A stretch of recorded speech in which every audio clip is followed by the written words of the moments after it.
Yeah, what's up, ladies and gentlemen? Welcome to our broadcast. We're getting ready to go here.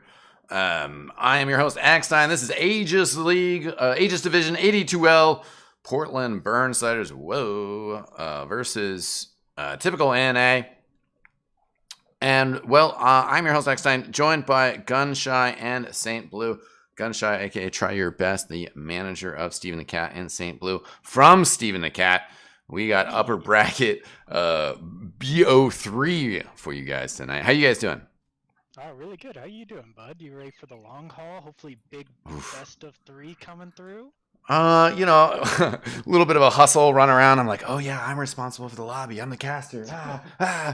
So Ticket. yeah. I was just like getting into my zone, my mental space of like, oh, I'm about to cast some awesome Dota. I mean, it's been a wonderful day. I'm super hyped for Dota. But yeah, now you're right. It's upon us now. It is time to go.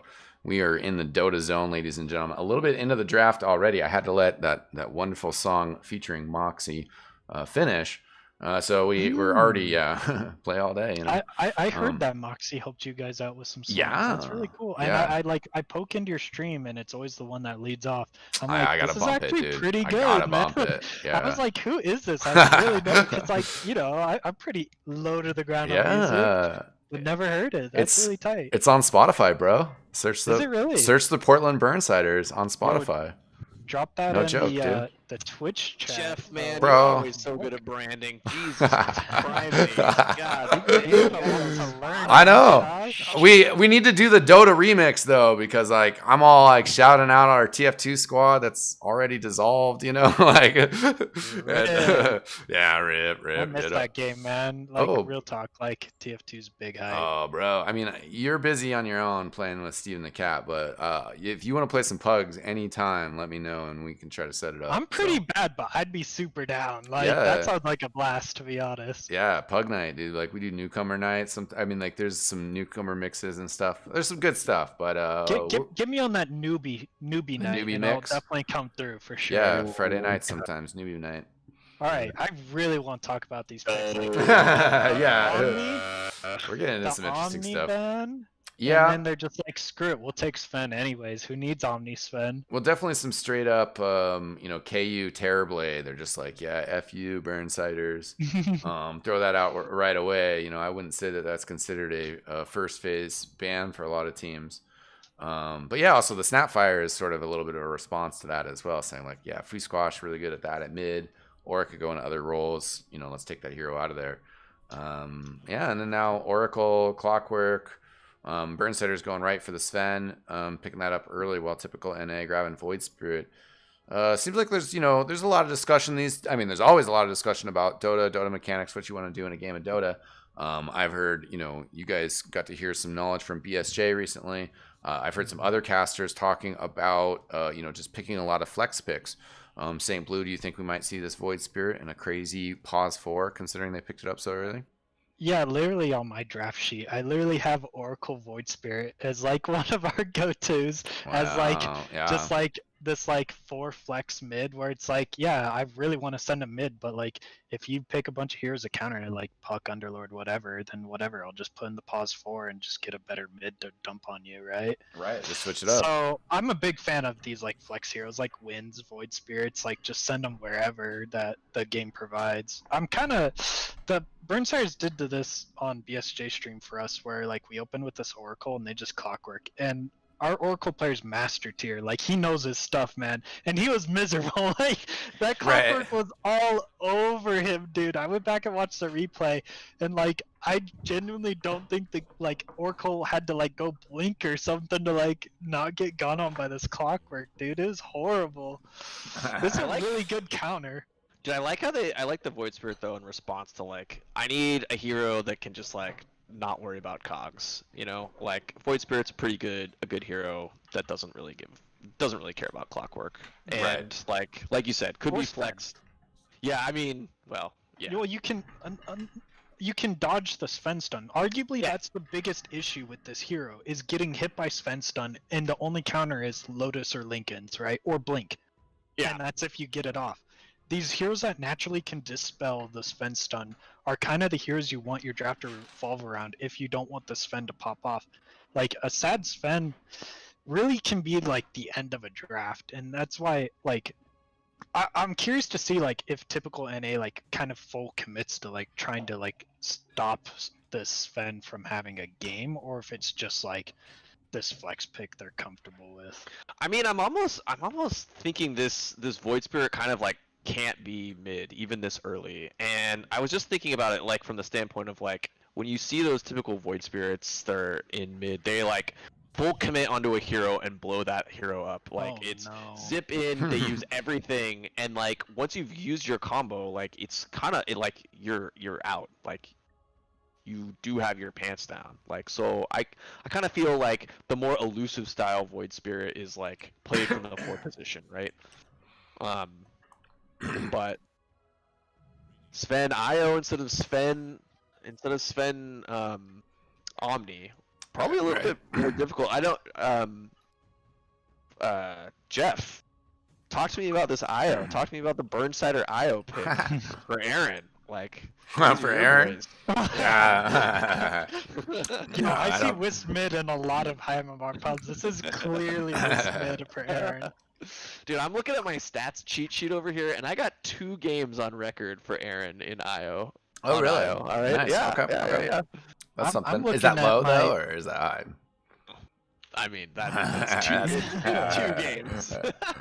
I'm looking at my brain here and thinking that Goat James is 5 position, right? He's a 5 Yeah. position, right? Yeah, it's, His Enchantress the other night drove me crazy. I can't imagine how obnoxious this Wisp is going to be. With this like Clockwork Sven already, they've already answered like so many things their draft needs. Like they have Vision answered for, they have Stuns answered for. This Wisp is going to like, this Sven's going to have the freest lane. But then you bring out this Timbersaw and now it gets like actually tricky. I really like this Timbersaw pick, but it leaves like a lot for typical NA to like cover now because they don't have like the best wave clear, Mhm. right? I mean, I guess Chakram's like decent. Wow, it's like the Burnsire sat down before this game. We're like, hey, let's pick like 3 of the most broken heroes in the game. Sure. I don't know. It's always nice when the draft works out like that for you. Do you think? I feels like this Leshrac could potentially be enough to just like not let Timbersaw have a game. Here's the thing though, right? Like, doesn't Void Spirit do fairly well against Lesh if they do want to send it mid?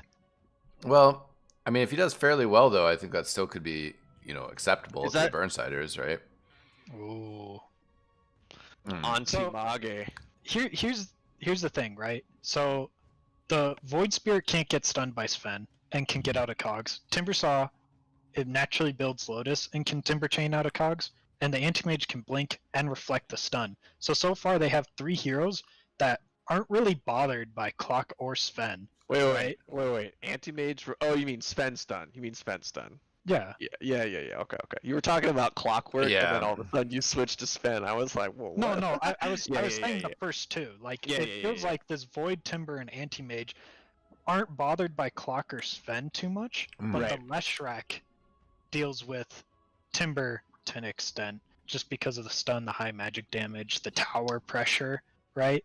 I feel like this last hero on typical NA has to be a hero that can like wave clear without even like just stop Leshrac from pushing our towers, buy some time for this anti-mage to like win the game.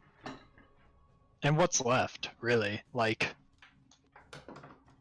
I mean, if this Yeah. Void Spirit's a 4, what mid laner do you pick here to just kind of like clear waves? That doesn't occupy like triangle, like Mhm.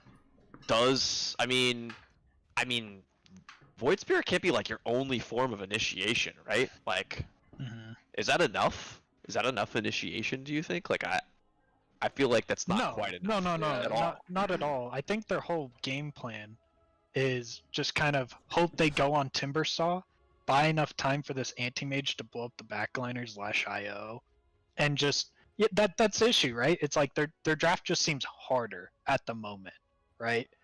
Like you can see this Burnsiders draft with 4 heroes. You even need to see the 5th hero, and you can be like, I know exactly what they're doing, what they're gonna do, how this game's gonna pan out for them, what item timings they're gonna hit. So maybe typical NA can like abuse that, but at the moment, I just don't see how typical NA stops the Burnsiders from just grouping up and pressing Diabolic Edict. Did you see this little Nyx assassin band here? Mhm. I was watching a Mason pub where he was playing Sven against Nyx assassin, and he was like tearing the hair that he didn't have out because Oh, he was God. like, how does this hero burn half my mana pool? And like Sven already has low mana pool. He was like, Yeah. he'd already mauled it, obviously. I'm actually a huge fan of like just going Nyx and getting level 2 mana burn. And just like people don't like realize like if you don't have mana, most of the heroes can't kill you.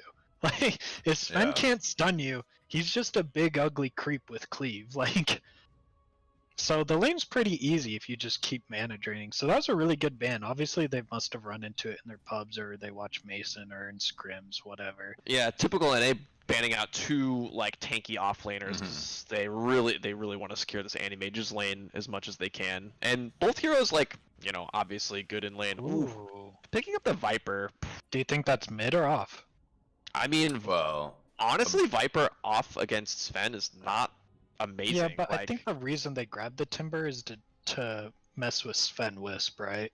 yeah. I mean, I feel like this Timber in the offlane just feels naturally better. So I mean, is Viper? I think it was it BSJ that was talking about like in a couple of his games saying like, is Viper the Leshrac mid counter? Really? Did he say that? Yeah. It was last night actually after our coaching session. Clinks. All right. Hell yeah. Oh, All right, did they flex the slash to offlane? And is they that must- mid it Clinks then? must be 3 Leshrac mid. Okay, Clinks. real talk. Clinks is insane against Viper. You just press strafe, you dodge the ulti, and you dodge all of his Qs. I don't think you dodge the ulti anymore. I think they It's changed. projectile, isn't it? No, well, so it used to dodge all projectiles. Now it's just right clicks. They changed it when they reverted the rework of strafe. Here I am thinking I'm the big 6K player, and here comes Zach with the Dude, I read those time patch with notes, man. I read them. I read them a lot. I'm glad you're on our team, man. Yeah. I need you to hit me with those. Okay, those well odd then interactions. that's interesting. I mean, but then like all of a sudden, if this is like Nope. We were wrong. Yeah, we so- are wrong. This is an offlane Clinks. Yeah, we'll be interesting. All right. Vinny, always the theory crafter for sure. Shout out to Pro Guides Dota 2. Your Vinny is our 5 position, unfortunately. He's always like, give me Chaos Knight 5 positions. Like, please, You know, please, I- no. It's fun to reach the point in the Dota career where sometimes you don't want to mention the stupid ideas that your friends have because you're like, that actually, they might be onto something. I might not want to spoil that if that is a trump card that, like you have it up your sleeve, whip it out, TI 11 qualifiers, TI 12 qualifiers, whatever. You never know. You never know. I don't mind exposing them because he literally comes up with so many. We have so many Yeah. like pocket drafts we can just like throw at people. I don't think they'll work, but no one will see them coming. Dota is such a fun game. I mean, huge shout out to I spoke with their manager recently. Huge shout out to Team Nigma. I love those guys, and the Clinks makes me think of it, of course, because Kuroki busted that out fairly memorably. And, of course, there's always the joke, oh, you're going to see that in pubs. And I busted it out the next day. And, of course, people were giving me hella shit for it. And I didn't play it like Kuroki played it. But we won the game. I played it good enough. You play the position, And that's Do you something remember that's when, beautiful like, about Dota. Clinks was like 5 position or Lifestealer was 5 position. All these like wacky 5s just for like a month or two. Yeah. Where it's like so busted and Dude. everyone's like, how did we not see this? Roaming PA. Who remembers that? Oh, yeah. Well, you want to dial it way back. Do you remember Roaming Monkey or Roaming Ursa? Oh, Those hell were the yeah. days, man. dude. Who is the Chinese guy who was like the best monkey for Bobica. Bobica. Yeah. He's a Yo, I baller. feel a little zoomed in here. Is that me or you? On the Whoa, dire side, are you we're, like, following me? really- Oh, yeah. I mean, I'm following one of you. It ain't me. It might be no. me. Oh, are you controlling us? No, No, it should be. I'm Should be Jeff. the boss cameraman, and let's keep focused on the zooming in and game. Now I am. Jeez, bro. Let's What's up with the typical NA stack though? Like they have one route, two routes. They have two routes. Yeah, that's a good point. What are we Does looking at? does this like Leshrac just go Yule's bots and he can never be touched? Yeah, I mean, there's not too many hard stuns on the Dire side. Over on the Radiant, though, you got that Clockwork Hook. You got the Sven stun that we've already talked about just being so powerful. But I mean, the splitter from Leshrac, it's kind of unreliable. But then if you're, putting it on the top of even battery assault from Notorious, if you have a little bit of leeway there, it becomes a lot easier to hit. So. Yeah, but if this anti-mage or anyone messes up that like disjoint on like a Sven stun or a clock hook and they don't dodge it, that's an easy Leshrac Q. Right. I wasn't strictly paying attention to the bans. Did typical NA ban out like Underlord or something? Like, because I know this is sort of like ad hocing a little bit, but and Vinny likes to go with these interesting ideas. Underlord wasn't banned. Yeah, I think Underlord was there because that crossed my mind as well. Of like, maybe they could pick the Underlord. Underlord's really good against Void Spear, Anti-Mage, Timbersaw, Viper. Yeah, like that hero seems stupid good this game, but whatever. When the draft's over, you gotta play what the heroes are given. The typical even the cap motto. Yeah. We can't change it now. Can't change it now. Try to win, please. Oh yeah, for sure. Let's run down the rosters here real quick. Who's playing what? For typical NA, it's going to be Rusi on there. Pause 1, Anti-Mage. We're going to have Foosh Squash, likely, right? Taking Timbersaw mid. Pishta playing the Viper off lane. Pingu going to be the Pause 4 on the Void Spirit. And Brightside rounding it out on Pause 5. Shout out to him, Mr. Brightside Dota on Twitch, something like that on Twitter. And he's going to be broadcasting the Burnsiders matchup for RDL2L Masters tomorrow night, 9 p.m. Eastern, on their channel. That being the RDL2L Masters channel. They're playing up against Burnsiders are playing up against Black Ice, so that should be a fun game. That's gonna be a super fun game. Yeah. Black Ice with Dado and Steel Borko. That's a really cool stack, and they should be. I would say I would give you guys like 60-40 in favor of them. No, nothing against you guys. Well, just Dado and Steel Borko, I have huge respect for. They're both on that friends list. Are you not familiar that the last time that the Burnsiders ran into Black Ice, we knocked them out? I know. I watched. Okay. I just making sure, I mean, did you know in Octation League that Steven the Cat beat the Burnsiders? Yeah, I think I might have sorted that VOD recently. I might have casted that game. I don't know. Yeah. All right, well, anyways, enough about Steven the Cat. They're not. We just got a couple guests from them here, but the 5-on-5 that is about to happen is typical NA on the Dire side. Portland Burnsiders, a BO3 upper bracket semifinals. Let's go. Yeah, I gotta say, I had to unmute all of your players because during scrims they just spam those chat wheels. Yeah, they spam them in this game too. I actually want to hear them now that I'm casting in game though. It's so tilting, dude. You miss like one CS and you just get like 5 chat wheel spams at you. Yeah, they have good fun with it. I mean, I think both Aaron and KU, but it's always nice when there are chat wheel spammers and then they die and then they still spam chat wheel. You're like, okay. Burnsiders really wanting to hide their lanes here because they're looking to put this Wisp and Sven here in the top lane and put Clinks down bottom. Seems to make sense though. Yeah. Looking notorious. Oh, let's go. Burnsiders get 3 out of the 4. Off to a huge start. That's 11-1K lead. Wow. Massive. What is that? 40 times 5? Is that 200 net worth lead already? Yeah. I mean, we gave Arkosh, a good handicap when we just fed him 2 kills to start, but and your hard carry game too. Yeah.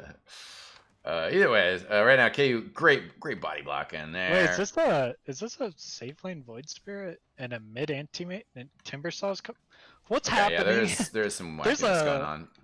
Dancing lanes, or was it musical? Yeah, they don't want that Timbersaw against this Clinks at all. That is they just want this Timber to literally chase this Sven Wisp all over the map.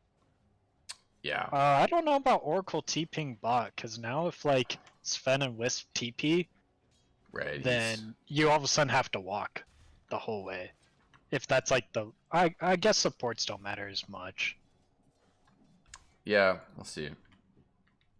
Did you guys just check out what Viper? Just Yeah, did? did he just clear that What was- middle camp real quick? No, he no, didn't clear. no, He just spawned. He just just- right-clicked it once and then walked away. away. He was like pretending like he was stacking it. Yeah, it is, Yeah. it's some typical NA behavior, I guess, you know. No, the true typical NA behavior was pausing before the game started. Oh, I think Yeah. that was on us though, right? I think that was on you us, guys, yeah. but Yeah, that is Shout out to true BPD. NA. Ooh, That's true, ooh, that's true. hello. Yeah. That's a Viper, lot of Viper. tower shots. Jesus. Yeah, Careful, Clink's bro. at that level 2 already. Some of that battery assault doesn't quite land. We do have the Dire side running this tri-lane now. Oracle with the long channeled root. However, Pingu is going to be in trouble here on this Void Spirit. Animate's trying to jump in, but at the same time, both players going down. Burnsider's getting that first blood bonus. They do lose Vinny, but that's okay. If that wasn't first blood, that's like actually super worth for the typical NA squad. Right. Like trading that quote unquote safe lane off lane clinks for Void Spirit is nothing. But the fact you're giving first blood to the Yeah, to Clinks. was it? Yeah. Yeah, I think Clinks to the did get it. Clinks. So. Yes, yeah, Clink's got it. It's what was that like 500 gold, 300 gold? Like Yeah, first it's- blood's like so much. Yeah, it's good money. He's already got that first Morbid Mask. And Did he buy out before he died? I didn't witness. Interesting. And he's got I plenty. Going I on. don't know about this aggressive tri lane though. Yeah, I mean, I guess they're just trying to secure for the Animage, but right now, like Foo Squash messing with the side pull, things just look really good for KU.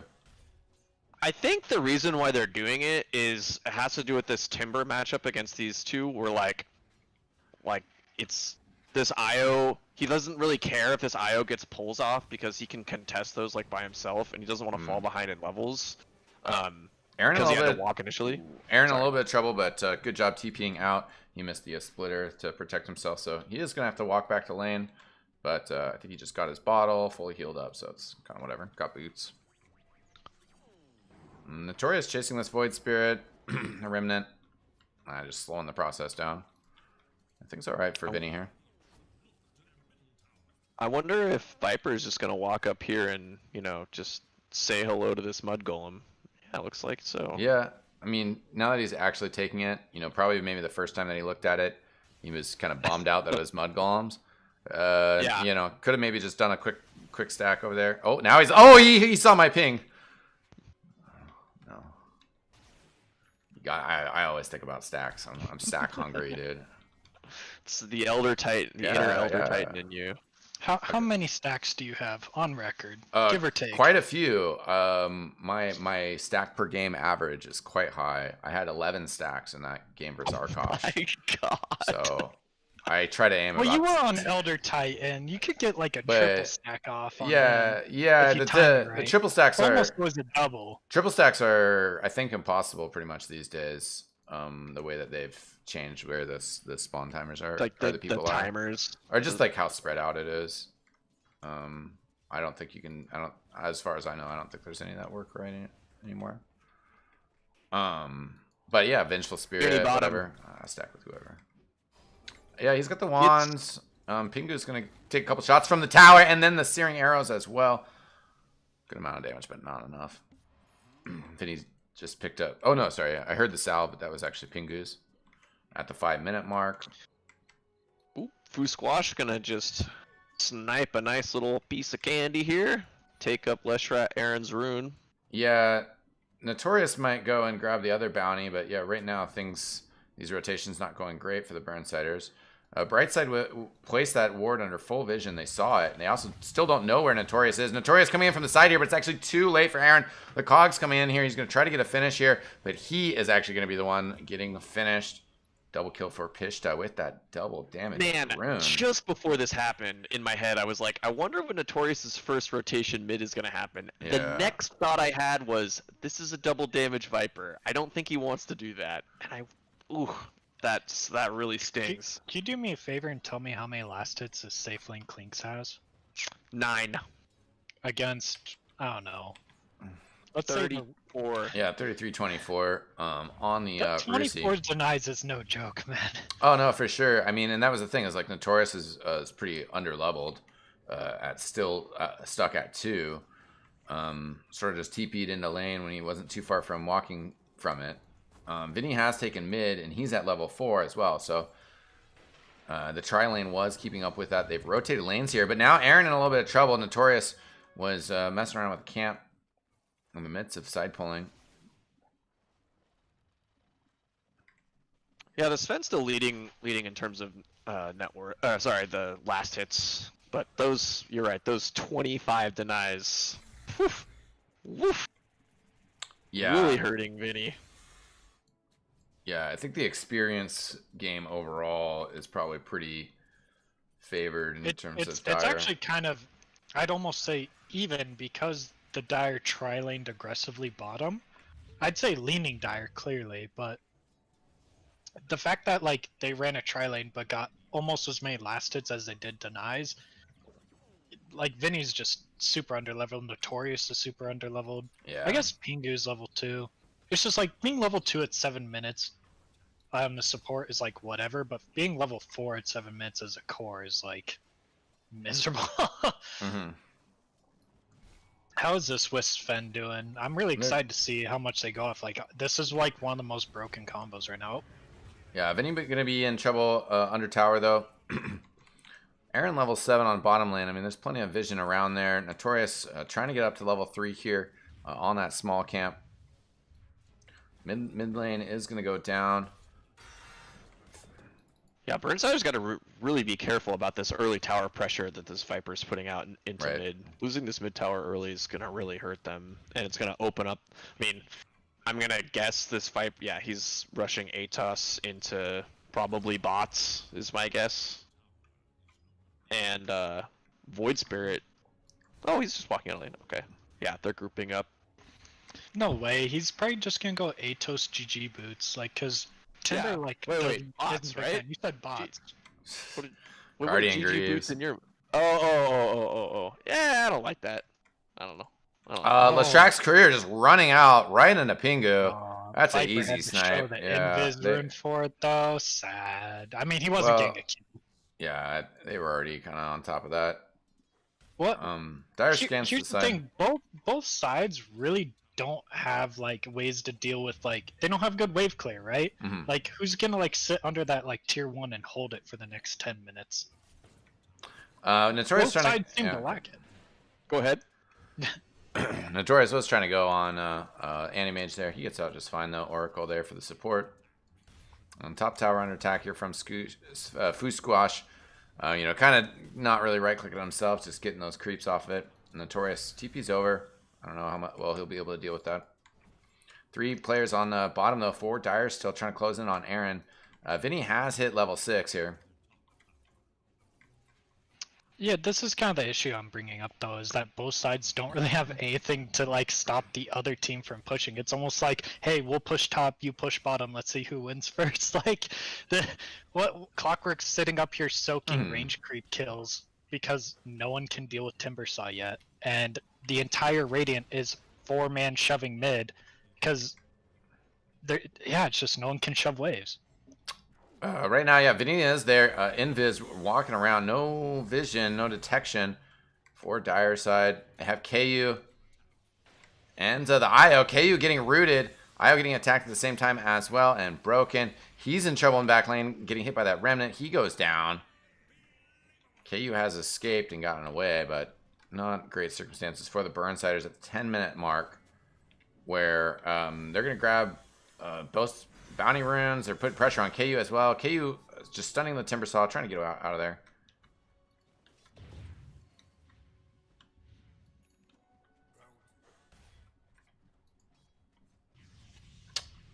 And Rana Atos on KU from Pishtya as they're trying to take over this Radiant jungle. Oh, and the sentry put down right on top of Vinny. He's going to get bursted down.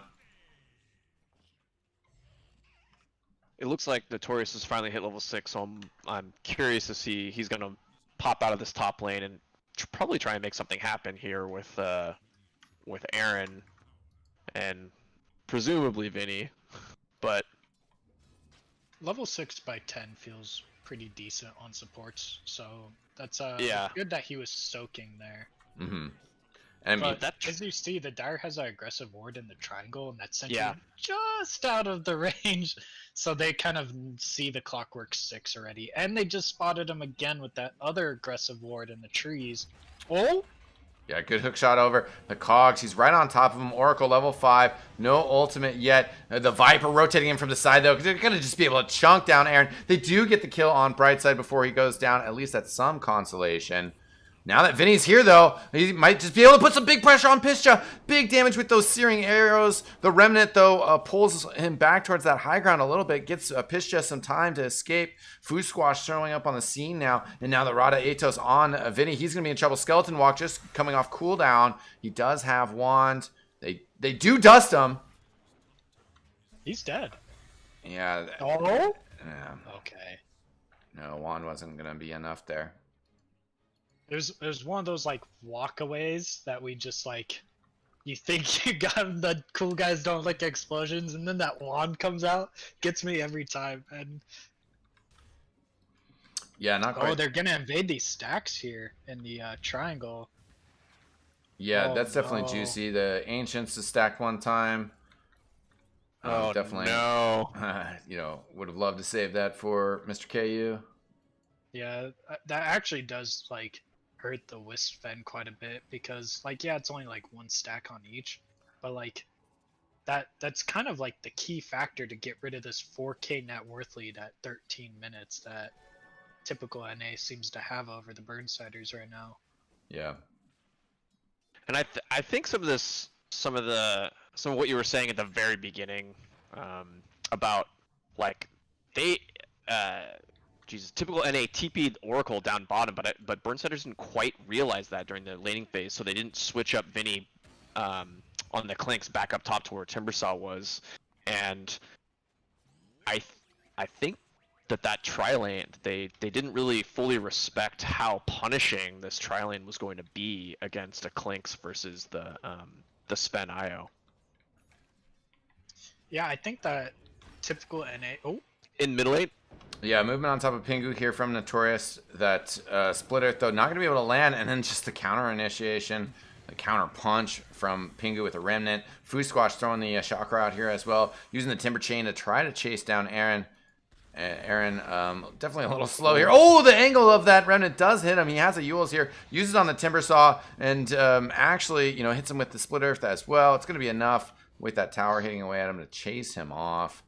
nice little Ironwood play Yeah, I was there gonna coming say- out from Foo Squash. you know how lucky you have to be to pick timber and get the ironwood tree and then be like ice, ice, ice, just putting the tree down for yourself. That means you get guaranteed timber chains for the rest of the game. Have you guys ever popped into a lobby and practiced that Played before? around with it. Yeah, Yeah. It's really fun actually. Yeah, it's pretty fun. You almost can like never miss it. Which Yeah. is like it's like a free Yeah, I think he's blink still almost. just doing it right there. Middle lane, Aaron getting that Quick kill. pick. Nice pick up for Was his Burnsiders. W on cooldown or he got Yule's combo too hard? He had both of his leap charges. Oh, the hook shot through. It interrupts him. Big plays. Notorious with the affirmative. Now Sven coming in, hits that sun on Brightside. Brightside going to use this ultimate, the false promise. He's just taking so much damage though right now. He's probably just going to pop like a cherry afterwards. There we go. I know those typical NA comms are gonna be something along the lines of like, oh no worries, don't sweat it. Like those kills don't really matter. Anime just farming space, whatever. But those well timed pause. I'm with it. That lets me rant a little more. These like kills are actually like not like super important because it doesn't turn into objective. Maybe if like they immediately like went mid with Diabolic Edict and like the Sven, maybe, and just like or the Clinks right and rice down that tier 1 tower and force the enemy team to at least react and then just back, it would be like these kills would mean a lot. But because they're not capitalizing on the kills, it's just quote unquote space. But what's the space for? Is it space for Sven to hit his timing and Clinks to get this Orchid timing? Or is it more space for Anti-Mage? Like who has the better lineup if this game goes more than 30 minutes? Right. I mean, I sort of feel like that Clinks, once he comes online, that Sven has just been so nasty in these patches recently. He's hard to deal with, I mean, cleave, big damage, and you start to think about this game later on, and is AM going to be able to fight through him? Is AM going to be able to deal with this Leshrac? Oh, now I believe that was the relocate. They're just looking to get this kill on Rusi. He's got blink in just 1 second. We'll be able to move forward here. They're still just chasing him down. Are they gonna leave him? Oh, the hook shot. Just misses the game. He finds him. He gets the stun. Oh, there we go. The Split Earth as well. TP on cooldown. In the draft, if he messes up and gets stunned by something, whether that's the Sven stun or the Clockwork stun, it's the easiest Lesh stun ever. Oh, that was so hype. That was so hype. I feel like he should have blinked one more time before TPing, but that mid lane? Yeah. No. Yeah, Aaron's maybe in a little bit of trouble. He gets that Yule's Disco Pony gonna prance away. Checks for that Remnant. A little bit of a dodge there. This Pingu pause 4 can only do so much. Notorious is gonna body block his teammate, drop some cogs, and then get that battery assault coming out here. Dude, breaking ankles here, Aaron. Right, he's still floating on that back line. A salve coming out on him. He still has a Yule's coming off cooldown. In just 1 second, he'll be able to help out. Not fast enough to save Notorious, however. This is the second time they've dove tier 3s before 20 minutes. I love this so much. This is amazing Dota to watch. Yeah, pretty fun stuff for sure. Aaron picking out that AM and Vinny down here as well. Aaron definitely wants to get some aggression going there. We do have neutral items getting picked up from KU. League of Legends, aka Kobe, might be in trouble here. KU's just going to say, I got mine, bro. See ya. And right now, Rusi in some trouble, barely getting out of there. 150 health right now. Aaron on that chase. Rocket coming across here. Notorious, though, yeah, is back at base, so no. As long as he doesn't farm Ancients here, he should be fine. Yeah, Aaron is still lurking, and... Yeah, okay, no, he's going to keep... Nah, he knows he's They've seen that stack, though. That actually would be a juicy stack if KU can get over there and steal that. They have a triple stacked Ancients. I don't know. The thing is next time. Oh, yeah. I mean, obviously that's out. Yeah, that's out there. I'm just thinking revenge. Burnsider's lost some stacks earlier. But right now, they're and tier they 2. just scanned him there. They know he's there, too. Oh, it scanned red for half of a second. Yeah. So they either know Sven or Lesh is there. And here's the thing, like, Lesh is the only one that can deal with this, right? Like, thank God for, like, split shots on tier 2s, but, like, eventually you're gonna have to play Dota and, like, actually, like, de-push these laves. Yeah. I mean, definitely, yeah, Sven and Leshrac have pushed up the opposing split lanes. Right now, Notorious coming in, trying to just interrupt Foo Squash here as his attempts to get out of here. KU has shown up to the fight here. God Strength has been popped. He gets the Stormhammer on the Viper over on the side here. Oracle going down. Pingu on the run. I think he's going to go down. KU still fighting against Pishta. Rusi has shown up to the fight, though, and KU gets bursted down. Burnsider's fighting kind of split. Aaron did get that kill on Brightside, but, losing Notorious, losing KU. Is no one gonna walk to him for a tether target? I mean, Aaron was quite a bit away from him, and Vinny pushing that bottom lane out. Oh, no. Yeah, Vinny was taking that tier 1 during that time. It looks like he really wants to be able to get this Orchid off, but I think I think Animage is... well, Animage, actually, he's only 2k away. Yeah, he's 2k away. He's taking this stack, so it's going to come out sooner than Burnsiders would like, but hopefully they can make something happen. It's going to be, like, 20-30, that, like, 20 minutes, 30 seconds that's coming out. Like, he's pretty stinking close. They might have one use of it pre-Manta if they're on top of it. The Clink still got 100 gold to go. They basically need to be smoking plus towards mana. him right now with Clarity's Digvu. It looks like they're moving towards top. Is that an Invis rune on our Timber Saw? Yes, it is. Yeah. Pipe out pretty early. That stops quite a bit of the Burnsider's damage to Leshrac. Oh, Notorious, though, yeah, kind of trying to hookshot through. Actually does do at least some action, like splitting up Dire. But Aaron definitely in some trouble here. He's going to go down. That's your mid laner. Mm-hmm. Anti-Mage isn't even here.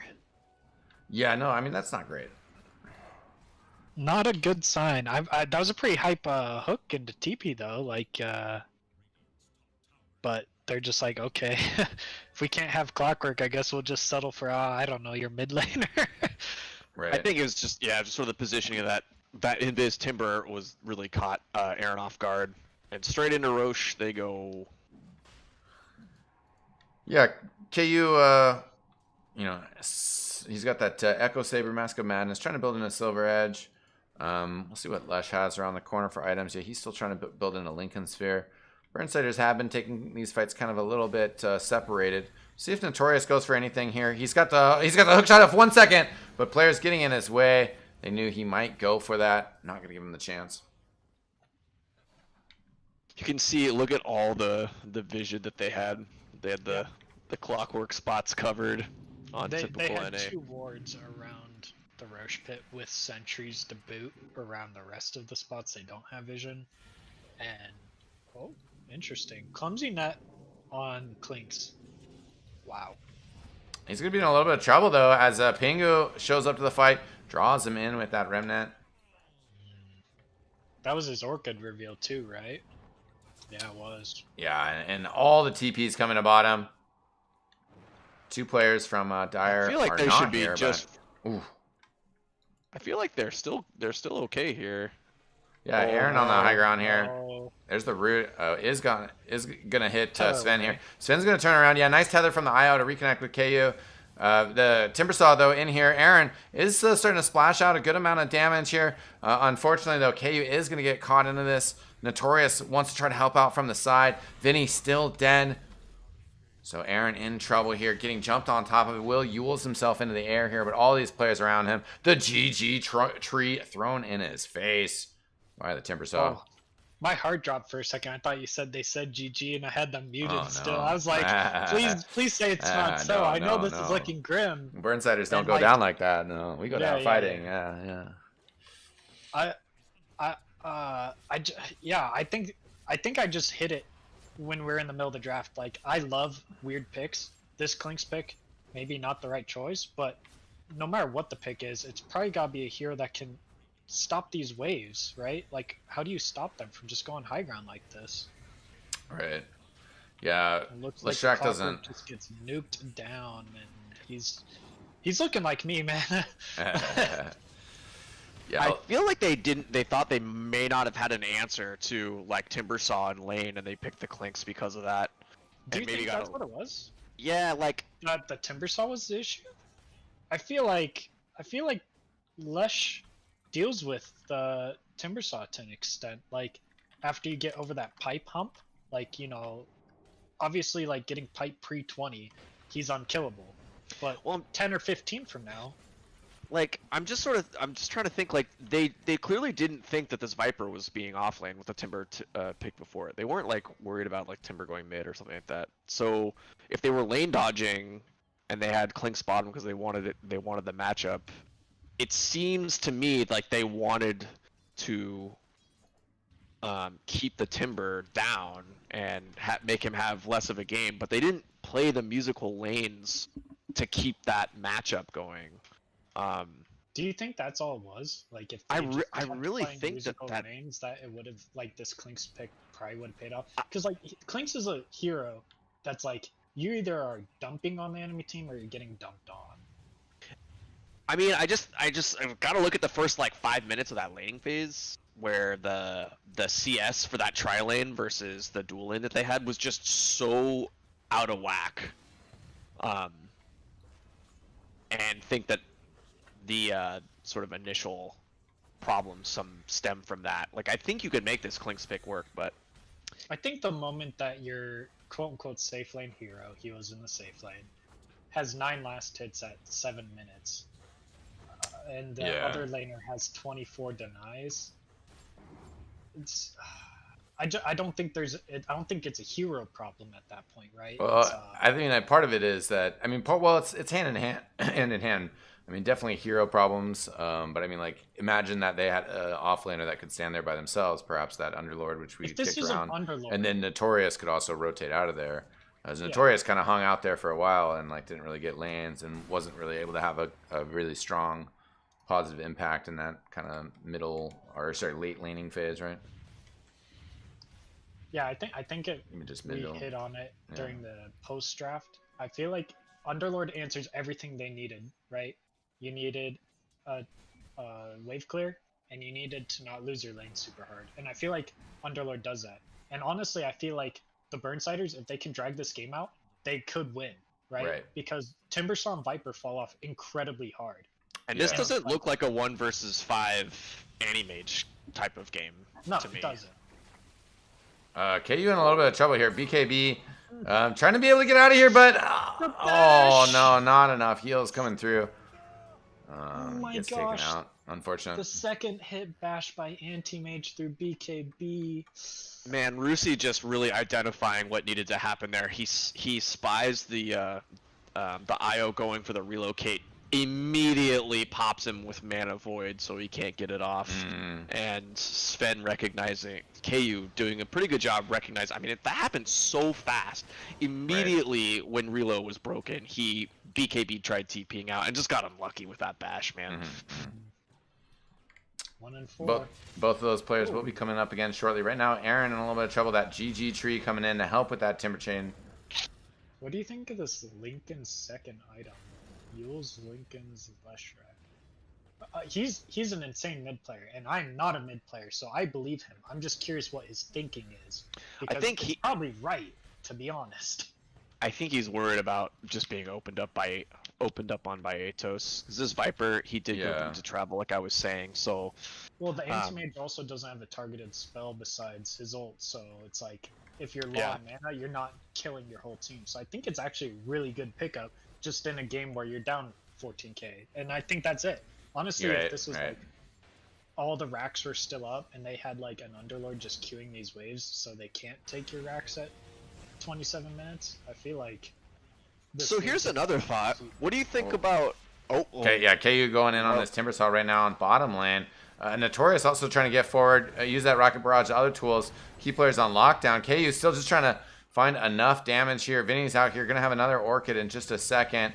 They're fighting on the bottom. They're kind of split up though. Aaron going down on the top side of this fight. Now these other players from the Burnsiders very committed to this. And the IO on the other side of the map as KU gonna go down and call him the GGs. Yeah, what were you saying? Yeah, so I think I had this thought where I was like, wait, like, couldn't you? We said this during the draft, like, couldn't you just move that Leshrac into the off lane and actually put Clinkz mid? Is like Clinkz versus Viper really that bad? Like, that doesn't seem that terrible. I think it's fun, and I feel like Leshrac does better in that bottom lane or whatever musical lane you want to throw him in. Right. Yeah, I mean, definitely a little bit of rotating lanes there. Kind of difficult for the Burnsiders to deal with. I think typical NA did a really good job of like identifying like how they needed that first like 10 minutes of the game to go for them, and it really put Portland Burnsiders like on the back foot of like responding to what they had identified as how they wanted to play it, and that just really set Burnsiders back. If you look at the net worth graph, the Void Spirit 4 position almost has as much net worth as the Clinkz 3/safe lane. That says a lot. Like, anytime your 4 position can get the same farm as like the enemy offlaner, it says a lot. All of a sudden this Void Spirit has a Yules, and this Clinkz who's rushing is an Orchid can't even solo kill the 4 position. Just feels bad, man. So I think ideally if like the lanes didn't go as bad and you hit on it, like if they played musical lanes properly, I feel like this Clinkz pick actually does kind of come through. I think they just kind of, once they started moving the lanes around, like they just struggled. It was different, right? It's not normal Dota when all of a sudden that Anti-Mage goes in the off lane and Timbersaw is walking across the map at minute 0.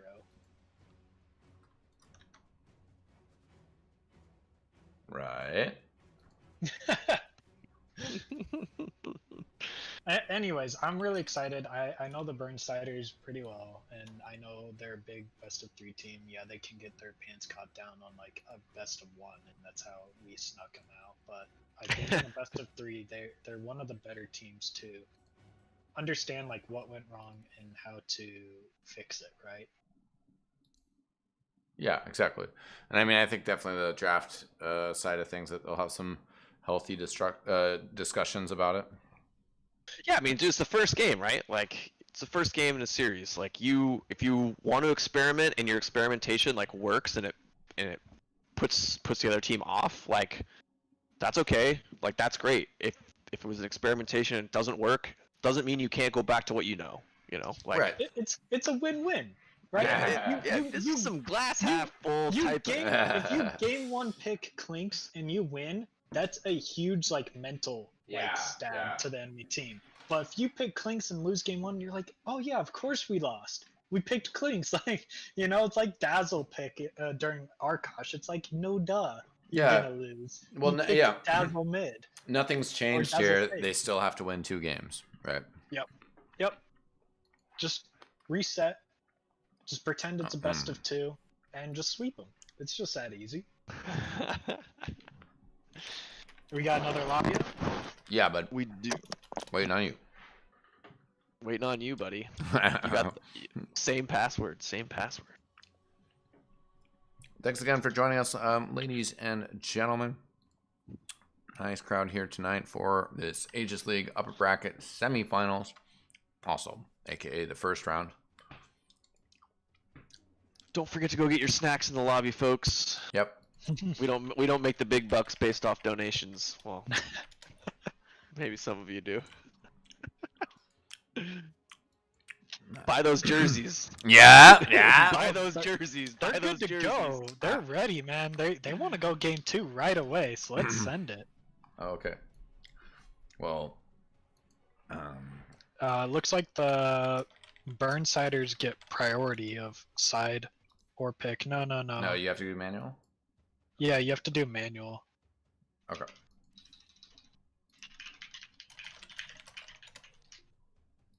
Okay, so first pick goes to whatever side typical NA wants. Starting team is Dire. Yeah, they want Radiant. So starting team is Radiant, and then click swap or like move teams. There you go. All right, as long as And- Radiant's starting, then you can send it. Starting team Radiant.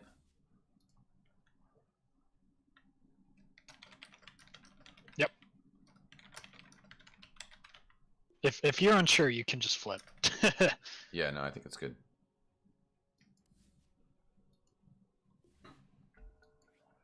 Send it. This is why I'm not an admin. I would have done all that up. This is also why I'm not an admin. Yo.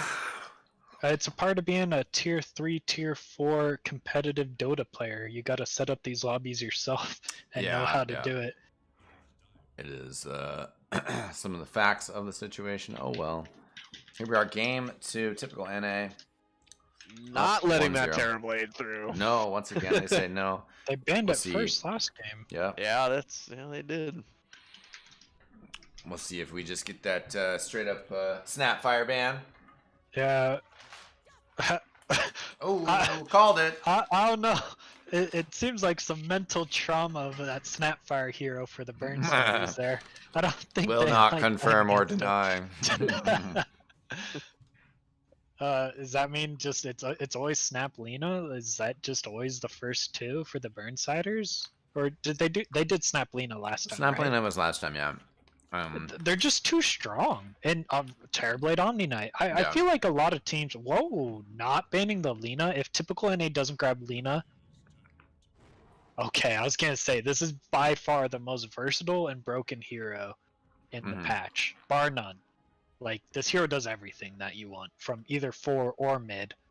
This hero's perfect. I'd run it 5 if I had to. It is. Right. It's so good.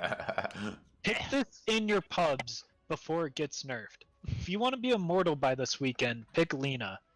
Any position. See, that was insane. No, it's a good call. Lena Let's get her done. 5. Dude, Puppy does it.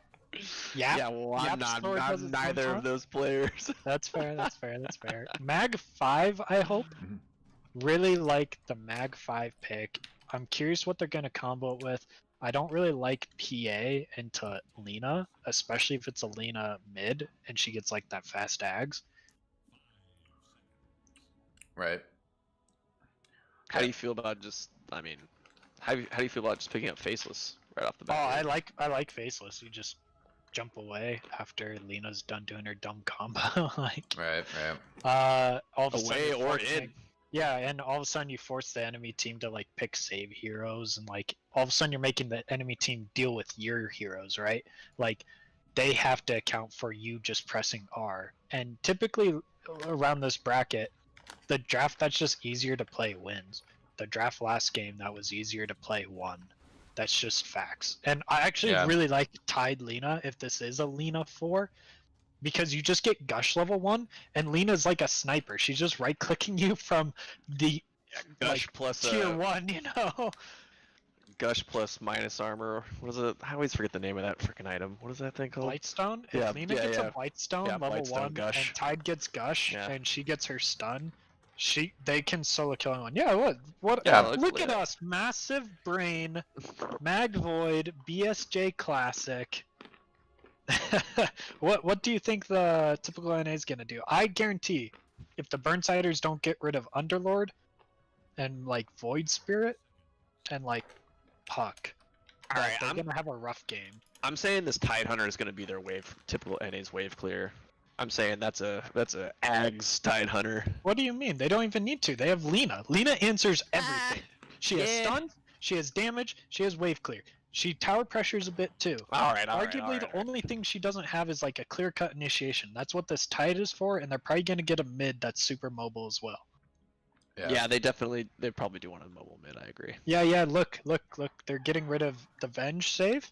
They got rid of the Invoker Cataclysm. They're getting rid of the Viper Break for Kraken Shell and potentially like a Spectre. I honestly think like Spectre's like fine into Void. Like forcing him to get like a Silver's Edge delays his item timings. Like Spectre actually does pretty I fine. hate seeing Silver's Edge item out on Void. It feels so bad. I agree, but But like, I guess in the I guess if you have Magnus like empowering you for enabling your farm, it doesn't feel as bad, but it still feels bad. yeah, but yeah. it's like you don't really want to chrono the Spectre, right? Like No, not really. No. you're chronoing these like backliners, hopefully, like Lena, whoever their mid is, etc. Yeah, look, they're getting rid of that Void Spirit, getting rid of the Phoenix. Phoenix Mag seems like a bad support combo, but I get what they're attempting to do. All you do is drop egg. If the enemy team goes on egg, you chrono or RPM. If they leave, then it's like, okay. How do you feel Our about Phoenix Pugna lives. for Burnsiders? Pugna, like Yeah. mid, or is it Yeah, four? Or an offlane? possibly Flex. flexed. Yeah, flexed. Yeah. I'm a big fan of it. It combos pretty well, just sucking off a unit. Netherward's clearly super good against Lena. If I recall, your suck continues on Tide even if he Krakens. Yeah. Like, it does. so it's actually pretty good against him. It forces him to get like that early pipe. They have like a pretty good mix of like team fights. Both sides have really good team fight right now, and I think the Burnsiders need to get rid of probably a hero like, I don't know, like Wyvern, something that's gonna like mess with this Void having a game. Maybe. I don't know. What do you think, Jeff? You have all the inside scoops. I know, but That's I, you know, yeah, the can't- hero's just too broken. yeah, that's not something you want to leave out there. Well, it's just like he doesn't. It's kind of like Alchemist, right? He just gets too farmed too fast, where you don't play Dota. Like obviously the Burnsiders had Sven last game, but there's other issues that made like Sven not have a game. Right. Yeah. I mean, he never really got into that activated Ags mode, you know, bouncing around in fights and cleaning people up. That game was not Sven's fault. Right. Period. Yeah. I mean, I think definitely, you know, the Burnsiders, as we've mentioned, as we pointed out in some different ways, you know, I mean, it's a BO3, it's game one. You can try some interesting things. I don't think they got the desired results from that. I think Clinks, they learned a you lot. know? Yeah, I definitely. think they learned a lot. Yeah. And that's what's important. Look, they're Right. already immediately being like, let's get a hero with wave clear and a stun, Rubik. Yeah. And Let's just amp this Void up, give him cleave with Mag 5. They can't pressure Void.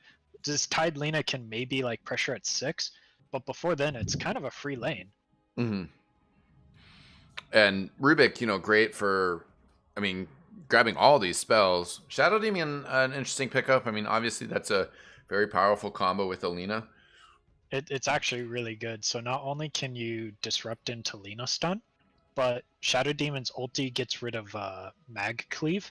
So if you Mm, just always ult that Void, he's going to lose his cleave, his free battle fury, right? yeah, And the big trick is clearly like you just disrupt either the Void pre BKB or the target he chronoed. Like, as you heard me saying, it's like either Wyvern, Shadow Demon, or Venge. Those are or I'm a Oracle. little worried about this hero in lane, the Shadow Demon in lane. Typically not your grade A like support laner that we've been seeing lately. You know, like your your Omnis, your Undyings, your Oracles, yeah. which is banned. So I'm a little worried about how this Raven how Isle. this is going to shape up in the early laning stage. And also as well, I mean, does that pigeonhole Lena into the pause for or not? I mean, No, she's not pigeoned at all yeah, yet. No. It's completely up to typical NA. Fortunately, the Burnstars have last pick, and it's like they were almost listening to our cast last game. They need wave clear, tower pressure, and a tanky frontliner, and Underlord is all the above. They can drag this game out to as long as they want. You can dump all this damage into Chrono with Underlord Q, and then you can just leave with Underlord ult if you want. This hero's perfect for this. I also like the Underlord for like if Shadow Demon's saving a hero with disruption and you can just it's like set Throw up the for root hit. down. Yeah, just Yep. throw the pit down. Like I really like that. I'm seeing what are you seeing as a lack on Burnsiders? I'm seeing like gap close, like strong gap close. right. Yeah, the Burnsiders, whenever a team fight starts, if it's not blink RP from your 5 or blink or like leap chrono, what is it? Walk at them, hope for Rubik to get a 15-minute blink or later. Like they basically need their mid laner to kind of be all their tempo and some more damage. Hopefully, maybe Yeah. tower pressure would be really nice. Honestly, like maybe sus, but Dragonite seems like pretty nice. Tanky hero doesn't die to PA. If this Underlord gets pipe, it feels pretty good. A lot of tower pressure, a stun. But the Burnsiders have last pick, so it's pointless to talk about yet. Yeah, I feel like they're also missing damage though in like the 15-minute mark.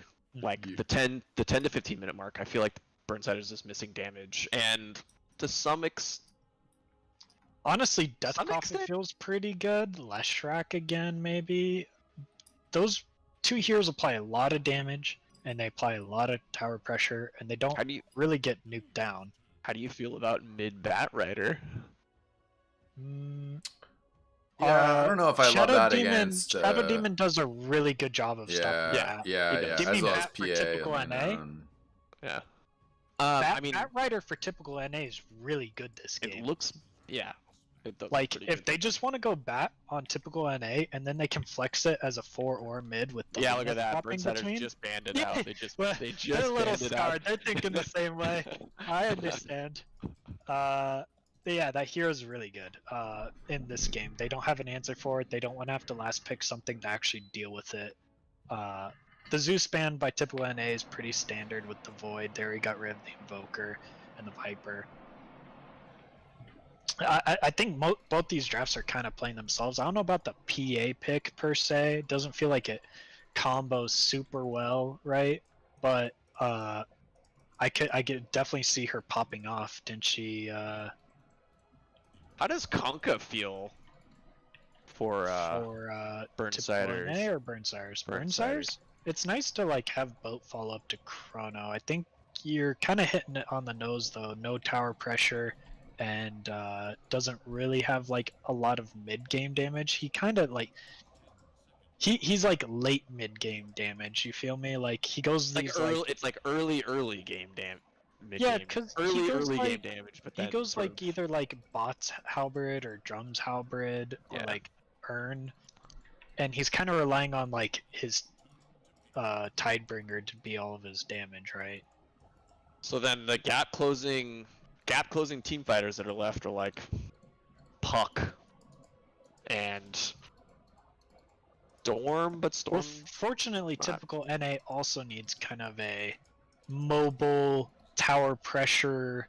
They both need the exact same thing, like a mobile tower pressure mid with high damage. So I Dude. could definitely see them like picking each other's heroes here. Dude. Where Big brain. How does Tinker feel for Burnsiders? Bring up that Aaron Tinker. Let's go. Oh boy. there's no answer so far, and if the typical NA doesn't get something that's in your face, I could honestly see that Tinker being completely unanswered for. Like, I would love to see a game 2 Tinker. I would be immensely happy. It not only like nukes waves without like being vulnerable, but like it's a huge amount of mid game damage. Okay, so it's a Tusk 4, and Lina is committing to mid then. so I'm not sure about. I guess I don't know mid matchups well enough to know how bad or good Tinker is, but Aaron plays that hero, so he'll probably give some opinion.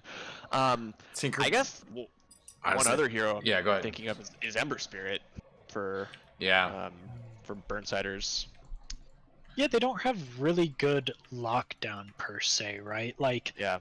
the unreliable on Lina, Ravage is technically unreliable, Snowball's somewhat unreliable because you can jaunt it. Shadow Demon Q is the only one where you're actually clicking it on them.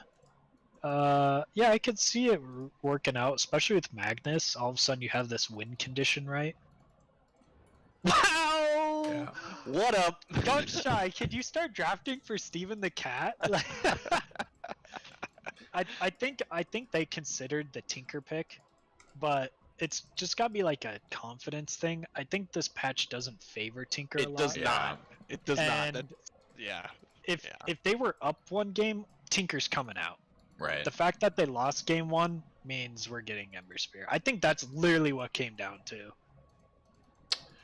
Definitely a possibility. We are set with our drafts now, though. While we head into the game, any further thoughts? Try your best.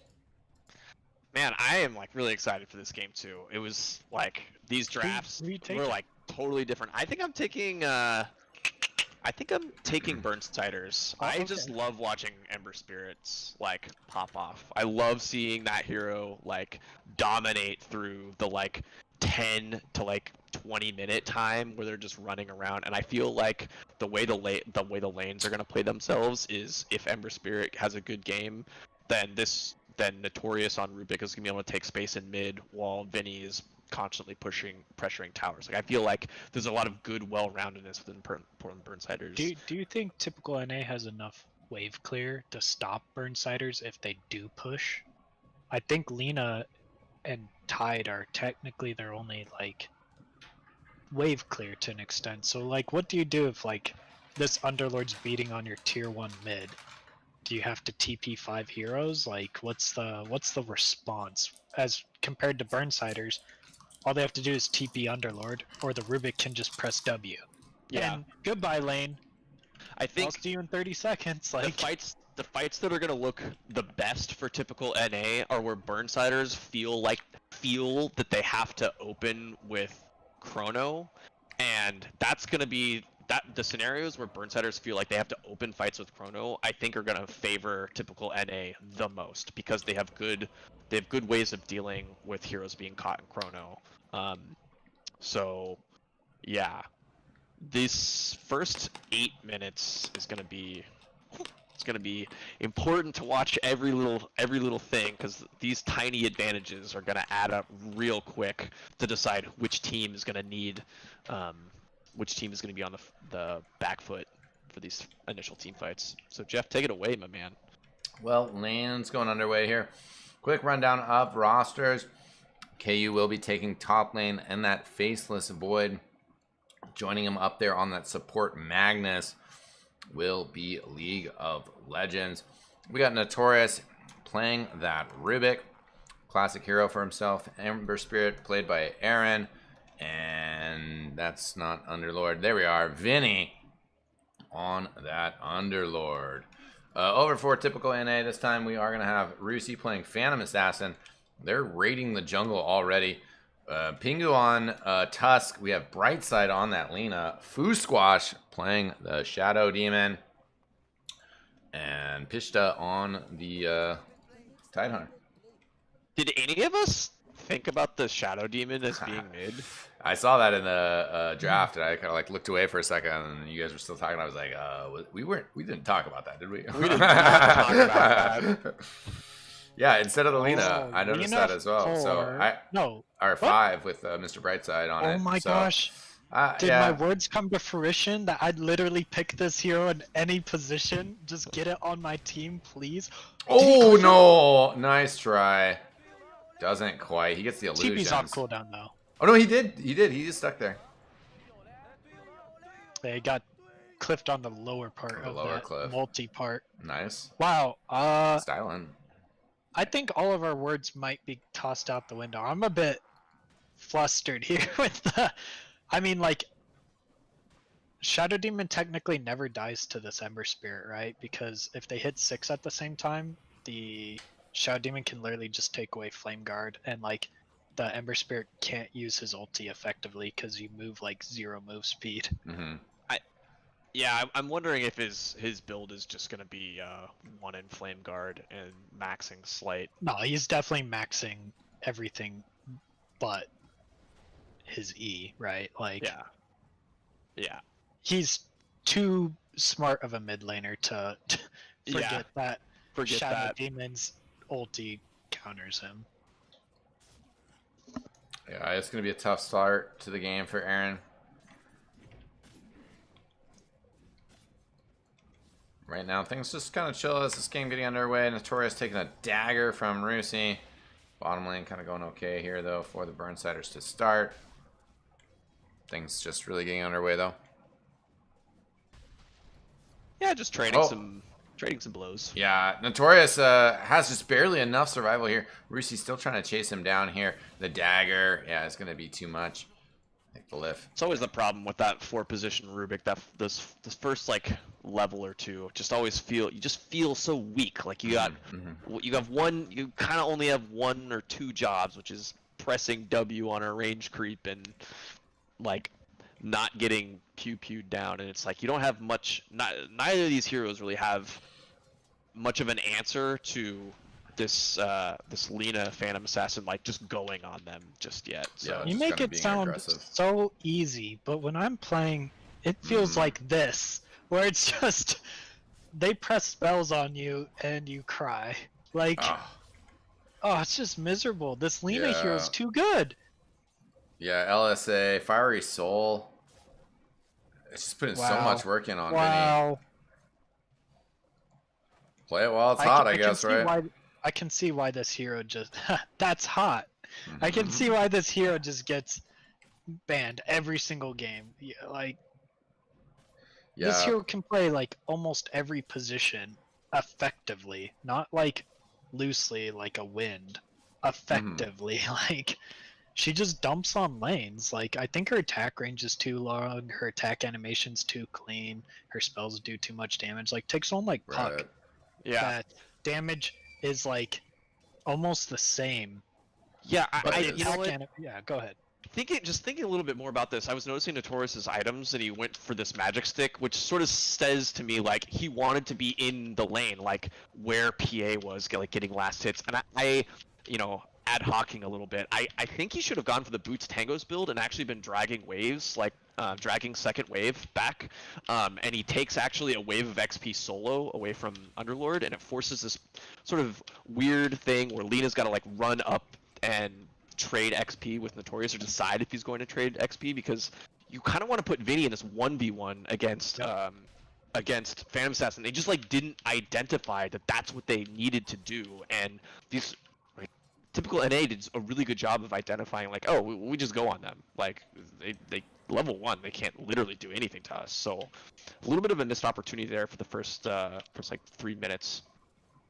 In the safe lane. Yeah, I feel like if you just drag second wave, this lane's way easier. Unfortunately, they're on the Dire, so you can't connect the second wave to the second Dire creep wave. You have to drag it all the way to tier 3 to connect with third Dire creep wave. Oh, if he dies during the TP, oh no. Yeah, it's unfortunate. Won't be able to this TP is when back I to lane delete now. items in my pubs, man. That's dying while you TP to tower is feels super bad. You almost want to like buy a smoke just so you can run back to lane faster. And it's kind of worth, to be honest. Did he buy smoke? No, he's just running. He has brown boots, so it's not too bad. How's the last hits looking though? Void is on top. Yeah, but if you look, the Radiant are pretty much all tied perfectly, which is kind of Yeah. crazy. Yeah, Middle lane putting a lot of hurt. 3-0 on the kill score, but things still going pretty well for the Burnsiders in the cash game. They're not too far behind. Dire Oh, scans for the bounty Underlord's- rune. Oh, no, not gonna be able to get it. No snowball? No. Yep. Level 2. Doesn't have it. Oh, Yeah. Underlord is jungling already. Like, this is actually the correct play. After you die without TP, like, Mhm. you can't just walk back into lane. Like, you essentially have to have TP off cooldown for when the Lina uses her stun. So you can just hopefully leave and not get destroyed while TPing. Right. So pretty this is sure I correct. saw this in a Vinny Pro guide. Probably. I don't think it really matters. The Rubik wants the experience in the lane anyways, and if he positions correctly, you should never die. It just sucks that PA's free farming, but I Mhm. think Void's free farming to an extent too. So it's like not the end of the world. It's just frustrating, right? Right. Shadow Demon will be able to grab this DD rune at the top side here. Tuska lurking around, saving that 3rd point. So. You remember when Tag Team first came out, that Broodlings and Illusions also tag teamed? That's when like I would just first pick Tusk Shadow Demon every game. You just insta kill everyone.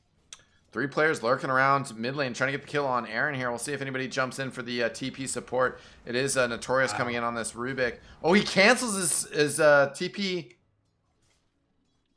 Nice dodge from Aaron. Yeah, Aaron. No, you made us look away. What happened?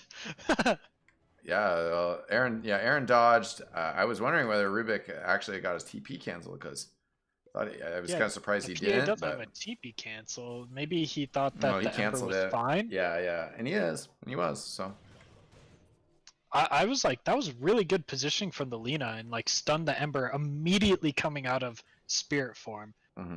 they're still want to get the kill on him as they're lurking around here. Pingo on the side again. Oh no, he has to use that 3rd level of putting it in tag team. The stun hitting on Aaron though. He sends out some remnants, jumping back.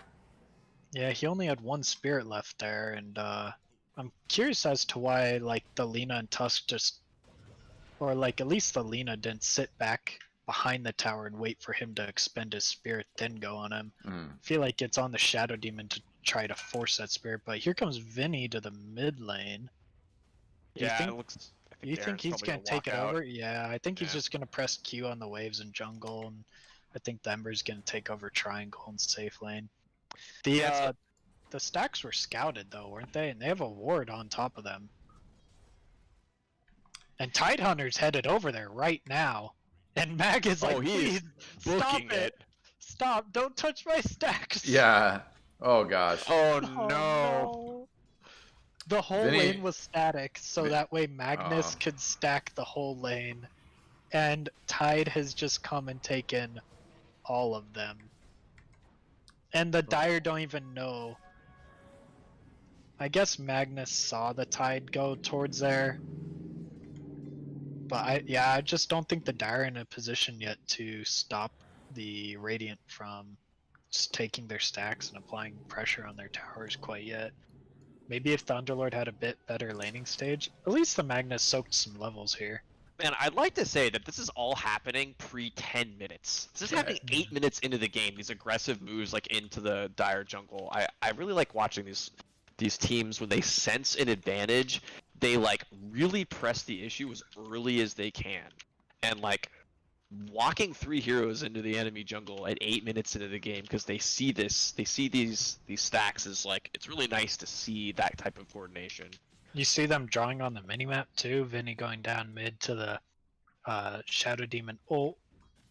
And that's actually a lot of damage. Like a level 8 Shadow Demon at 9 minutes is actually one of the most highest damage dealing heroes in the game. Like if you don't know, like Shadow Demon's poison, if he gets 5 on you, that's like 1,000 magic damage. It's really no joke. That's absurd. Yeah. Plus Soul Catcher is arguably one of the best spells against Underlord. It's health removal. Yeah. Just Pure. gone. Yeah. It's just like, how much health do you have? Yeah, let's reduce that by a third. You hit it on the head. They take that tier 1 top and they're just gonna plant themselves in the enemy team's jungle for the rest of the game. Aaron getting pressured on bottom end. Can't get that bounty. Pingu will grab it up on the tusk. He's going to be in trouble here. Oh, gets those phase boots. Not going to be able to phase away from that, though. That was a cute shard play. He almost got out there. Mm-hmm. I think that the Ember probably would have just expended more spirits if he had to, but He was out of mana. He had to wand for that last Sleight of Fist. They're going to What de-war. what do you think the Dire's gonna do to kind of get back in this game a bit? Looks like the Underlord died in the jungle up above to the PADD and Lena stun. Ouch. And they're trying to keep this catapult alive mid. Curious Do you if see Rusi's items? Yeah, he's going Echo Saber. That's interesting. He does get the dagger onto Aaron, jumping in on the kill. Gets that. Okay, no, he's switching up his item build. He doesn't know what he's doing. Dagger over on to KU. KU has Chrono. I haven't seen him use it yet. Magnus getting jumped.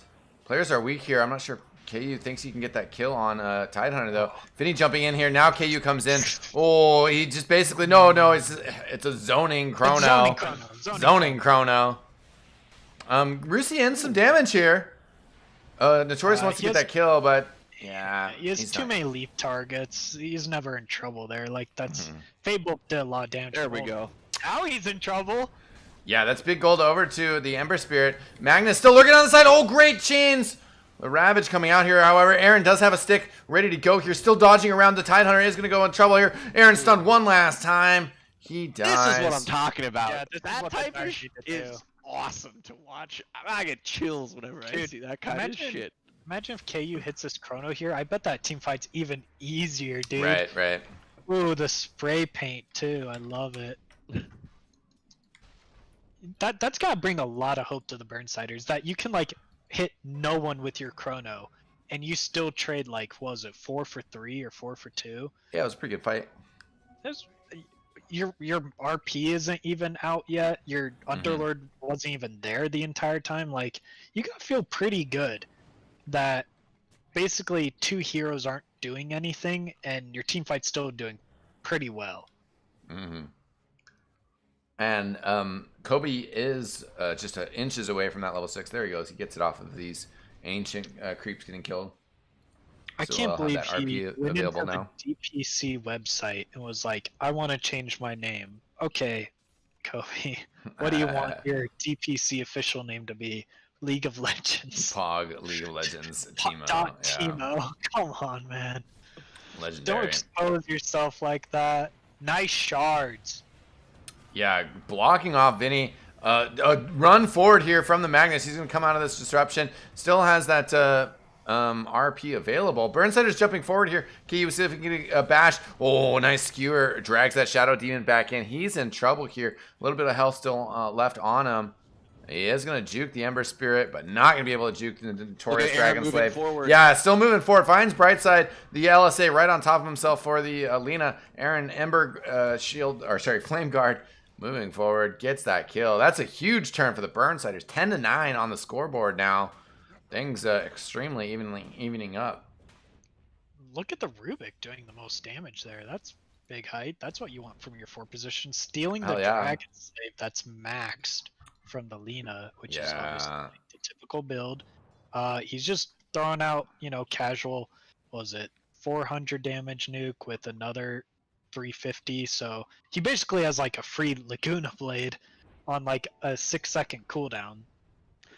What's very interesting is like I think something that you had identified early on in the draft is that these teams sort of both have the same problems. So the Burnsiders problem sort of manifested like really early on in terms of like laning phase, like being able to answer like early harass, early damage. But like now the coin has been flipped a little bit here onto typical NA, where like they have little answers for when Burnsiders actually go on them with this Ember Spirit, and like the Shadow Demon just melted in that team fight. Yeah. Like he used his disruption and then was like, oh, I have to leave. Like I have to run.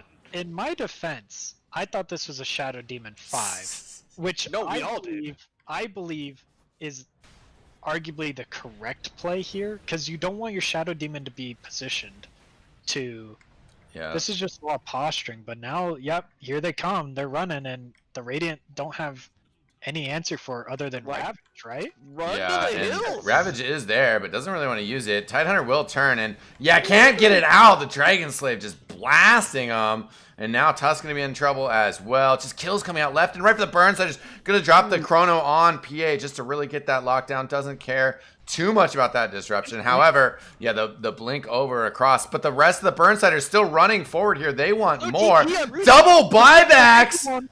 TNA throwing it all down right now. However, RP coming out on the PA. Vinny coming over. Here's that Ravage. Tidehunter back in the action. Oh, it's stolen. There it is. 1, 2, 3. Shadow Demon on the side. Big damage coming out here. Aaron, the first one down. There goes Pingu. I lost the PA. Okay, he's dodged over to the Shadow Demon. Tidehunter extremely low. He's going to go down. The disruption on KU gets that kill. The courier. Oh, Notorious gets the kill with the Fade Bolt on the PA. Still has a spell steal here. A high ground for Magnus. Is he able to get out? He does. wow. Both players get out. 2 buybacks, 2 diebacks. So hype. Look at the net worth. Wow. The Burnsiders back out on top. What a fight. This is what I was talking about. This fucking Ember Spirit just running at them. He's just like, deal with me, deal with me.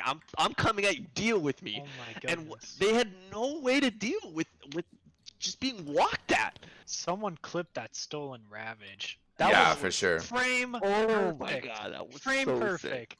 That is what a top 104 position looks like. Goodness sakes, that was insane. Yeah, very well played by Notorious there to help swing that fight around. Oh my gosh, that Dire Sentry's just barely out of range of that Radiant Observer in the triangle. Hmm. Take note. Take note. It's so close. unfortunate. If he just puts the sentry on the top, like, top echelon, the top side of that spire, it grabs it. And they had to throw down another sentry, so they got it. But imagine if they didn't. Would have been a disaster. But now this, like, because the Radiant didn't take full advantage of their huge early game lead they had and the ability of, like, all these underleveled heroes on the Dire, I feel like this Mag 5 is just going to pay off in, like, tenfold. All of a sudden this Void is free farming. If you watched Mag the past 2 minutes, he's literally just walked back and forth to Ember and Void and given them to cleave. Like, that's all he's been doing and stacking. Like, he's playing perfect so far, and like I'm really excited to see, like, oh, Gray is smoke. That's exactly what I was about to say. Is I'm really excited for the next team fight. All of their spells are off cooldown. Ravage is not up yet. 4 It's, seconds, he will have it. close. And Notorious DD. Notorious has held on to the Ravage, so he still has Ravage for another 25 seconds here. That's part of why they've smoked here, looking for this fight here. We'll see if Notorious can walk in on the side here. They are going to walk past those 2 TPs, see him coming in. Now that the Tidehunter is here, Rubik's still holding on to it. They know he has it. There's the Rubik Ravage. Steals into a gush. There's the Tidehunter's Ravage. But the typical NA are the ones banged up. Ember Spirit caught in the Chronosphere. But such a great Chrono. Such a great fight for the Burnsiders. This Tusk in some serious trouble. Magnus walking forward onto this Lina. They get the chains onto the Shadow Demon. Typical NA are splitting them. But, Oh, blink. Nice blink yeah, shot. great blink Did you TP just out. say perfect chrono? Yeah, it That was was a little bit. horrible chrono. He only chronoed Ember. Like, yeah, it was like Yeah, zoning, sorry, I guess but 2 zoning chronos. You're in the moment. I'll forgive you, but like that was hilarious. Perfect chrono on his own teammate. Set the fight up, you know. Doesn't that feel great though? If you're the Burnsiders, you can mess up 2 chronos and you're still just dunking on the Radiant. It's Yeah. certainly starting to turn around a little bit more in their favor. I mean, you never know at PA. We saw some crazy I think it was Team Secret with Matumba Man getting triple Divine Rapiers. You know, that was an insane game. PA is one of those carries that, yeah, you just sometimes you never know. But the Burnsiders late game, yeah, seems very strong, and they certainly seem to It be just seems activating right better. now. Yeah. Because his Oh. Shadow Demon heroes Radiance moved into the Roshan, guys. I believe they're gonna take it faster than Burnsiders yeah. even realize. It's tag team and Gush and a PA. Like this. Mhm. Well, I don't know. Was that like 15 seconds? Like, this was a fast early Roshan and the correct play, mind you. Like, Yeah, if I feel you're like this behind is- like this and you're starting to let go of the game a bit, go take Rosh. Right. Go take objectives off the map. And they see the smoke play. The snowball from Tusk coming in on the Underlord won't actually connect. He turns around. He roots the PA and the Tusk. Tusk goes down. PA definitely in some trouble. Laguna Blade on the Ember Spirit. He doesn't dodge it, but he doesn't really take too much damage from it. Underlord actually trying to taxi out. He's the only one who gets out. Oh. PA just blowing up Aaron. 700 damage crit, easy. Yeah, and the Magnus in a little bit of trouble here. The Underlord trying to contribute back into this fight. There goes Mag, though. Brightside Obviously. buying back. Obviously, this PA is hitting R button repeatedly because that was 2 700 damage crits Right. back to back on Mag and Ember. And the Ember is trying to like wink his way into the Underlord ult to get out. You saw him. He tried to remnant to the cliff and he started walking towards it. The moment that Underlord Uber left him, he was done for. It just helps that the PA literally critted him down with one hit. Yeah, it looks like the objective that they're gonna get out of this is this bottom tier 1 though, which, I mean, I have to think you just don't care about giving up, but the Burnsiders have Yeah, they're think putting otherwise. they're putting some fight on PA. PA is down to about a quarter health, a little bit more with that skewer. Blinks over to the Notorious. Does have is that really Aegis. bad Runic has position. Laguna Blade, guys. RP. Oh yeah, coming off into cooldown root. in just a few seconds here. Waiting to turn around and blast it. Won't have to use it on the PA as PA is down. Notorious is holding on to that ultimate stolen from Lena. They're just body blocking this Tidehunter. There it is. Just blast through him. KU calling on the next level play. If you're typical NA and you find yourself next to this tier 1 objective bottom, that you just say, do we care to be here? Yeah. Does it We even care do to be anything? here. Like, yeah, like why are what we does- here? What does it open up on the map? What does it give you? Like, other than like getting rid of the last tier 1 on the map, Mhm. which all did was give the Dire another fortify for these tier 2 pushes. I don't know. I think you hit on the head. The other thing is, if you saw they put vision on the Spire, it's gone now, but why not fight near all your vision? Why dive the tier 2 there? Why, like, I know you have Aegis, but like, it just felt like they're posturing in between tier 1 and tier 2, and that's how you get collapsed on. Oh man, and this is where Shadow wow, Demon. let's Shadow do Demon it. was a fun hero for a while, but That's he's your gonna go mid down. laner. Yeah, exactly. He's just not really doing much. Ember just walks up on him and crushes him. Notorious is surviving. Still does have a wand here. Still have a Chrono. Yeah, Ember is in trouble, but the Chrono hitting his teammate again. I don't know if my casters would refer to that as a perfect Chrono or not, but it certainly did come in handy. What does anyone else notice this Rubik's almost out leveling his mid laner and his safe laner? Like, Yeah, who's the it's- true carry on this team? It's Oh, definitely the this body Rubik. blocks. They get the Body kill on the blocks. Tidehunter. Do you GG and go next? Do you just like, did both teams grief their games? Like, Shao Demon mid, Clink's off lane. I think let's stop the clowns. Let's get a legit game 3, pick all the broken stuff, and let's actually bash it out with a 30-minute plus game, please. Like, these like pre 30-minute GGs are, I don't know, man. They're just like drafting errors, right? I mean, there may be a little execution. I don't know. I don't know. Well, obviously execution, but it's like, if the Shao Demon was 5 and Lena was mid, it's not a drafting error. But the moment you send the Shao Demon mid, you better dunk on Ember Spirit, and you better go and dunk on everyone else in the Yeah. game. Like, it's not Well- it's not like Lena where you can just kind of like tie the lane, get a cute kill here or there, but it's okay, I'll scale because I'm Lena. Shao Demon's almost at his peak. The moment he gets Ags, he's pretty much peaked. Yeah.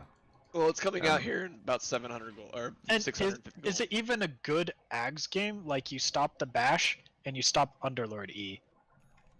Like, for the break mechanic.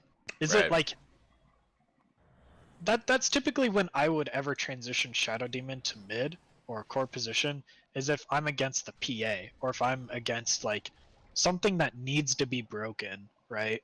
Yeah. And Mhm. aside from void bashes, which arguably isn't even the issue this game, and I suppose Underlord E, it's almost like the Shadow Demon mid would have been better on the Burnsiders draft because Kraken Shell and Blur. That's just what I'm kind of taking from it.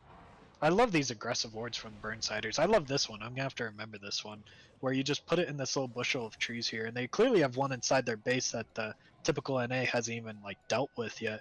Just really good warding. I'm assuming it's the Magnus, but it's probably Rubik too, a little bit here or there. But whoever's in charge of it on the Burnsiders is clearly like, he knows. He knows. Right. knows. Yeah. Oh, Oh, another just- smoke play. I think they're just gonna shove out mid. Do you see this sentry mid just again just not quite nabbing the ward? That's painful. Yeah, unfortunate. God, Do it's you like think? Do you think he goes into a lobby and he's like, okay, if I place it just here and they place sentries anywhere here, it'll be just out of range? I love doing that. I'll go into a lobby for an hour and just put wards around the map and just kind of find ones that are like in weird spots that should never get dewarded. yeah, I mean, Sly. Good practice, Do you see yeah. that like 8-page post about buying Oh, yeah. Quelling Blade? Oh yeah, I Oh, really Dota do players. miss that Quell Yeah. and Tango no longer gets rid of wards.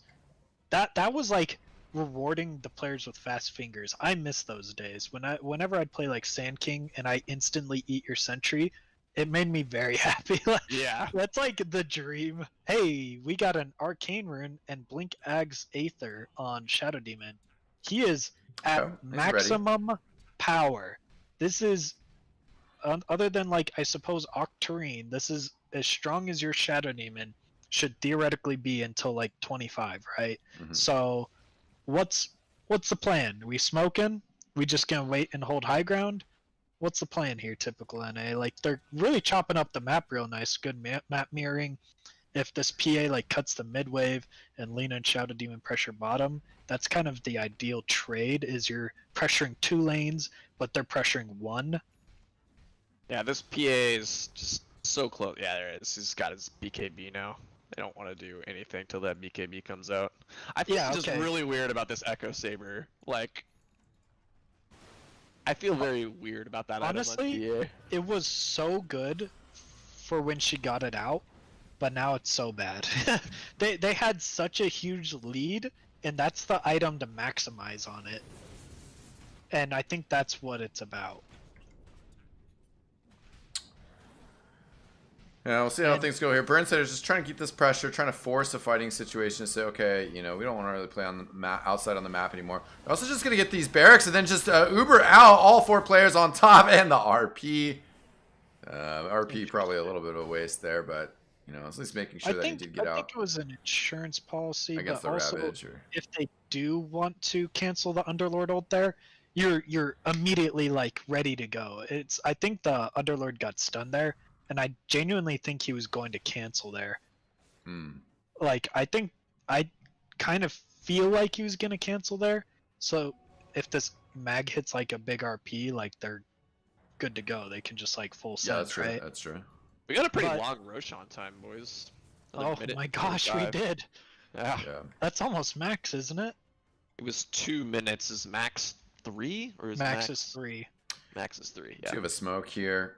Trying to push across river, trying to find some action. They're going to be able to walk high ground without it popping. Game And is they not do have the closed out vision at there. Oh, Fast notorious. fingers from That's With Midori. the called rank blink. 100 fingers right there. Yep. Holy moly. One day I'll be like that. That was some quick fingers, man. That's like either like you have to have like quick cast blink, I'm or you pretty have sure to be it like was- hovering it. Like Yeah, I think it was quick. I think it was self-cast, quick cast. yeah, because On its it was blink. immediately back to zone base. Yeah. And the posturing underway here. It's the Burnsiders that are smoked up now. They Notorious. see the tide on this high ground. Yeah. They know. They know. typical NA knows there's a ward there. Pinging him like crazy. Yeah, they're like, yo, bro, please, stop. Stop showing there, please. See if they realize that they're under The vision. burn side- Warriors look- not look dropping at- it down. Look at this diamond of vision the Burnsiders have. They just finally got rid of the one inside of their own base. Oh, Burnside. Yeah, they have find. Yeah, bright side. Burnside. Bright side getting Brightside, burned. Brightside. Well, Mr. Brightside casting the Burnsiders tomorrow night. Yeah. Oh, that should be fun. Yeah, definitely with Pawn Zeus on the RD2L Masters. I love Channel. Ponzus. We popped on a cast with him the other night. That Yeah, was he's really good fun. Mr. League of Legends, not. Oh, they see with the career. There it is. There it is. More neutral items coming out here. Mindbreaker, all sorts of good stuff. Has anyone taken a look at Void's items? I'm in love. Yeah, Yeah, man. Dude, Treads, Mask of Madness, MKB, SNYAC. If he gets like a Satanic and like a Butterfly, which I think he has queued right now, doesn't he? Yeah, he does. Okay, sick. This PA's gotta itemize for him all of a sudden. She has to get MKB. She has to get right. all these items to deal with this void. And at the moment, she has no answer. Like, Yeah. their only answer is the Shadow Demon throwing all 3 ultis on him and Laguna Blade. Like, that's their response to Void. How do you kill him? Ooh, these are some Tough items. situation. Hello. Yeah, Paladin Sword, Greater Fairy Fire. He's gonna rock the Paladin Sword. Certainly a nice one for Oof. Faceless. If Radiant can hold high ground here, which is the argument in the draft that I was saying, like, especially when this, like, Lena's a 5 position, how does the Radiant stop the Dire from just walking at their buildings? And you guys Yeah. are like, oh, it's whatever. No, Saint was right. They have no answer. They have no wave clear, you know? And what if they took this Underlord hero instead of the Tide? Because they got to pick first. Right. It might have changed everything. We don't know. Underlord's pretty good against Void and Ember Spirit. Dude, that's Yeah, what I was saying about the this second. Tidehunter going Tide was Ags. the second even though pick. Yeah, that's why I thought this Tidehunter would be going Ags to deal with that, and he's going GG Oh, boots. KU just gets blasted down by that. Shadow So- Demon W, not even an ulti. That was a lot of Yeah, damage. he got bursted super quick. Burnsiders are going to get Wow. the second barracks in just a second there. And- The Vinny Taxi is available. Okay, like... Yeah, no, he does go in! Oh, no! Oh, gosh. Why? No, you were in the clear. Yeah, he just wanted to be in the car. Wow. Dude. Just would you say that was a perfect spirit? That was more like traveling Spirit Airlines, my friend. Dude, I would call that stepping out into traffic. Holy shit. That's like when the Uber's going like 60 miles per hour and you're like, I don't want to pay for this, so you hop out mid-drive. That was painful to watch. You can like kind of see it happening in real time too. It's like a slow car crash where you're just like, he's gonna jaunt into it and miss the Uber. Yeah, I thought he was just gonna leave the spirits there or something, but no, he did it. Hopefully that's one That's they can okay. laugh about You're tomorrow. forgiven. Oh Oh, yeah, yeah, 100%. Laugh about tonight. We'll see. Hopefully Yeah, they won't 'cause have to he- sleep on that one. He could have actually put a spirit next to him and jaunted to the spirit next to him, baiting it, right? Like, because Yeah, he would have but, zoomed in and then, but just Well, really wanted to be in that car. Did my eyes deceive me? Or he didn't have a spirit in base. He got Ubered to base and then finished the zip. no. Yeah. No, the Uber hadn't finished. Well, yeah, because unless he had 2 remnants there, but it was definitely a weird interaction of sorts. I think he got dragged to base and then it finished the zip. I'll have to Yeah, watch like him he replay, probably and I'll had show already you. clicked it, right? But he got Yeah, dragged to I base think and that then- he got.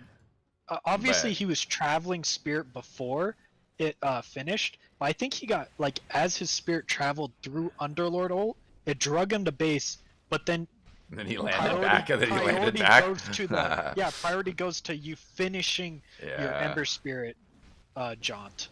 So So he wouldn't have I think he actually. didn't know it would grab Wall you and out. Spirit for Wow. him. I didn't know Yeah. it could grab you Yeah. out.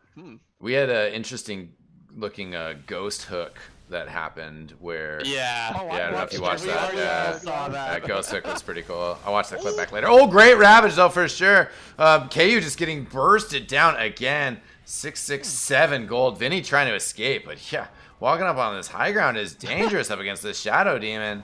And now, yeah, Ember Spirit's gonna be in trouble again, and Burnsider's down 3 players, a little bit more serious this time than last.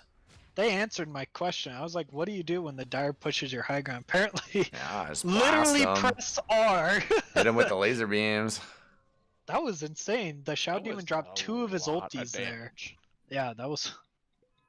Did you get the damage graph after that? I'd be really curious to see I didn't the see it, team yeah. fight recap on that, because Yeah, I I don't guarantee have that it was either. all Radiant. Did the Dire Oh. do any damage? Oh, Yeah, he might be in trouble here as Fusquatch right on top of him. He's got a couple Dodges stacks the of that dust, poison. thankfully. Yeah. did not and get blitz clipped away. with the dust there. It's kind of weird though. Like this high ground defense, it kind of just feels like we're now Does waiting anyone for else- this game to finish in 15 more minutes instead of then. Like Possibly. Yeah, hopefully. it doesn't like it feels like when you're at this point in the game, it's not just like one defense. It's a defense, then a subsequent team fight or a subsequent feed. Because Right. like they got 1 ward up. They got 1 ward up from that. Because this ward mids was Well, already they placed a remember while they ago. had like 5 or 6 down when they were pushing for Roche in that top lane of Rax. So they've Yeah. kind of expended a lot of the wards they'd been saving up. Also, do you see that the PA had 7,000 gold saved up? Just bought a Vanguard at the side shop. Holy She moly. she had Ags on the quick buy, but has now swapped it to Abyssal. Clearly, they're kind of understanding the same issue that I was gonna bring up. Is that if you go for this Mhm. Ags, you're not gonna have the lockdown that you're kind of needing. Yeah, no, I was saying in terms of like what they got out of that defense. Like, Oh, they yeah, got- yeah. they- yeah. I'm just bringing up the fact she had 7,000 gold Yeah. after that, and 7,000 gold sitting in your inventory when you're down 5,000 net worth from the void, and he's using his effectively. That Right. means you're down almost 12,000 net worth. Yeah, You yeah, know, yeah. like that's double now. That's not a small amount. Ooh, spell prism for the radiant. If you give that to Shadow Demon, Yeah. oh god, say it ain't Yeah, so. yeah, he's got the quickening. Yeah, there it is. Oh no, smoke. Hopefully they know that illusions. Okay, thank God. Yeah. Quickly press Mhm. Ravage. It's Underlord. I see think if- they let's see pinged if- out Vinny. I think they might have seen the fire. I think Yeah. they saw the firestorm, but I think that's the No one's last showing. person on Yeah. the team they want to go on though. Yeah, and Like, Burnsiders are they'd- pretty close. They got the They're positioning Shaco there. on in Vinny's backpack. I can't help but think he should just have. Oh, this they item. don't know it's a. Okay, now they know. No, but he's getting a Havoc Hammer. Mhm. No, yeah. He had the Shaco in his backpack. Yeah. I was wondering Minotaur maybe- Horn. Have you also seen coming out the? here.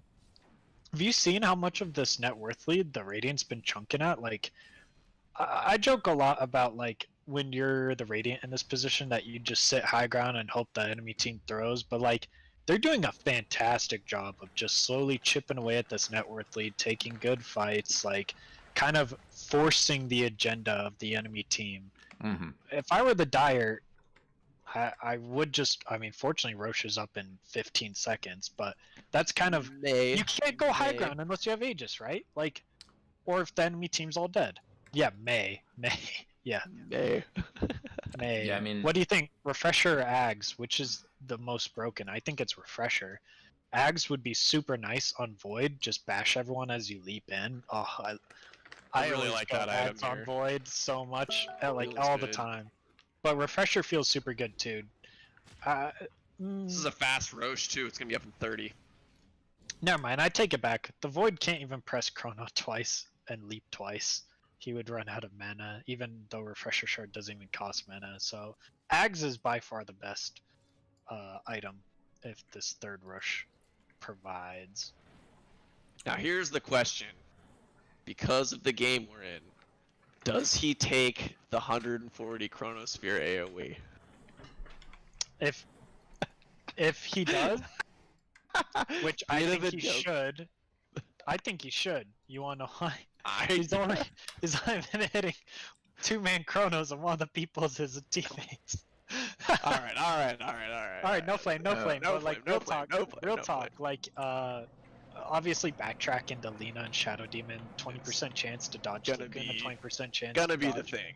Yeah, obviously it's broken. Ooh. Yeah, I'm not sure if the Burnsiders. Okay, no, they have disengaged They're from this aware. Roshan. Yeah, they're at least aware it's No, a no one's possibility. showing. Ember's Yeah. showing bottom, but other than that, Can they Burnsiders know? they know it's up. The They had a courier that was there. Undershirt? Yeah. They had a courier that was Oh, there. okay. So yeah, they're aware of it. Vinny checks it one more time with the Firestorm just to make sure, and also actually Shadow oh my Demon gosh. sort of incidentally gets the Illusionist Cape. That's actually sort of okay. He's gonna put that back. Do you see how fast Shadow Demon can throw out these shadow poisons with the spell prism? Yes. Oh He's my just gosh. yeeting them out there faster than he Yeah. can even finish the animation. Like, 1 second. yeah, on him. it's That's pretty. you crazy. literally can't click it fast enough. Oh, I can't click Roche. Can someone who can click Roche God. tell me? Yeah, It's he's got half health. He's shard. third health. Oh. Yeah, and refresher shard. Lame. Okay, maybe double RP is the. Double RP on 5 position feels. Oh, he does have blink and He has force. blink Does he force. have I mana? put it. No, but the void doesn't have mana unless like he dies, right? So Yeah. I don't know. It just I mean, he's got BKB, Minotaur Horn, and Chrono. the mag can do too. Dude, maybe that's sure. the thing though. He goes in, uses Chrono immediately, and he Dies. switches. And if he dies, doesn't matter. Switch. Regoose. That's obviously like the choice here. I'm just kind of like thinking if we want like boom bang pow, like you want that like double RP because he actually has mana to do it, and he's not like he's the follow up. He's not like this Yeah. team fight isn't on Mag. Mag just helps finish it to an extent. He helps. Jeez, Alright, yeah, so KU how much getting damage stunned, is and then gonna the happen? Shadow Poison's just coming on top of him. He will be able to just kind of start hitting away at this melee barracks a bit.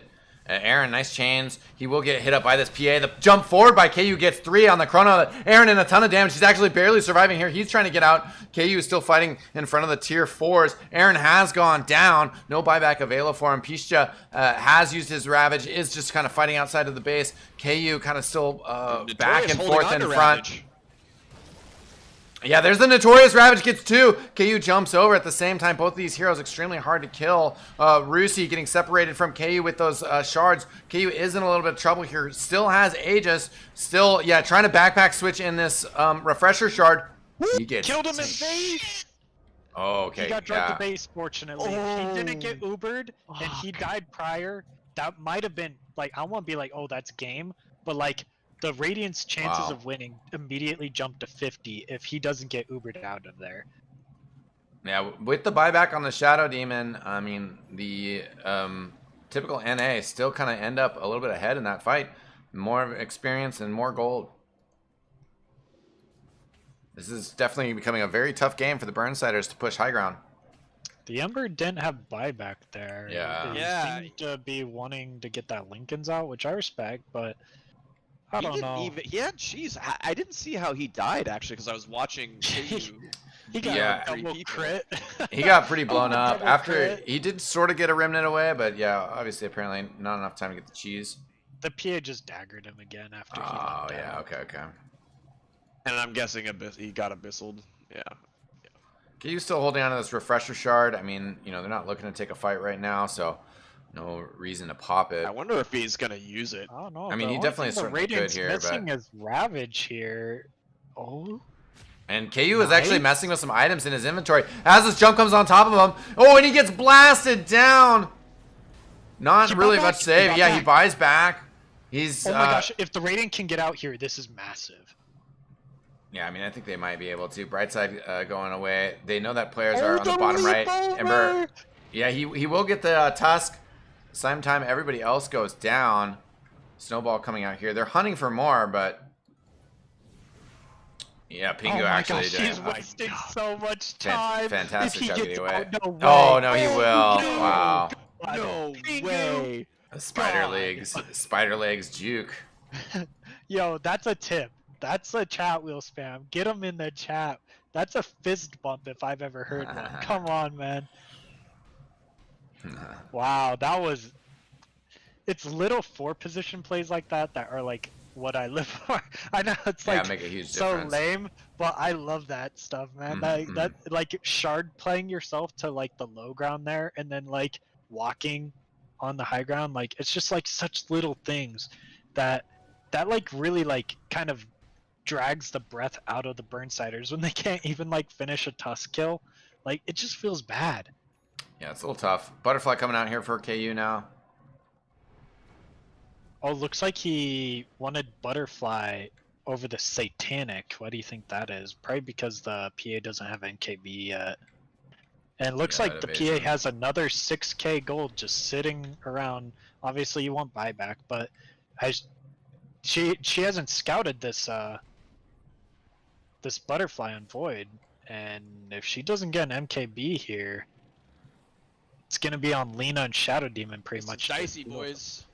Yeah, we're trying to get an engagement here from Vinny. Can't quite find Pingu. We still want more here. Notorious does have a blink on this Rubik. Charging forward. We'll find... Oh, just the refresher. Lena. Does use that Ravage. Rubik has Refresher Shard here. Refresher Ravage if they need it. Yeah, we'll just blast down this Lena. He doesn't have Ravage for a whole lot longer. I guess 55 seconds. It's still pretty healthy if they want to... Pretty good amount. Yeah, if they want to get another engagement here. He's got plenty of time to decide about that. It feels really good to just like jump in and throw out this Ravage on Rubik. They're looking to go They're- on PA top. They know she's farming up here in Blur. Yep, you gotta have Ember, BKB, leave. You gotta BKB and leave, man. Okay. Yeah, there's the BKB. Abyssal? No. No Abyssal. Yeah, they tried. Do you Dark think if Drifting. Ember went like Abyssal instead of this Maelstrom or Abyssal instead of this Lincolns, is that the play? Obviously you want the Lincolns because the Shadow Demon and this Lena are giving you a lot of issues, but I don't know. What's other than like clearly you have RP and Chrono, but like I don't know. Ember Spirit's like their mobility hero, right? So you typically want your mobility hero to be able to stop those BKB TPs. That's why like Puck Ags feels super good. It's why like you saw Zeus go Abyssal the other day. What game was that? Oh yeah, dude. It's funny because I was like, I'm pretty sure someone who would was that never buy. Arkosh? Yeah, I'm pretty sure someone who never buys a missile is gonna have to buy a missile Yeah, that was here. Zeus. No, it was Zeus. It was Zeus, but Yeah, but he also had a Blink and an Octarine, so like he was bouncing all over the place. Yeah. So like it was totally fine, and like I literally said that to you, I think in Steam message. I was like, someone needs Abyssal, and then Zeus picked it Yeah. up. That was hype. I thought it was gonna be I think whoever's like playing Their offlaner or whatever. Yeah, Yeah. I'm just curious. I'm really happy that this is our game 2. Like, Right. can the Burnsiders close it out? Objectively, like, and he bought out his Lincoln, so no buyback on Ember, but objectively, it's like, the Void and the Magnus Dude, inevitably everyone win the has game. buyback on Radiant too, except for Shadow Demon. Shadow His- Demon just bought back, right? Yeah, his is down for 145. Okay, so it's almost back up, actually. Yeah. And what do we got on Chrono? 30 seconds till we know how long the next one will be? Man, this is Another cut- smoke play? This is... Mid-game Dota is actually the best Dota. Like, this is when you see, this like, feels like late actual game Dota. Dota already. Yeah, Well, yeah, it's we're mega coming late up on game. It's 50 50 minutes. minutes. So. yeah. Like, Feels like we've crossed that. 35 threshold. minutes is late game. This is uber late game, you feel me? This, Yeah. like, 25 minutes is, like, almost late game nowadays. Like, the game just ends so quick. Like, I feel like the concept of mid game is now just like quote unquote post lane, right? Yeah, like- like 10 minutes. Yeah, that 10 to 20 mark is your mid game now. When in the past, Oh, look at Aaron Oh. Gunn coming in. Coming he in did not hard like from his shrine getting distance. taken. And he will get Tusk Punch. We do have Vinny coming in from the side here. We'll see if we can get the pit to lock down on Pingu. Definitely these searing chains coming out to lock him down. He'll get that kill. Bright side will escape. So some sort of silver lining there. Aaron expending quite a fair amount of charge fire remnants to get that. That's the correct play. Suicide for that shrine. Have your 4 tank the gank. Like that. It kind of plays itself. Like, if you're not doing these things, start doing these things. If you're behind, you need to kind of scrap and feed yourself as a support for getting those outposts. I think during Burnsire's scrim, me and Gearhart, the 5 position, we both went for both of your shrines exactly like 20 seconds prior. We're like, there's no way they'll kill both of us. They killed both of us. Psych.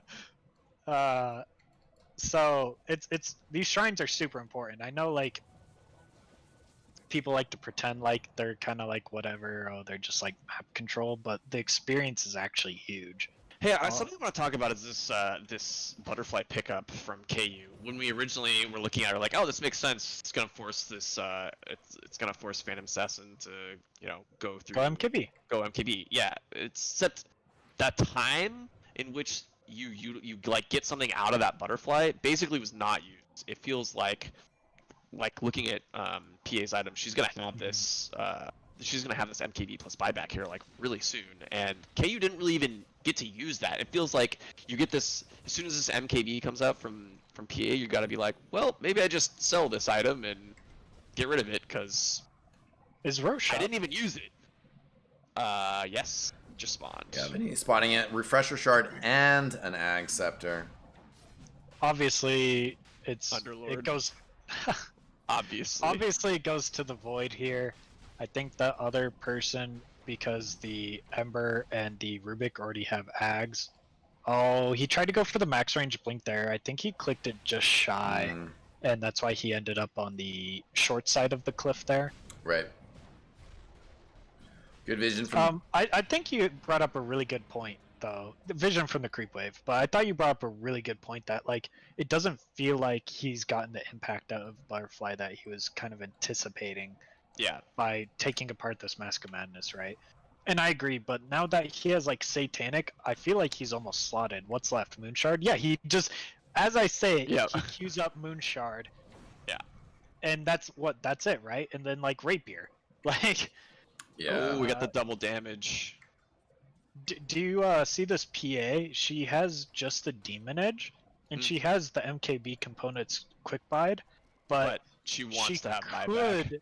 Yeah, she wants that buyback, but she could just get a relic and get Rapier, which is 100% True Strike, which you guys might say it's a throw, right now. But I genuinely think if she goes Rapier this game, I think they win.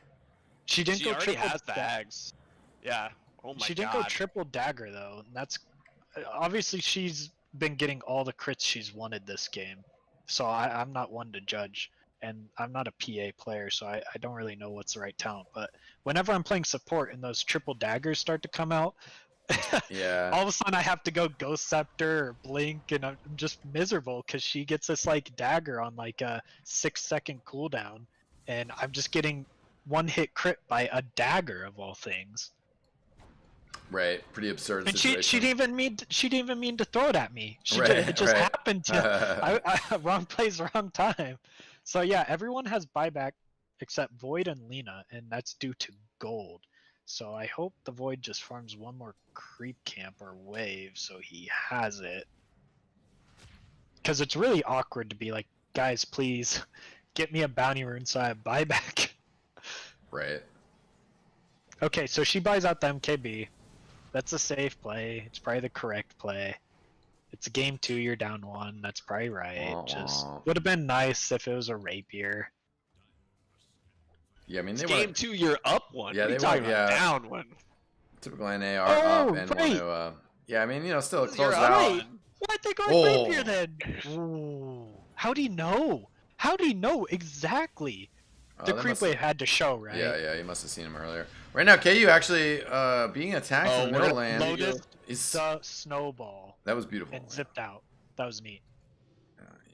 He does You have gotta be this- careful with that interaction because sometimes when you spirit, but snowball takes priority sometimes. So you gotta be like really careful how you time it. Mm. Lanes are Because all... you can cast spells while you're in snowball, right? So like if he jaunts while snowballing, I'm curious if like snowball or his jaunt takes priority. Like where's he gonna end up at as that snowball's traveling? I was actually a little surprised. I thought he was gonna actually aggressively time walk in and use Chrono there because he had his DD. He had the DD and he had switched the bottle back out of his inventory, but Only he's 5 playing it a little seconds safe. left. Yeah. Yeah, I feel like that would have been a really good opportunity outside of the base. Oh. Whoa, he just annihilated this Wow. Rubik. 1,100 That was- gold, too. 1100 gold. It's absurd. Well, you guys gotta remember that Rubik was actually the like true offlaner this game. No flame to Underlord, but like Vinny got pooped on, and then he went to go jungle, and the person that sat in the lane got the experience, got the gold, and like actually has been getting all the kills with his like W Yeah. this game has been Rubik. Rubik is the offlaner this game, like so that makes a lot of sense. He hasn't died in a very long time. Yeah, he's not. He's got that This is a- unstoppable streak. This is a good time pause. I'm gonna grab a drink while you guys. Man, Get I at am it. late for dinner, boys. I am so late for dinner. Yo, if this goes to game 3, we can get my twin brother Gearhart to finish the tri-cast though. Yeah, there you go. You know, just bring all the cats in. Just bring all the cats in.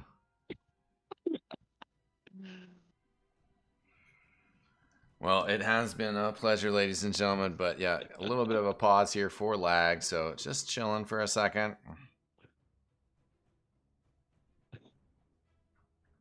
Oh man. Been quite the match, though, for sure. Yeah, I feel like Aaron has fallen off here a little bit item wise. He's been focused so much at like being this heavy like pick off and like really being a presence across the map that it's taken a little bit of toll on his ability to scale. But like looking at the net worth difference between Aaron and the Shadow Demon, it's like actually pretty close. It's only about 2,000 gold, which Aaron has 5,900 gold just sitting on him, and this 2,000 gold that Shadow Demon has is just his buyback. So Yeah. he has nothing in his quick buy either. What does he need? What is it? I mean, what are their Ember Spirit? problems right now? Yeah. So, I mean, I'm wondering if he's gonna buy an item to actually enable his void even further, Mhm. or if he goes something like Shiva's or even possibly like Aeon Disc actually. Yeah, and this could be a good one. I mean, something to... Yeah, just be careful of that PA, right? Yeah, like it's like this double-edged sword buying this Aeon Disc though. You're like, oh yeah, like PA goes on me, and then like I'm good for a second. But then there's always the possibility you just get like randomly daggered, and this like 4,000 gold item, or whatever, Right. just gets popped immediately, and you're like, God damn it! Yeah. Just can't believe in a 60-minute game almost, there's not one Heaven's Halberd and there's no Blade Mail on the Underlord. I feel like that's the answer to this PA. I feel like that's the answer to this Lina or Shadow Demon. These are all 3 squishy heroes that don't want to dunk all their damage on this Mag 5 or Underlord. They're tanky heroes, and Blade Mail all of a sudden buys you a few extra seconds of either you're trading your HP for theirs, or you're just not getting touched. I think Both are ideal. the main issue though is like this PA has 25 armor and is sitting next to, hold on, who has the? I thought the reflection was based on what yours is. So if I have super low armor It's and it reflects, It's so it all damages. Oh yeah. So it would reflect what's done to you in the same damage type, but it still takes into account your your reductions. if I have 0 armor and you crit me for 2k and you have 25 armor, you're gonna do more damage reflected to yourself than if I had 25 armor. Does that make sense? Yeah. Okay. Yeah, we're saying the same thing there. It's Yes. like just that this PA has a bunch of armor, so the reflected damage back onto her is Yeah, just not. I'm just saying, wouldn't Yeah. it be really nice? Oh, and Underlord goes back for the Heaven's Halberd. Are you, Steven? Come on, Eckstein. What's happening here? He Just a immediately brand, big cues brand, dude. that Heaven's Halberd. Yeah, that's the answer this game. Okay, I'm glad that me and Vinny are on like the same wavelength. Oh, Vinny just getting exploded with these crits. Yeah, we're on the same wavelength. I feed like that too, buddy. Don't worry. Like, that's me every game. I'm always wanting to tank the gank, and honestly that's correct play. You have buyback, you tank the smoke gank. I don't even know if it's smoke gank, but it's better you than Void. It's better you than Ember, right? It's better you than technically Rubik at this point. Right. Like, this Rubik is kind of a big factor right now as far as their team fight. Man, I have to say I still think the Aeon Disc is the answer here. Like For PA, Underlord?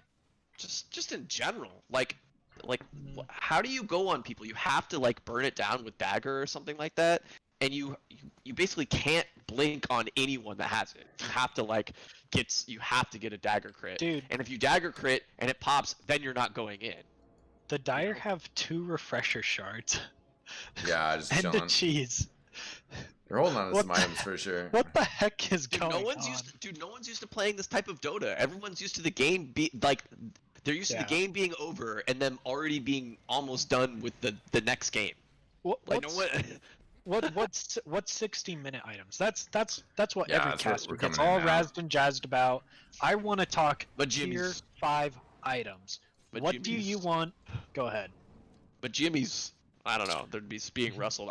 Dude, I'm saying like, you're the PA, you want that Desolator, right? Right? Oh, Stygian Deso. Yeah, no, you want that Oh, Deso, right? Yes, please. If I'm Lena or Shadow Demon, I want that Seer Stone. If I'm Tusk, I want like Force Boots or Tide. Dude, how does And- Mirror Shield work? How does Mirror Shield work with PA Blink? They like Oh, They yeah, like- blinking on top of the KU right now. KU does just plop his BKB, trying to fight through this. Vinny's in here as well. KU just disappearing, though, to the PA. KU buying back a good RP, locking down the PA a little bit. Vinny just trying to retreat here. Ember jumping forward. PA now getting attacked by KU. He will get that kill, 849 gold. Brightside goes down as well. Burnsider's starting to clean up some kills here. They're trying to chase Pingu as well. It's a Divine on Ember. Yeah, that's an item that you can buy on Ember. As Is he Burnsiders sticking decided the they game? need to close this game out. 60 minutes. We have reached that timer. PA does have a buyback, but without the Lena, and if Tusk maybe Oh, forced to no, buy back here, the double no. damage rune. They're like, who do we leave that for? I think he's getting his bottle. Oh, KU's just lost a courier that had a moon shard on it. Check out I don't know if you can see my pings, but you can see Rusi's courier flying out a full nullifier and a Ags Oh. recipe. Oh. Yeah, the nullifier will be a great item to have here. These Let's see if racks you mean buy nothing, back. boys. They're a distraction. Yeah, just give him up, give him up, give him up. You don't want to buy back your PA because the Void bought back. So if you can just like hold out for 30 seconds, you fort here, you throw out a few spells, you like weaken them a bit, and this PA respawns in 30. And if you wipe them, it's game. So just be patient, relax, you're fine. They're obviously Underlord ulting out. He tried to force play him out there. That was close. Yeah, and Man. the Aegis pinged out here, so that last tower on bottom no longer there. The wave will push just a little bit easier once it actually kind of gets the high ground. They're going to pull back, get that outpost, see if they get any tier 5 items in the process. There's one. There's that pirate hat. Pirate hat. That's exactly what Void wants this game, I think. Yeah, You just need attack speed. Attack speed. That's all this hero really needs is attack speed, and like, you know, if like BKB could last a minute instead of 10 Typical seconds, that'd be NAs nice. knows this is up. Digs up that They are- bounty rune too. I feel like the game is determined here at this Roche. I feel like whoever Oh, gets this Roche. Rissy just jumping forward on top of Vinny, putting a lot of damage. Ember Spirit showing up there. Oh, look at him though. It's just getting blasted down. In return, the RP comes in. There's the Ravage follow-up. Pingu rolling forward. Boys, He's going to get fire! some damage in on Kobe. The refresher KU up top. Yeah, nullified. And he's just getting jumped onto by Rusi. The time walk away, though. Rusi stunned down. I think that was a Notorious LSA. He's still getting lifted and controlled by Notorious. A lot of damage on top of him. An RP, but he's disrupted. Yeah, so close to dead, boys. Yeah, oh my did just gosh. get that dagger away. There's Still jumping around. Eventually goes down. Now Brightside in some trouble here. Will get killed. 125 seconds on the respawn timer. Tidehunter under attack by KU. He's still just jumping around with that pirate hat. KU attacking so fast. Although he's still having problems getting away from this Tidehunter. There's no And way. No. Wow. They all have buyback except Alina. This is probably one of the most hyped games I've seen all week. This is incredible. Notorious with that lift on the Tusk. And Ember Spirit here. Aaron just whacking away at him. Oh, And Tusk doesn't have buyback. Have double buybacks now. They know that this Roshan's up and that they have to contest it. Mid and top lane pushing, though, for the Burnsiders. And this Roshan, though, What are these Woodland Striders doing here? is chilling. I don't know who wants those. Oh, Stygian Tussle for the Radiant! Called it. Yeah, on Tidehunter. Just because he picked it up. So many items here to deal do they with. just delete this Ag's Blessing, or is it better on... I think give it to is the it actually Underlord. better on the Underlord? Yeah. I can't tell. It's such a horrible act. Dude, Is I it- actually think the skewer Ags on Magnus is really it strong actually here. would have been Yeah. way better, That's to be honest. way stronger. That's fine. What? That's fine. No, they're just That's okay. they're razzed and jazzed. They're excited They're to vibing. hopefully Yeah, end the vibing. game here. Dude, it's They 64 got- minutes. They got a Rapier Ember Spearman there who still has Witless Shaco, so he doesn't just get one shot by the PA, and he just got A on disc. This is hilarious. Nice A on disc. on the Rusi, Shadow though, Demon. is on top of players. He gets dragged back, but Magnus definitely still in some trouble here. Rubik just buying back instantly. KU getting the kill on Foo Squash. He's just pounding away at Tidehunter as well. Notorious stealing Anchor Smash. Yeah, Tidehunter jumping forward with the Ravage. 5 seconds left on Alina. GG's finally called. 10 seconds short of 65 minutes. The Burnsiders take game 2. Ooh, let's go. Let's Big go. hype. Yeah. I gotta go eat some dinner, boys. I may sneak back in, but I gotta go eat dinner. You guys have a good one. That was Yeah, for freaking sure. hype, though. For sure. Thanks for joining us. All right, you want me to get Gear Harp in this? Get Yeah, that why- TriCast going? Why don't we go ahead and do so? Wow, that was an incredible 60-minute plus game. I was really excited for those tier 5s, but I feel like the Burnsiders almost like knew that the Radiant wanted to go get those neutral items and fought them top. Right. I don't know. Maybe there's like some meta layers to it, but that was a really fun game to watch. Not a lot of deaths either. It's just kind of like the Radiant held high ground with this like mid Shadow Demon and actually like almost came through. I'm just a big fan of underdogs. I was kind of rooting against the Burnsiders just because like I want the team So- down 2 racks to win, Right. but like I'm really happy this got pushed to game 3. I think the true better team will be revealed in game 3, and hopefully there's no weird picks. Just a nice casual Sven versus PA or whatever, you know, the usual. Right. Makes right. versus Void or whatever. We shall see. As our lobby will be coming up for game 3 in a little bit here. I think we'll take a break, though. The player's probably taking a bit of a break. I know I'm going to need to get some water, at least stretch a little bit. So we'll be right back into the game once things are ready to go. So hang tight, ladies and gentlemen.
What's up, ladies and gentlemen?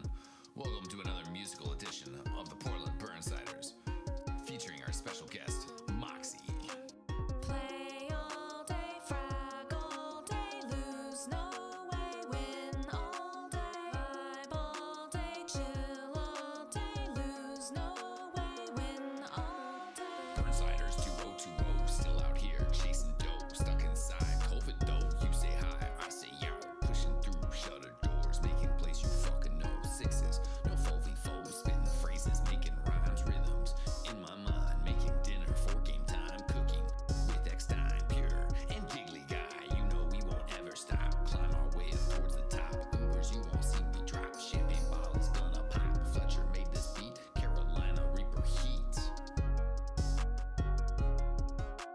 Play all day, frag all day, lose no way, win all day, vibe all day, chill all day, lose no way, win all day. Our pocket scout's name is Broy, dodging shots, a decoy, a New York boy, still reppin' Portland like Brandon Roy. Over heels on over heel damage, he's gonna deal. He's our gardener, that's for real. Cathx hit in the fields, Western gon' lead the way, sliding Rams making plays, sick pipes. He'll hit today, TPM it ain't no thing. Fletcher flies in the sky, sack blaze. He's our guy. Market Gardner, medic dies, rain of light. He's gonna snipe. Best believe that shit is tight. Top 10 play, it just might. My solely bombs, they were right. Now I hit arrows, you like a legend. On that egg, tell these soldiers get off my dick. Yow. Play all day, frag all day, lose no way, win all day, vibe all day, chill all day, lose no way, win all day. You know we spittin' flames, TF2's our fucking game. True, we might act a fool, throwing down Dota 2. She's Lena, I'm ET, Eckstein, and Moxie. Shit talk, her casting, shut it, epoxy. Billiards with MC, ancient player, TI winner, pause 8, serving dinner, breakfast for Kuroki, Roman Heen, Moma 2, GH Armor, Omar 2. Inspiring ways to move, play like them, ain't gonna lose. Game all day till I snooze. Sleep all night, dream of Valve, patch and TF2. Moxie on the hook, but yo, let me sing it too. Play all day, frag all day, lose no way, win all day, vibe all day, chill all day, lose no way, win all day. Damn, Moxie, you killed it, just like always. One of these days you're gonna be casting, you're gonna be like, oh shit, it's the Burnsiders. Till then, I'm Eckstein. See you next time.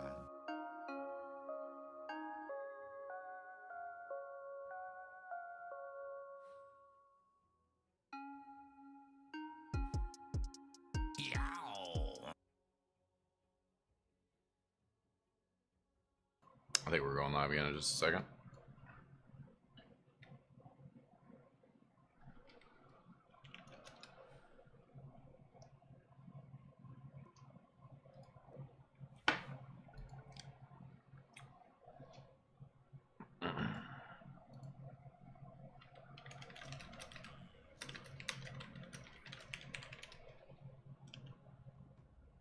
The first two bans for each team. I feel like that.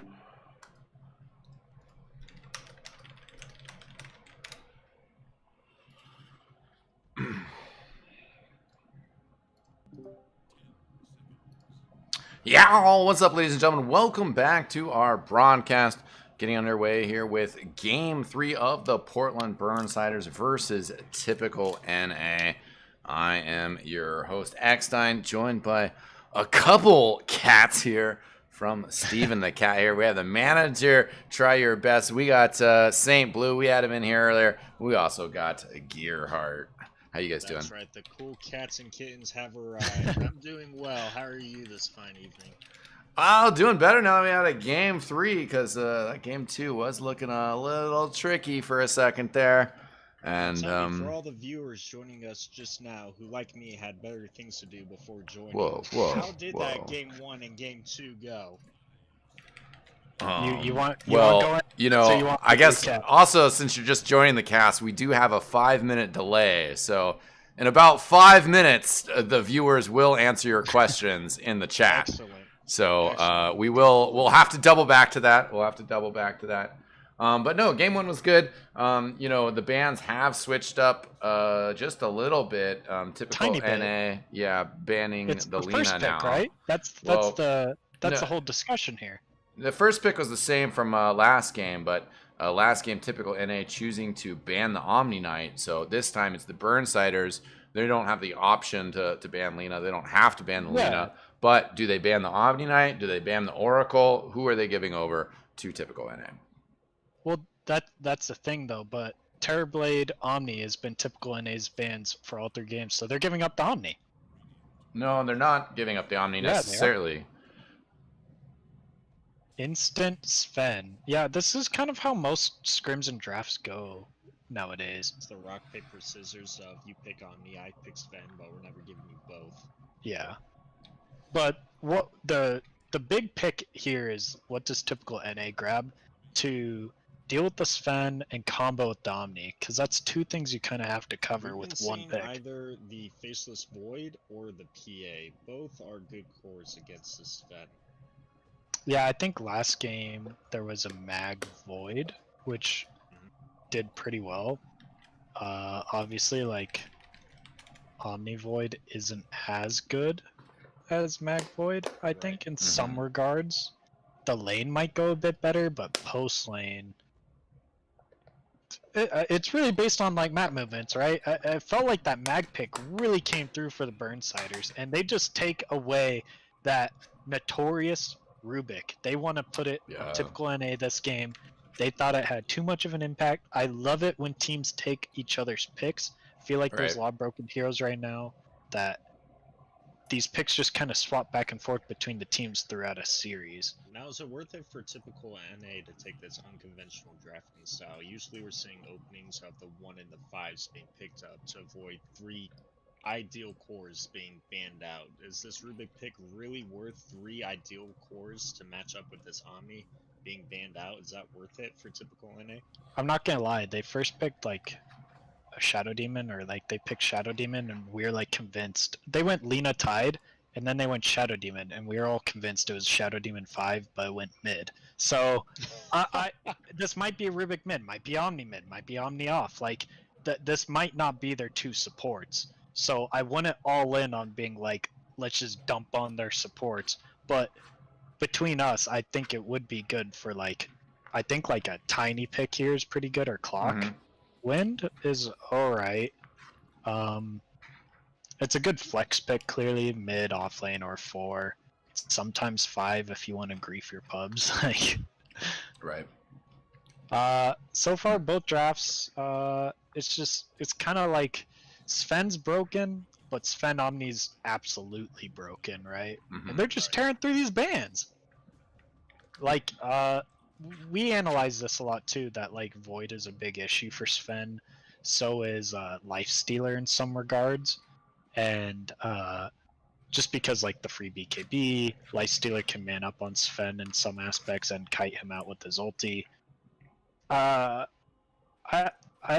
don't really know what the I'm curious to see what the next few picks are going to be, to see like where this Wind Ranger ends up. I think that's a beauty of picking her on so early, and I think that's a beauty of picking Sven so early, is that these 2 heroes answer a lot. Like Windrunner's going to push out these waves, and Sven's just going to be the perfect carry in almost every game. They get rid of the Wisp, which they pulled out in game 1, and honestly did a lot, and the typical NA players had to do a lot to kind of interrupt the IO from getting off these big reload saves. The lane was pretty much completely Sven Wisp favored until the Timbersaw got levels, and then it just kind of, they had to go jungle, right? This is what I was talking about with typical NA picking up this Rubik for 2nd pick as opposed to the carry that they wanted with the Omni Knight.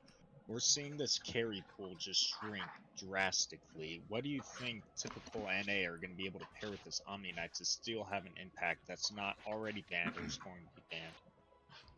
God, I wish I could be like, oh, Terrorblade, but they first banned Terrorblade. Yeah. It's honestly, it's like, it's coming down to anti-mage, Do we see a and troll? Spectre. No. What's the troll Sven matchup? What's that look like? One of the heroes has a stun, and one of them gets a free Battle Fury. Sure. The other, I guess, gets like. He hits it's really not fast. the best. He hits fast, right? And he takes buildings quick. I don't know. I like obviously like Troll Omni is like fairly decent, right? But I think like I genuinely think it's gonna come down. You might be right completely, but I think it's gonna come down to like an Ursa maybe or an anti-mage, right? Where it's like either you want an anti-mage who's gonna like take over the game eventually and like defend himself to an extent, and you go like pair the Omni with someone else like a Leshrac or a Death Prophet, right? Or you commit with this Omni plus carry. Yeah, they just got rid of all the. Didn't I just list all the carries that I Right. want? Either Nyx, PA, Yeah. Void, or Terrorblade. All 4 are gone. So what's left? It's Ursa, Troll, Anti-Mage, and Spectre, right? Maybe And they Juggernaut. I've banned seen the a little Viper. Juggernaut lately. Is Yeah, there but they- any way that this Omni Knight could be a 3 position? Yeah. Maybe. I would Okay. give it like a 30% chance, honestly. But they just banned Viper, right? So does that not scream, hey, Burnsiders, we're gonna 3rd or 4th pick Spectre here, Mm-hmm. right? Right. Does that not scream that? What hard carry or other lane is like, Doesn't oh, wanna I be don't want to broke." be broke right now, Right. right? Yeah. We could be seeing the Timber Stock, but that would be lacking in the CC department. Yeah, Rubik does a Yeah. good job about it, though. Are you saying for Burnsires or for typical NA? For typical NA, not wanting the Yeah, Viper in the they- pool, they- it does open up the Timber pick for them.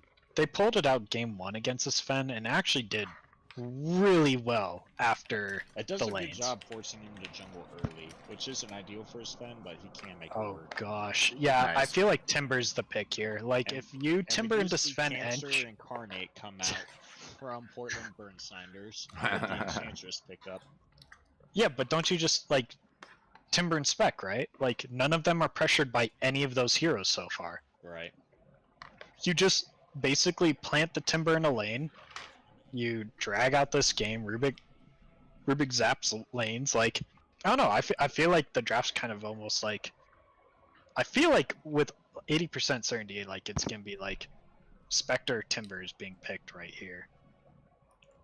Okay. Unless they really want to grief and be like, oh, teehee, it's on the off lane, but I feel like that's like really bad into Enchantress. I am worried for the Sven's game. Usually Sven really wants that steroid to really enable him as a hero, and we're not able to see him paired up with this Omni Knight. An Oracle's Or banned Wisp. out, a Wisp is banned out. Obviously, the Hmm. Enchantress is probably going to be his lane partner. That's just an easy lane for him. Who do you think they're going to want to really match up with this Sven to really enable him to have a game? All right, don't flame, but Ogre off lane or Ogre 4. Okay, maybe an Alacrity Sven, potentially. Yeah. Like the Rubik doesn't get multicast, right? So like giving up some Okay. spells isn't like super scary, and like the Ogre off lane like isn't horrible, and like you can kind of just be like you can almost like even throw the Ogre against this like Mars Rubik lane, right? And like have this Fen aggro. It's just a thought. Like obviously there's way better heroes. Honestly, like I wish Underlord wasn't banned. Right. Okay, so it's Void Spirit or Wind Ranger as the 4. Like that's just Right. what it is. Like unless you Not a really good want to put mid. them in the off lane, but more often than not, one of these are a mid laner here. Right. The Burnsires have last pick, and technically they could throw the Wind and the Void off lane Very or curious to see mid if they're or gonna give wherever. their core here or risk getting 2 more potential cores banned out for typical NA. I mean, doesn't matter. You pick your safe laner, 2 mids are gone. You pick your mid, 2 safe laners are gone. Like, What this I mean, but there's carry so pool many- is just so small. Yeah, there's so many safe laners that are already taken out. So I think they honestly have to pick their safe lane carry here. I do agree with you on the Spectre. It's looking like a fantastic Spectre game. And they're they just do pick their mid lane. they're just gonna give up 2 more carry bans. I think the thing is that like TA does like actually pretty well against both Void Spirit and Wind Ranger, and like going MKB on her feels pretty good. Like obviously, like we have a TA spammer as one of our mids in the past, and So the we issue that we picked this TA into both of these heroes. the issue that I'm seeing is TA is obviously a farming core, which is why Mhm. she hasn't been too prevalent in this meta. Yep. You're wanting more tempo control out of your mid Mhm. laner, and this Omni Knight's going to want to play with a hyper carry in the safe lane, just really enable him to have a game, because this Omni Knight's not going to be able to offer any kill threat. So typical NA really runs a risk now of picking 2 farming cores and just getting absolutely steamrolled. Not per se. Honestly, like, don't. Again, this is just an idea, but like, obviously, like the tempo controller you want here is like Ursa, but like he can get kind of kited a bit by Void Spirit or Wind Ranger to an extent. But Right. at least he can man up on this Fen, and he actually kills Enchantress really quick. But honestly, like I know Tia is a farming core, but like it's kind of a good Medusa game. I kind of wish they'd fourth picked the Medusa. Like, It would have been an excellent Drow game too. yeah, Although yeah, they yeah. do have a lot of ways to get on top of her. That's an excellent ban. That's why I coming like the from Portland Burnsiders. That's why I like the Dusa more, is because like if you have this Omni where it's like, you know, stand and deliver, and you have this Marzol and Rubik, you can kind of just like center the whole draft around like, oh, we're just gonna have like, because they could have easily gone like Medusa and then like Bloodseeker, right? And then they either put the Bloodseeker mid or the Mars mid, depending on matchup, because they don't have last pick. And all of a sudden you have this like Bloodseeker Medusa, which is like a win condition, and it actually does pretty flippin' well against Fen and all of their heroes. Seconds are really ticking down for typical NA. If you had to give a pick right now to round out the draft, what are you thinking for them? Ursa, Troll, maybe. I don't know. It's I'm leaning just towards hard. Ursa as well. You really want that 1v1 matchup against this Sven, at least in the mid game. Maybe Monkey King because you want tempo. Oh, Bristleback. Actually, this is like a really good. Bristleback. Yeah, because you don't have to actually touch Wind, Enchantress, or Void Spirit. They're so Interesting. mobile. All you hit is W. And I'd love lol. to see this tempo coming out of their safe lane. They were definitely needing it. Mhm. So the answer then that the Burnsiders have is, what wave clear do you have? You have Power Shot, and maybe if Void Spirit uses both of his jaunts, right? So you're Hellbear Smasher. You sent that enchanted Hellbear Smasher down the lane. Say bye bye. yeah, you have like 8 seconds.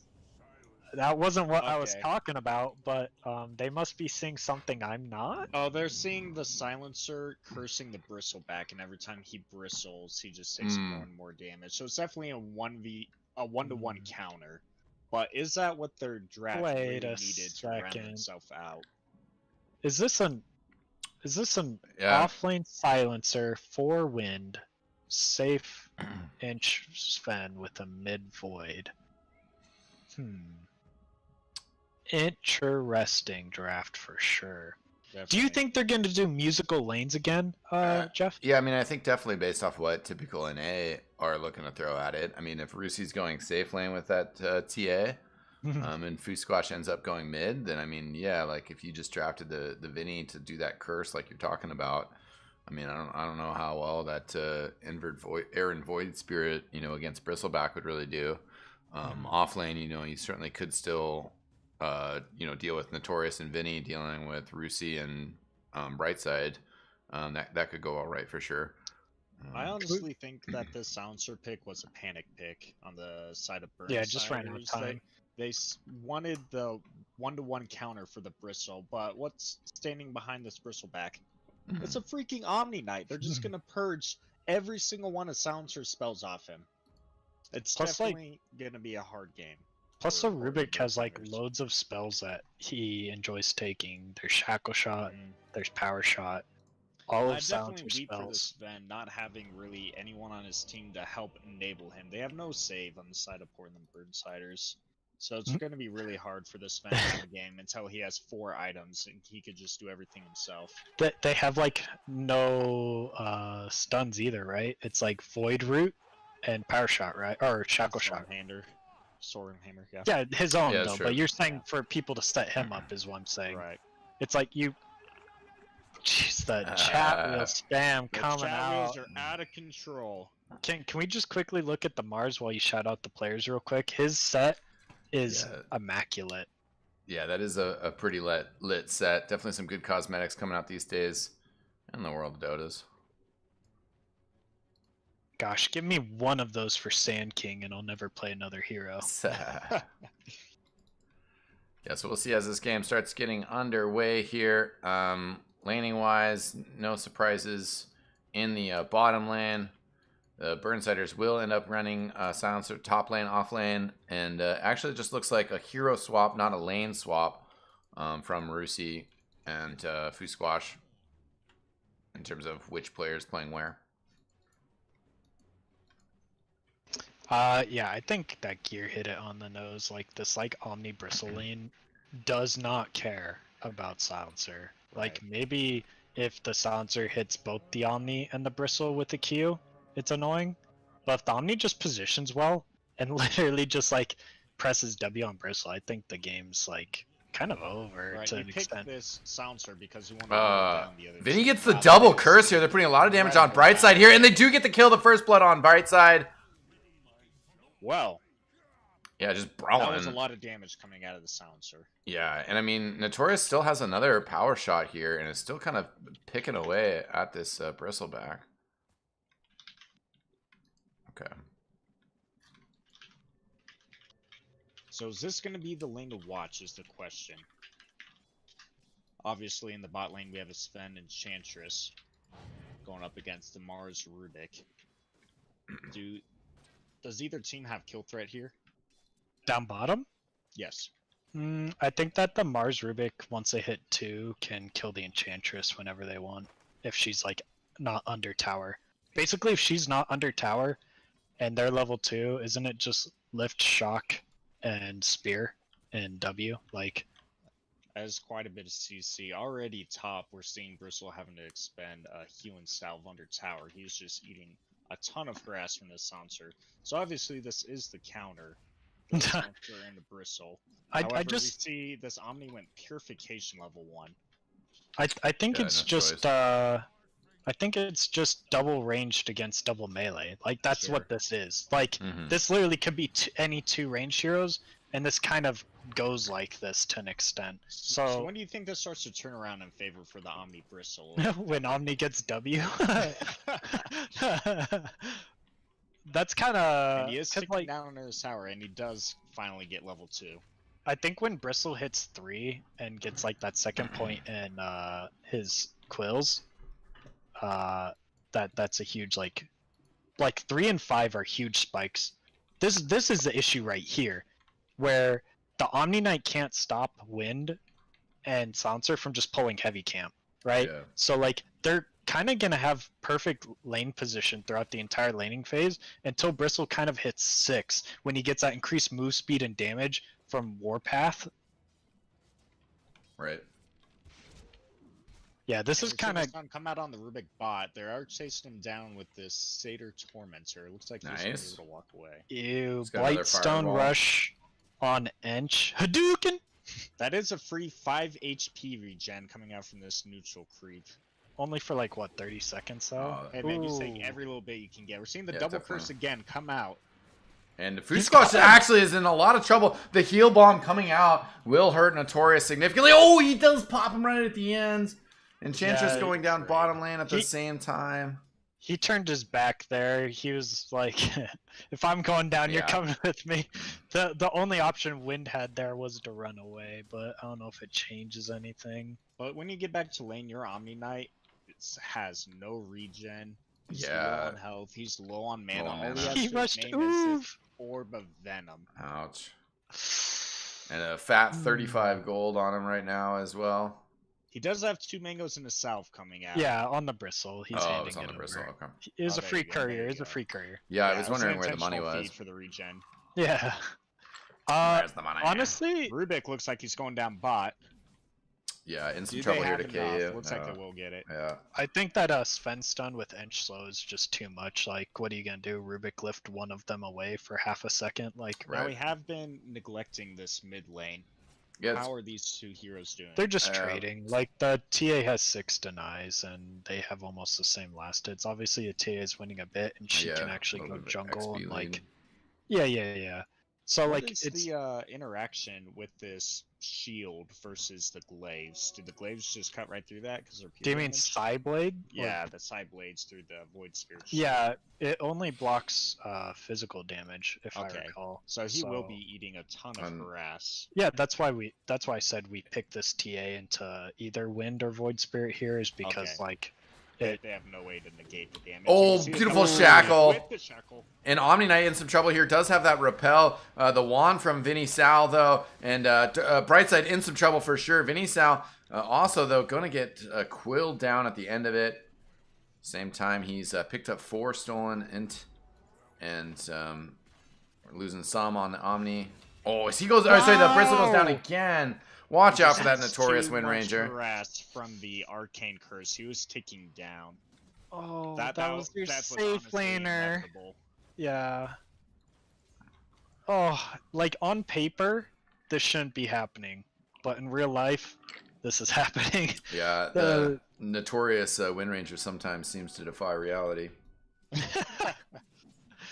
that they're just Vinny and Notorious are just playing good. That's just that's the story of the top lane. Is on paper, this Omni Bristle lane shouldn't care. They just should pull small camp.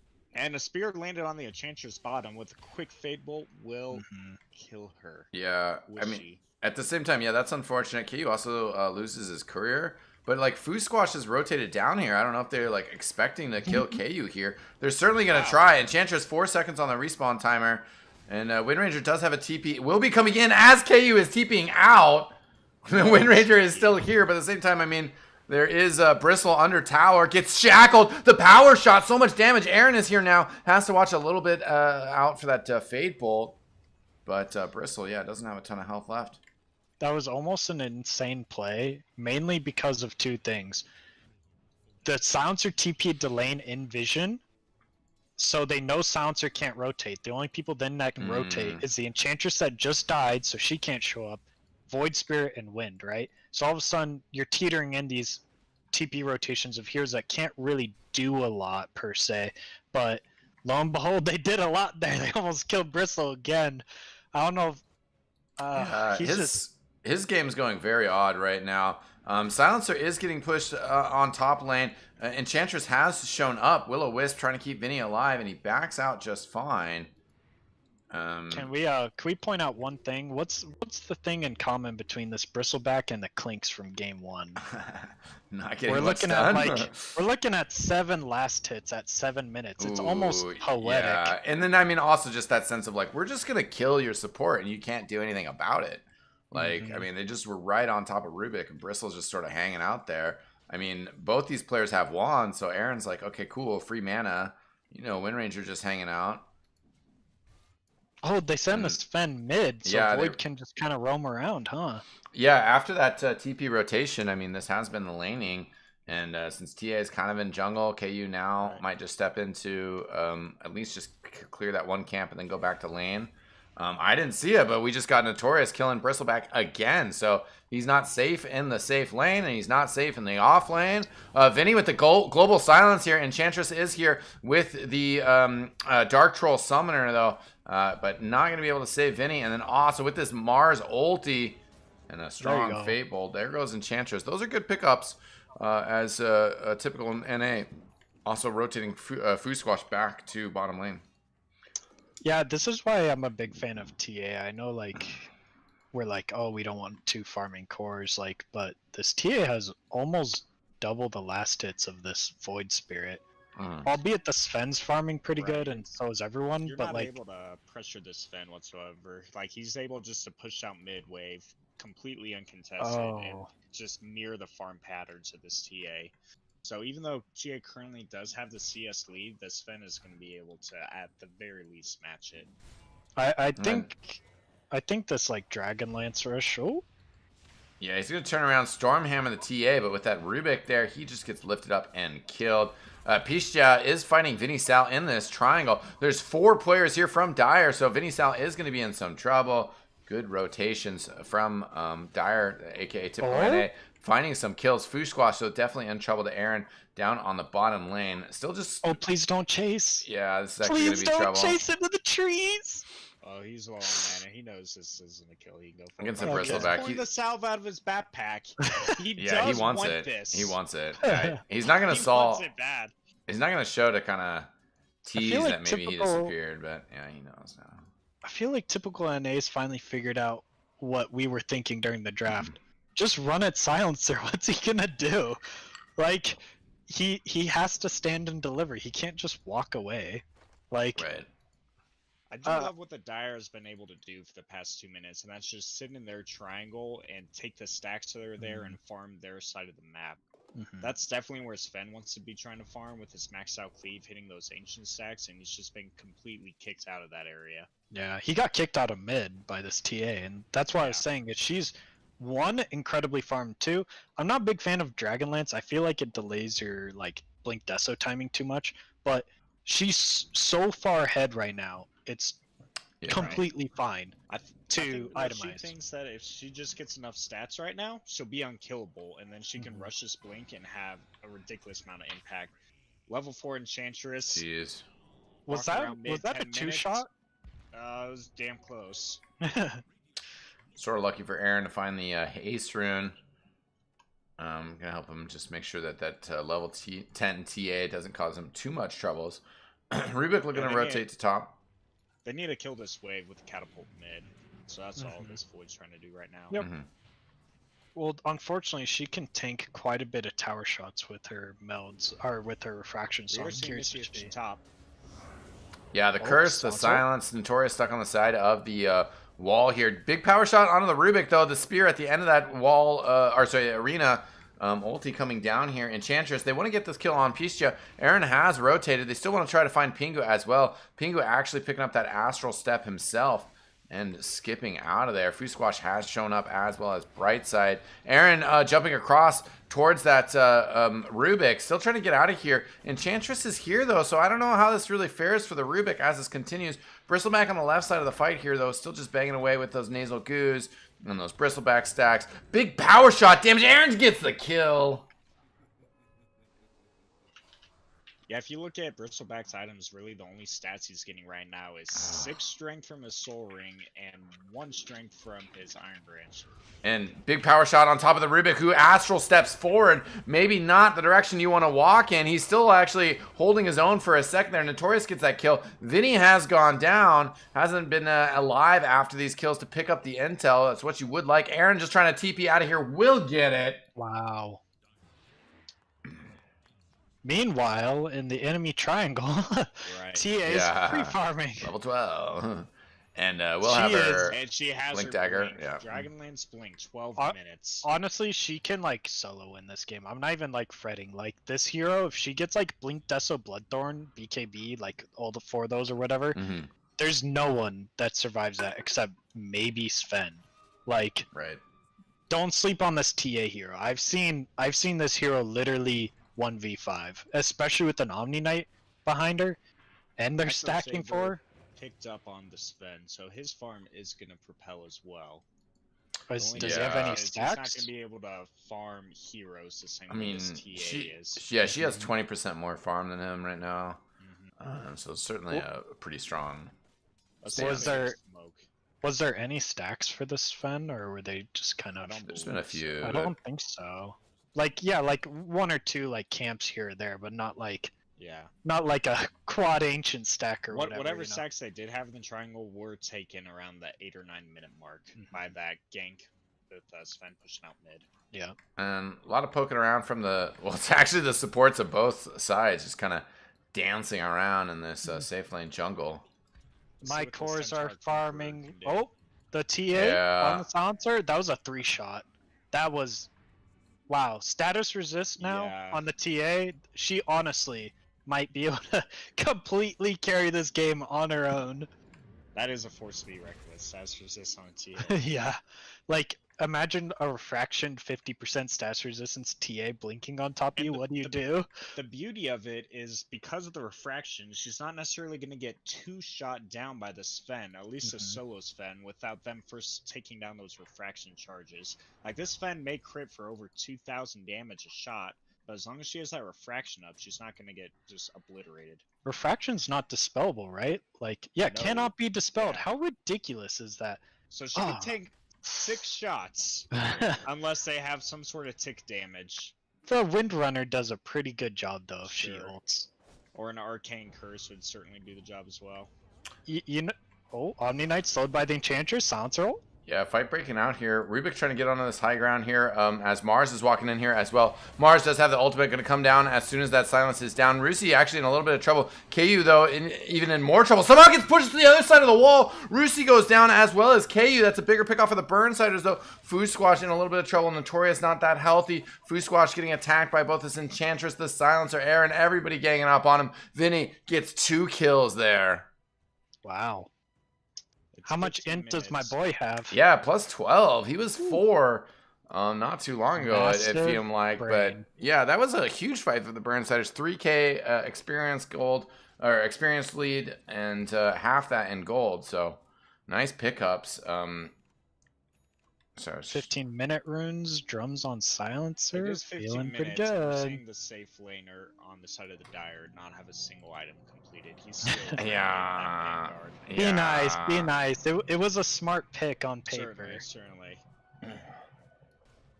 You I'm know just what trying to goes through explain my why that mind? Fight went so Yeah, one-sided yeah, and yeah. insane. If he has Vanguard there, it's a little easier. Did you see Right. though the wind like ultied the TA, and that's the only reason like her They were faction able went to away. fight through Yeah, those, there you go. They're going to need to make sure they keep getting that. They're gonna invade the jungle right now. They have a deep ward scouting this inch. They know Sven's farming her in this vicinity too. You know what was going through my mind when the Omni and the Rubik and the Ench and the Wind were both just like dancing around in the enemy jungle. It's kind of my carries are farming the lanes and the jungle. I have nothing better to do than posture. Right, yeah. You remember when that Earth Spirit was T-posing on you guys during the Arkosh series? Oh, yeah. That's what us supports feel like throughout all of our games, man. It's just like, what do Yeah. I do? There's nothing to do. Yeah. No farm to take. All you can do is posture and hope to capitalize on the enemy team being out of position. You just kind of need to be in that vicinity. It's not like you can just go TP top and like start farming. You got to be there. Mhm. So we are And- seeing Sven start to shrink No- the gap on yeah. the network. Notorious on bottom lane was trying to just get a solo kill on Pingo, but didn't realize that Brightside and Rusi were nearby. So that's Wow. actually a pretty nice kill streak going the way of Rusi. That was a nice bait. Did you see he showed in lane and like lifted the wind, being Mhm. like, "Hey, I've wasted my stun. Go on me." And lo and behold, immediately goes on him and gets nuked down by the TA in like 4 shots. Yeah. A little bit We are rough gonna there. see this top tower go down. It looks like. Nice smoke gang Immediate response. taking over the triangle. Yeah, getting on top of Aaron. He's got that Astral Step. Not a ton of mana, though. He's got 1 more left, just barely. Will get This out. blink on the Rubik and the TA is just allowing them to exert so much pressure. They have so many ways Wow. to get on top. Yeah, that's a blink rush on that Rubik. Interesting pickup, but he's able Yeah, to get but there. that's because the Yules is coming out in like 10 seconds Right. for this Mars, so like the Mars didn't have to rush the blink. They're just a mobile draft. Honestly, if this Bristle wasn't like not the player but the hero wasn't having no impact on the game as a whole Right. right now, that I feel like they could exert like 20 times more pressure and just barrel down these lanes before Sven has a chance to win this game. Oh, A little nice. bit of a pause here. Are there going to be any Um, really big spell steals we should be looking for out of this Rubik? It's What- kind of what a is he tough really one. Trying to pick up? Focus fire? I don't know. Silencer ult somehow if he could magically If he take gets it. BKB or a Lotus? Yeah. I mean, Lotus is so good this game, so I could definitely see it, right? Okay. Like, but don't sleep on that too much. But obviously, like the S tier spells are gonna be like Void Spirit's ult, and like Shackle Shot and Stormhammer, Yeah. and maybe Power Shot. But like, if the Rubik gets Ags, stealing Silencer's E is massive. Actually, it really is, because not only is the like there's like a little cast animation for Silencer to do it. So not only is it instant cast animation, but does 26% more spell amp, and it lasts almost half as long. 40% debuff amp. So like if Silencer hits you with Last Word and it's max level, which is 6-second silence, all of a sudden Rubik's Last Word lasts for 9. 9-second silence? Like, That is egregious. that's a lot. We are seeing this Bristleback Eye Up to Lotus Orb. As you mentioned, it's a fantastic item in this game. Why would you say that is? Well, he opens up with the Vanguard, so he can like go back for like Crimson, which is like super good against Wind Ranger. It's not super good against Fen once he hits 15 because of the Purge, obviously. But I like that he's going Vanguard into Lotus instead of finishing any other item, because Lotus is so good this game. Right. Was there a question? I'm just agreeing with you. Sure, Like it's super I good. was asking why is Lotus good this game? Oh, like you can like reflecting Sven stun is like the whole point. Go ahead. Yeah, well, Global Silence coming out here. Burnsider's maybe looking to engage in mid lane. Pingu just standing on the high ground there. Will blink forward, lifts up Notorious, throwing him down. They're trying to get that kill real quick. The wall coming down here, the arena, excuse me. And Vinny locked inside with 4 players from the Dire. That is not the arena the Burnsiders are looking for. Silver's Edge completed on this Fen. Why do you think he opted for this item? I'll break the Bristleback and the Mars. Like they have 2 heroes that primarily rely on their passives, and like Echo Saber buildup is very natural for Sven. I'm not a huge fan of it per se, but it is really good. Does that make sense? Where like if I was the Sven, I wouldn't do it. I just go the typical build. But I think he's understanding that I'm not gonna have the time for a typical build. These guys, if they're winning the game, it's in the next 10 minutes if the Dire's winning the game, right? That's how important this Roche is right now. I believe if Dire is able to get this Roche, it's at Bye, least Ange. racks. No, she's okay. She's still alive for a little bit. Aaron gets a kill on the Rubik in the meantime, and KU has been waddling his way back down here with this Silver Edge. He's just waiting for the right time to engage here. Brightside in trouble. Will get broken. Now the Stormhammer on top of the Mars. He's already at half health. God's Rebuke pushing these Burnsiders players back a little bit. Typical NA down 2 already. Pischa trying to get on this high ground. He's actually got his ulti off cooldown. Fusquash fighting against KU and Aaron. Aaron jumping forward a bit here, but now it looks like the Jets will cool. Also, TP's coming in here from Pingu.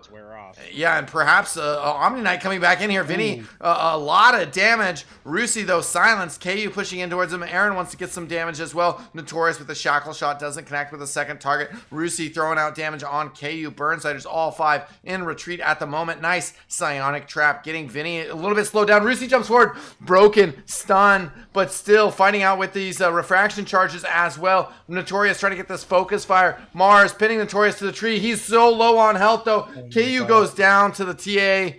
And Roshan actually says what's up to the TA in the midst of this fight. Rubik running away. Kind of chasing down Notorious here. Yeah, not a great fight for the Burnsiders. Notorious, the only one standing at the end of it. I don't want to say I told you so, but I told you so. This TA getting Omni Knight W'd and just running in there with Blink dodging the Sven stun with like refraction, even though she's taking loads of damage, it doesn't matter. You can always blink as long as you got this refraction. Man. Now they're getting that Roche. 21 minutes. Notorious did he just get nuked by the Rubik? Yeah, I didn't see it. I was watching the Roshan, but he stole power shots, probably like lifting him, power shot. Yep.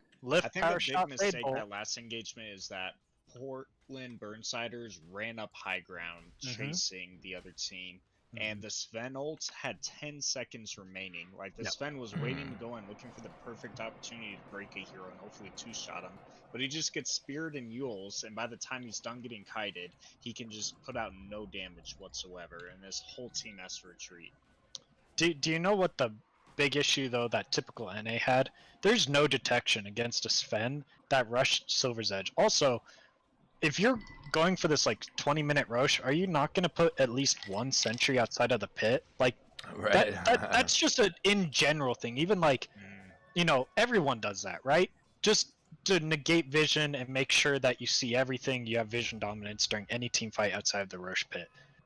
Nice smoke coming out from the Dire. This is definitely what you want to do. You really just want to pressure the enemy team right now. You really want to push the dock and make this first Aegis. Ideally, they get a lane of racks. They get this pick off right here, and they get a lane of racks. Double damage on the TA. Yeah, Clumsy Knight from the Omni Knight will help lock down that Wind Ranger. He gets cleared out from that smoke. Right. At the very least, with your first Aegis, what you want to do is force the other team into their base and try to clean up as many tier 2s as possible. That way, you're able to farm 90% of the map, and the other team can only get what pushes into their tier 3s. Yeah, that's why this is when the point in your pubs when you start to feel like you're getting choked a bit, like you can't show anywhere, is right about this point where anyone on the Dire just needs to be in like a little duo and they can immediately blow you up. Look how they're in like cute little duos right now. This Rubik has a blink and can just jump on Void Spirit. If anyone TP's mid right now, if he saw him, I didn't see his invis. Oh, he actually gets jumped on, silenced as well. The Void Spirit able to put out a ton of burst, the global silence as well. Wow. Being That was the Ags reveal requested. by Void Spirit. Really nice. That's With the the silencer all committed. Sansa roll committed feels a little bad now because don't the Oh. Dire just blink reveal on the wind? Yeah, great dodge on that as well. They're pinging out the Sven top. They know he's going to want to come back here and farm these camps. And I think the lanes are in like a position. Burnsires are playing perfect right now. The past 2 minutes or whatever, ever since they lost Roshan, they've been playing perfect. They've pushed the 2 side lanes. They've not given up any kills. They're constantly keeping the enemy like chasing them around the map, not vice versa, right? They're not just sitting under their towers waiting for the enemy team to push. They're making the enemy team move around the map.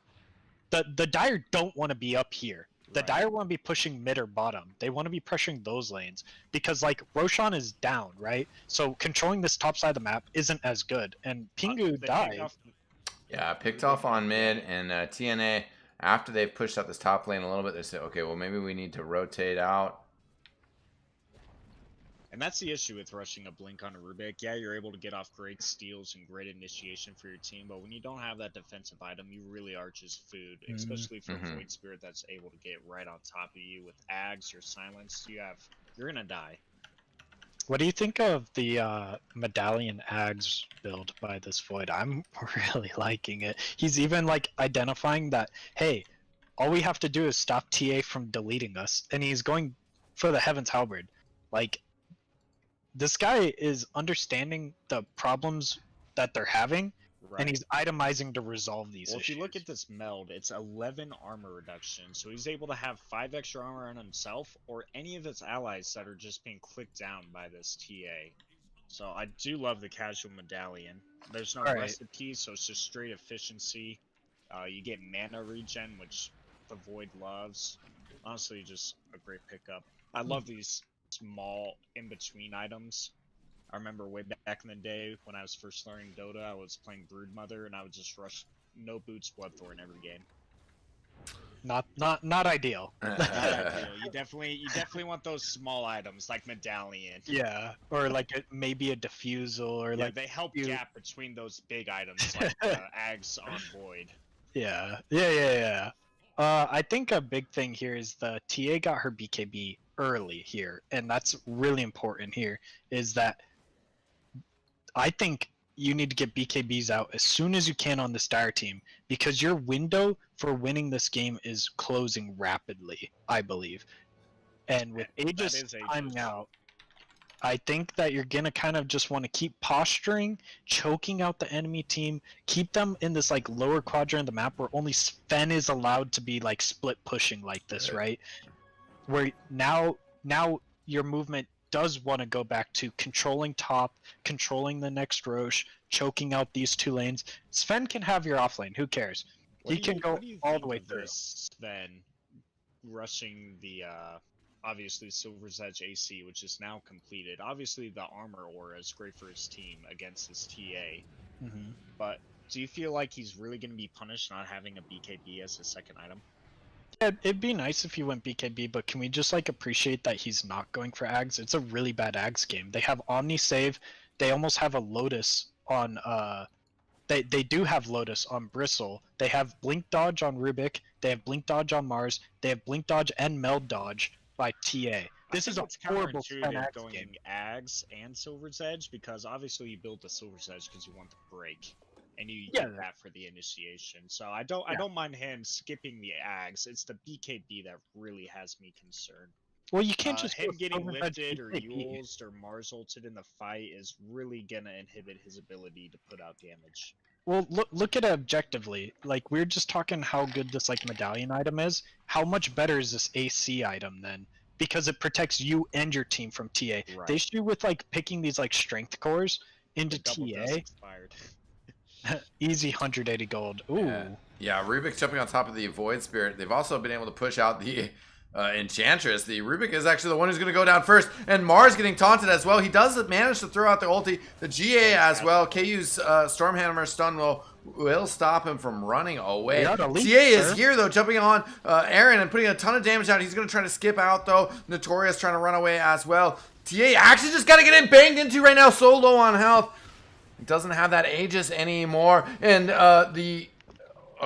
wait, no, TA has gotten away. That was Notorious and Brightside going down. KU still chasing. 4 players up for the Burnsiders, trying to get this break. The Stormhammer does get reflected, but at the same time, we got Aether Remnants and the Bristle locked down. And, typical NA's gold lead has been reduced to less than 1K. 4.5 experience boost to the Burnsiders. Great fight for them. Sven casually doing almost 7k damage, getting in 2 Silver's Edge attacks, full god strength throughout the entire fight. It was a huge fight for them. It was The like Omni a saves good Omni ult. is what almost got the Mars out and what ended up to getting the TA out. So I'm they are pretty getting a lot of sure- utility out of this Omni pick. I'm pretty sure the Sven's damage though is counted through Omni ult there, so I don't think it was like true 7k damage. Because if you saw, he was Right, right clicking the crap out of Right, that out the TA Mars. Yeah. and the Yeah. Mars through Omni ult, and it's like, you didn't do 7k damage. Maybe you did, but it wasn't going through. So we haven't talked much about neutral items this game. Obviously, the tier 3 just coming out. Are there any really big pickups for either team? We're seeing the Titan Silver on the Sven, the Enchanted Quiver on the TA. Silencer Grove Bow, kind of nice. Notorious not actually rocking a neutral item right now. Does have some. Oh no, it was on the way actually. Dragon Scale. That's a nice one for Wind Ranger. Telescope Mindbreaker edge. on the Mars. Mindbreaker Mars is pretty decent. Craggy Coat Rubik. Titan Sliver Bristle's really nice, but Titan Sliver on The Sven Sven, is especially good. not having a Omni Knight of his own. Every little bit of that status resist. Yeah, is no SNY, no Satanic extra yet. value. Yeah, And he's going for the Scotty. yeah, I saw that in his quick buy too. He had the Abyssal queued up. Why do you think he went back for the Scotty? I don't think like an extra 1.5 second stun there is good against Omni Knight. You know what is good? Scotty, because they can't run away and it reduces healing, which both Omni Knight, Bristle, and Mars are big fans of, is just healing and walking away. Double damage right? on the TA. They're not gonna really press their luck right now. They're literally just waiting for Roche to respawn. TA jumping forward. Oh, wow, Almost so went to much one damage. shot. And Enchanted Quiver Down to does 250 400 health. magic damage on top of all the other yeah, damage pretty that absurd. DDTA did. Was that a meld strike or was that just a regular Initiation on the Sven. He's a little out of position. Yeah, Global Silence comes down though. The TA disarmed, but KU kind of stuck in place with that clumsy net. Trying to find targets to hit here. Thrown into the wall though of this arena. He goes down quick. 84 seconds. That seems absurd. Notorious getting that shackle on Mars and jumping out. I don't want to be pessimistic, but this might be GG. I mean, yeah, that's kind of crazy. The 70 seconds still on this Sven. The Silencer going to go down. He does have buyback here if he wants to try to get in and fight here. Aaron going down as well. He also doesn't have buyback. An on timing of this fight. The fortification. There we go. Coming out. And, I mean, still so much health. Catapult reported. Oh, yeah. Come on, right side. Got to keep those siege creeps up. At least they don't Yeah, have they do backdoor not have a protection single yet. tier 2 up. on this team. But I don't think they're going to be able to get tier 4s or even another set. No, at the same time, they got so much experience, and Notorious just completely destroyed there, buyback. bursted down. I take back Also, everything I no said. buyback. The Lotus Orb and the Yule's throwing Pishta in the air. League of Legends didn't have enough damage there. Definitely Looking trouble like 2 spot. lanes. Yeah, they're letting the creeps have the ranged barracks. Share some spoils with the rest of the crew. They're rotating down to bottom lane as well. KU respawning in 5 seconds. There's a wall though, and there's on the silencer. They don't care about that He curse. does have buyback. KU is here. We'll throw out that reflected Lotus Orb Stormhammer. Rubik also just steals that insult to injury and hits KU with it. We have a TP forward from Aaron. Yeah, Pingu's not going to survive here. Aaron looking for more astral steps across the bristleback. Has the silence, so not going to be able to get a remnant on that player who TP'd out. Oh, and barely misses bristleback as well. KU moving forward has another Stormhammer, which gets Lotus Orbed. But looks like they will be able to get Food Squash down at the end of it. How unfortunate for this Sven that while the Dire's sieging their tier 2, he just happens to walk under a sentry ward, just looking for a quick, easy pick off with the Shadow Walk from the Silver's Right. Edge. I It's just real domino effect. I think he pinned it immediately, Cole Gear. And he's even queued up the BKB. I think Silver's Edge AC fine. But you gotta get BKB like eventually. I like the Scotty item, maybe as a 4th. And it's nice that they're taking Roshan here, because they really need it. Yeah, KU grabs it. And actually a ton of damage on top of that Omni Knight. He four-steps himself up. That actually just adds more damage to the Enchantress. Pishja in trouble here as well. The Bristleback still kind of dead, so Burnsider's finding some life here. But yeah, still tier 2s all around. They're definitely going to have to I make would some love progress. to see the Sven queue back up to Scotty now that he got Roche and took a good fight. Yeah. Just That'd be every the- time he gets a good Yeah. fight, he gets a greedy item. And then every time he loses a fight, immediately queues up BKB again. He's closing in on it. He just queued. No, Thank you. he's Thank messing you. with us. He's messing with us. Did you just message him No, Eckstein? no, What's no, happening? no. Oh, my He God. literally we're on that. just We're on said that delay. We're on that verbatim delay. What you said. That's Did God crazy. put me on this earth to be a caster? Ooh, he's- What is happening? Sell that magic He's stick. going for it. Oh my God, Colton, you actually might have the biggest 6 brain of all time. How do you do it? He literally went back for Scotty because he has Aegis. Maybe he thinks like this is like all or nothing, like it has to pay off, right? Yeah. But like, oh God, I can't even. It was a meme. It was a meme, KU. You didn't have to do it. You know what? Memes win games. Yeah. That's true. Don't let your dreams just be memes. You know. Yeah. Okay, now he is BKB queued up. Hopefully he doesn't swap it for like that Abyssal again after winning another team fight. Are we getting a repeat of game 2? Are we gonna get a 60-minute drag I was fest? trying love not it. to think about it. Yeah, I Oh, know. I'm stoked up on it the would be top. fantastic. They're I mean, that looking for is- another pick-off. You know, that is also sort of what the Burnsiders need to do. KU pushing forward here into like 4 players. Rusi was just like lurking with that TA meld. And a global silence Where's coming your out here. silence There, go? see if they can find an Omni Knight. Bristleback is up here as well. The Lotus Orb from the Bristleback doesn't really do a whole lot. The Omni Knight buys back immediately. Pishta with that arena does cut off 3 of the Burnsiders players. KU kind of separated. However, he does have Cheese. He does have Stormhammer. The Stormhammer on 2. The Rubik in some trouble here. Rusi trying to just bang forward with this BKB. He's actually dying so quick. Enchantress with a triple kill, and now Bristleback in some trouble. And I thought it was going to take longer, but have the Burnsiders already turned the corner here? Wow, never say Fantastic die. fight. Never say die. Holy moly. Wow. Guy Caster's cursed. Typical NA, that'll be $30 Eckstein. 5K gold, 11.5K experience. I was very surprised to see Burnsiders commit to that after the silencer ult really not connecting at all. Yeah. Right. Didn't get a ton of work for him. Back. And Omni Knight bought back. If that's not Yeah. screaming back, they got balls, man. That's just Yeah. ding dong. Your net worth lead That's is just- gone. The Bornsiders are back out on Mhm, top. mhm. Like, what do you need a BKB for if you have Aegis cheese? Like, they were just so confident in this Sven to be able to click down the Oh. team. I'm confident in this Sven now, dude. He's almost got a BKB. Level 25. Yeah, he already, does have 50% more God strength damage. Dude, can you imagine being a level 25 Sven and you don't have Ags or BKB? What is this upside down game we're playing? Yeah, Burnsider's a little bit of a different build on some of these heroes. The Rubik, maybe hoping to grab Stormhammer, but KU just giving him that war cry. Notorious getting forward at Shackle onto Pingu. His kill timer is getting short. Yeah, now the Mars coming out here with the arena. They let him drop it, and then now the Global Silence coming out here. Vinny thrown into the wall here. KU still fighting about third health, but he does also have an Aegis here. League of Legends just banging away from the back with those, long-range shots. Aaron, full health on the side, and Notorious full health.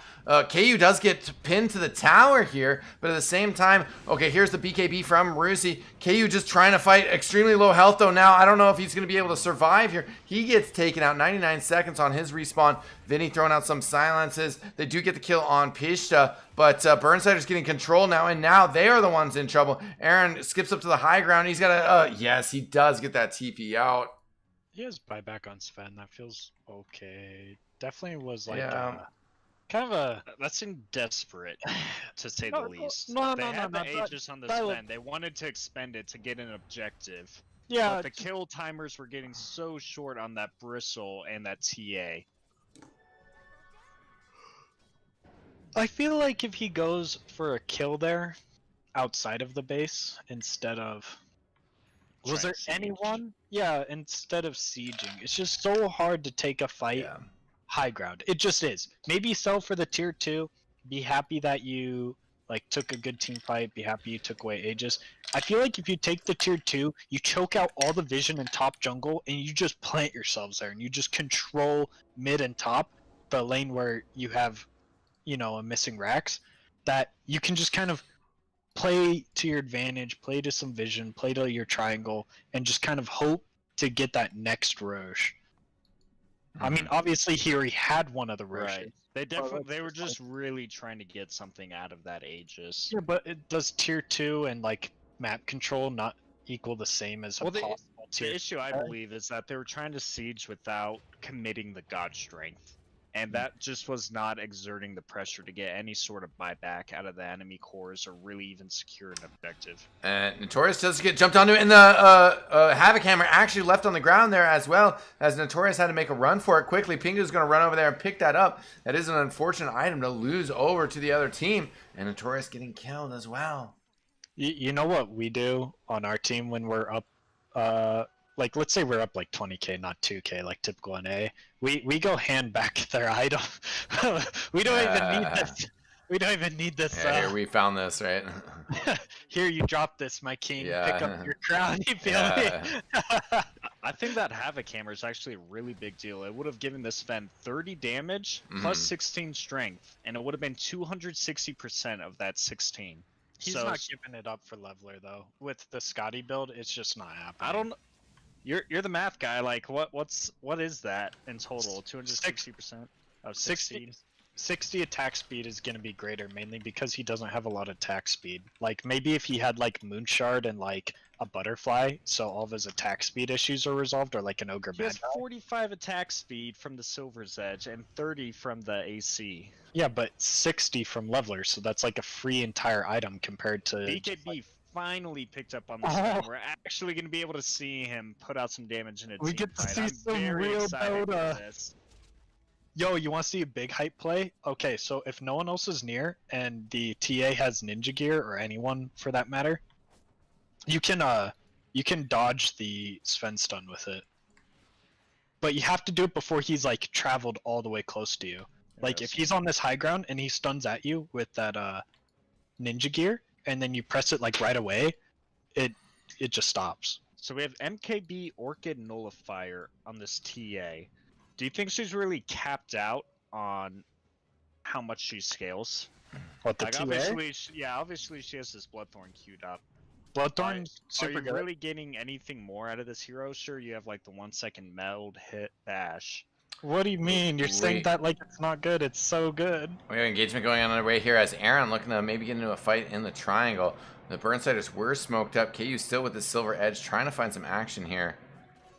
They ping out, looks like that was a haste rune for Rusi. Yeah, they're pushing back forward, TNA. Now I want to fight here. KU with that BKB. He's going to just try to burst through Pista real quick here. But the GNA, or Guardian Angel coming out here. Omni Knight just dissolves. Aaron bursting through him. KU wants to get another Silver Edge break or something on that Bristleback. Now just doing that Eye of Scotty routine. He's actually just going to be able to TP out. Burnsiders would have liked a little bit more on that. They're still trying to find PJ here. The shackle shot from Notorious will hit it. The rest of the control is there. 2 players down for 75 seconds plus.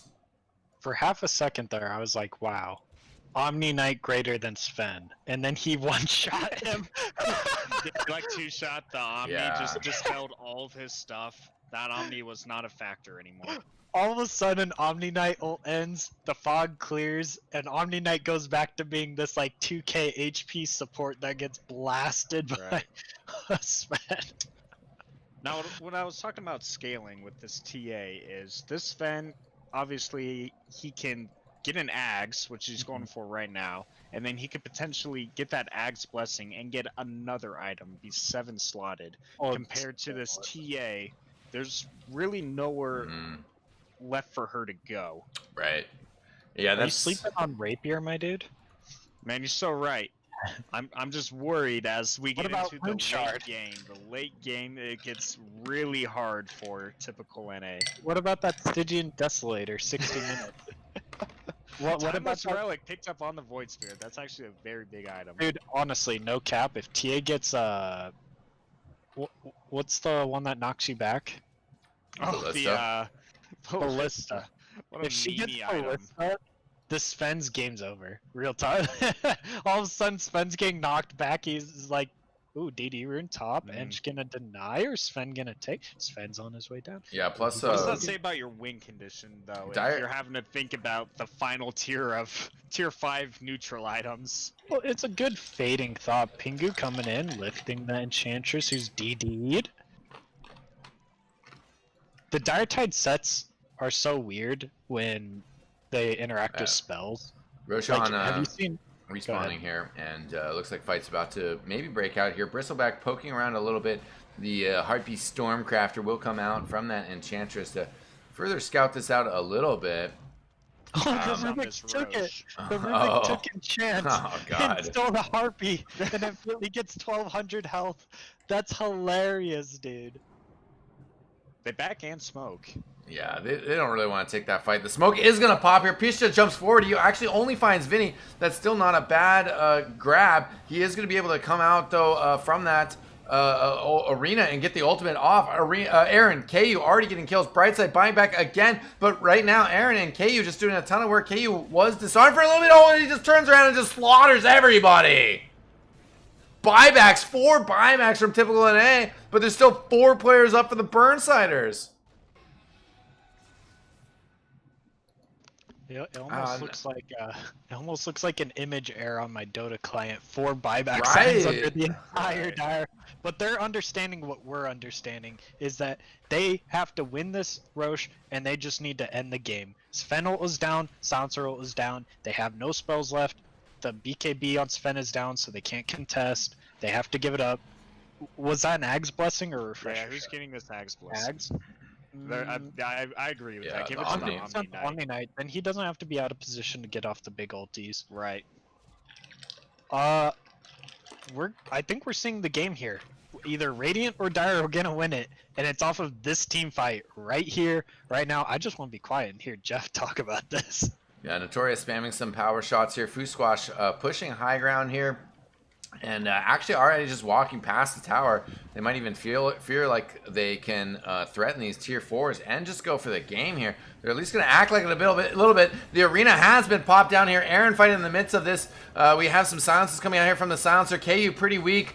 He's got about a quarter of a health here. Still has buyback afterwards as well. Pingu getting wrecked by this Notorious focus fire. Aaron jumps forward to get that kill as well. KU buying back. He already got blasted down here. Coming in with the Stormhammer on top of Rusi. He's just smacking away. Rusi goes down. That's just Aegis, though. KU still has a few more players he's going to need to kill here. He does have BKB, God Strength, Silver Edge, so all the tools. BKB from Rusi, but he's just going to get punched in the face. He goes down. Bristleback also just getting crits by KU here. He's got the BKB, but a silence coming down on him as well. Not a ton of health. He's just getting controlled. Brightside gets killed on the side. KU on top of the Bristleback. He's going to get the kill. Mars, the only sole survivor from typical NA. And the Burnsiders marching down mid. Most hype series all playoffs so far. Holy crap. This hold from the Burnsiders is possibly a masterclass on how to come back from a 10k net worth deficit and getting slammed early game. Yeah, and 5 minutes on the buyback cooldowns for everybody. So plenty of times on the clock here. They're just going to take this mid tower so that they have this massive creep wave with them. They could push in, take this tier 4 or tier 3. And they're kind of pinging the tier 4. Yeah, I think it's the move. Just go for the going for GG game. here because Rubik's going to be back in 30 seconds, but you got a full minute before the TA can come in and re-engage, as well as the Bristle, as well as the Omni. And this Force Power going down. The arena coming out here, but at the same time, Pisha is just getting just slayed by KU here. The arena is done. He's done for 110 seconds. 5-second respawn timer on the Rubik. Will the throne last that long? No, it won't. Burnsiders take it in game 3. Good game. That's What a fantastic game. I can't believe this. Burnsiders, holy crap, they pulled it out. This felt like almost like a lower bracket grind, but this is just upper bracket. We're not even saying goodbye to typical NA. Man. Yeah. I'm definitely going back and watching those other 2 games. If it was anything like this last game, that game was absolutely ridiculous. There was no stomp. Like, both teams had a win condition and both were executing them to a degree. It was never just a one-sided game, and that was just great to see. Yeah. Pretty insane stuff. Somehow in that madness, Aaron 10, 2, and 25. Only dying twice. Masterclass. That's all. That encompasses that entire game 3. I said the better team would be shown on game 3. It's who comes out for game 3. Both the first 2 is like some weird picks here or there, whatever. Game 3 was a masterclass, and that was, if you go look at that net worth and XP chart, Oh yeah, those check that bounce out. backs, that is Oof. the emphasis of a good game, where one team dumps on you mid game, the other team makes some good map movements and starts to come back a bit, the other team hits another power peak, the other team makes a good high ground hold, the other team throws a little bit, the other team also throws a little bit. This is a good Dota game. This was a hype game to watch, and I'm Yeah. so glad to have been here on a game 3 decider. Yeah, definitely pretty insane stuff. Burnsiders, managing to make it happen with certainly some difficulties nonetheless. Wind Ranger eking out in front of Silencer just a little bit in the net worth. Vinny, 14 deaths, but at the end of the day, that Silencer definitely making a huge difference. 50 stolen ints. I don't know how big of a deal that was, but just crazy buybacks coming out of that game. Crazy game. So we're not doing loser interviews for upper bracket, right? Oh, that's true. We are supposed to do interviews. You want to ping either like Rusi or Pingu and see if one of them have a little bit of time? We should do a winners interview. Oh, for upper bracket? I mean, that's sort of my opinion. Yeah. No, I agree, but in lower bracket where the rest of us like the rest of us are, Yeah. we do losers interviews to give people Oh, a shout yeah, out yeah, when they yeah, leave for sure. the tournament. I'm down for winners. Can we get one of your boys in here? Yeah. I'm calling Aaron right now. We'll see about joining him into the cast here. Should hopefully be popping in here. He said he was down. Okay, yeah, he said give me a sec. Yeah, no problem. Yeah, so we'll have him in here for an interview in just a second. Definitely an insane Burnsiders series. Game 2 crazy, Game 3 crazy. Game one, definitely interesting, fun drafts. Burnsider is fairly conventional for 4/5 of it, and then picking up that Clinks. Hype. Sorry, I'm here. I'm here. Yeah, try your best. Sneaking Swooping in. in late. What'd you think of that?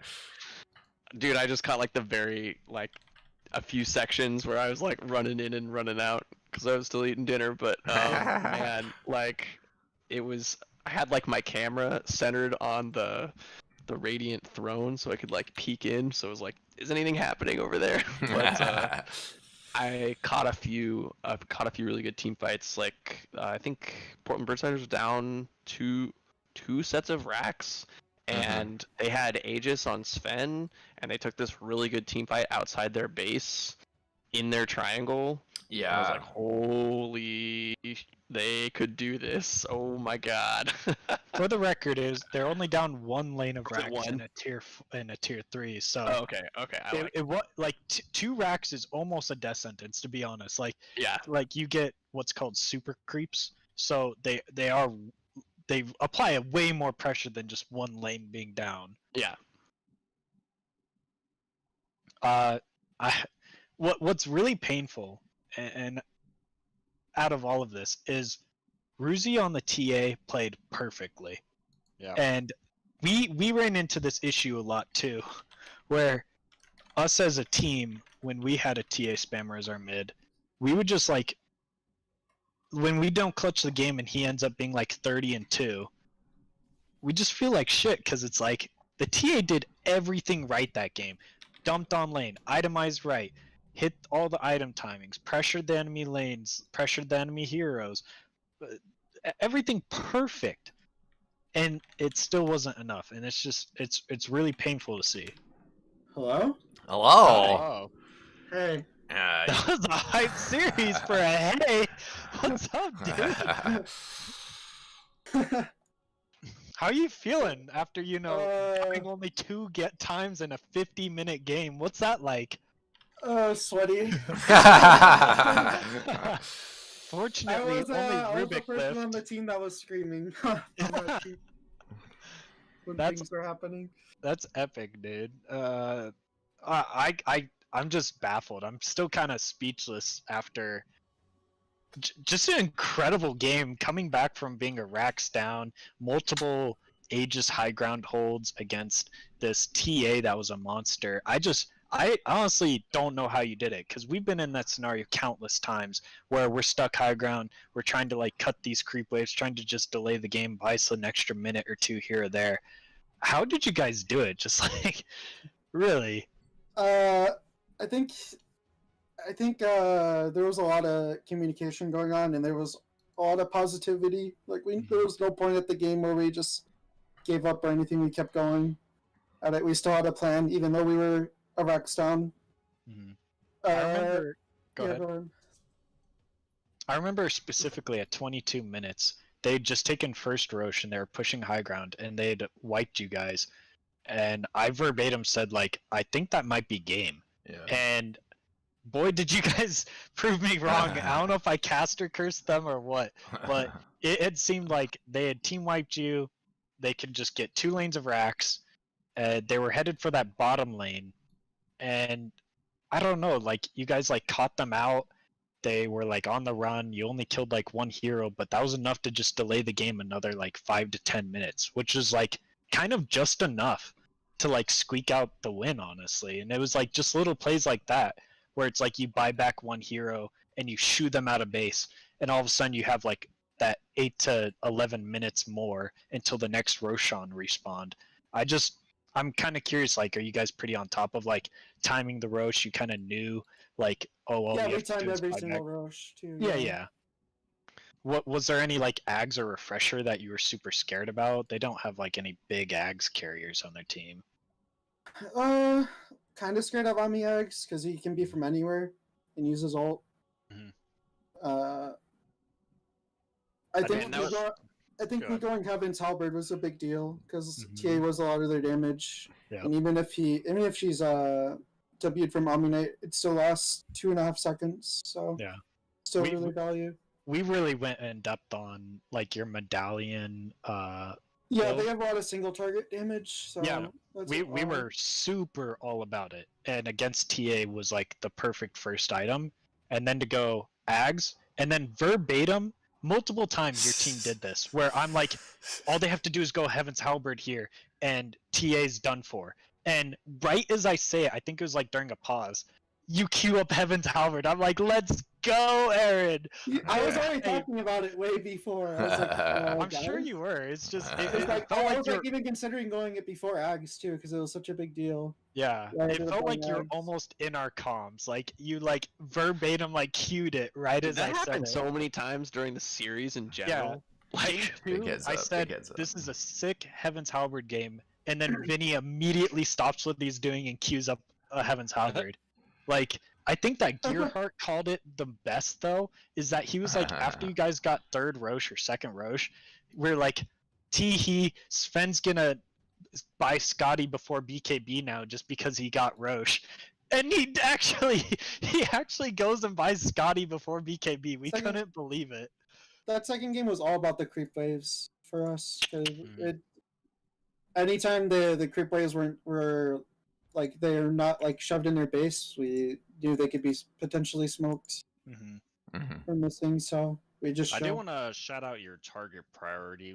As soon as you finish that Ags, you just really focus down that Rubik. As Yeah, you only had a everyone blink was dagger. calling shots. Everyone was calling shots. Like, or, Yeah. like on targets, like what targets to go on and stuff. Like we'd call out a name when something was happening.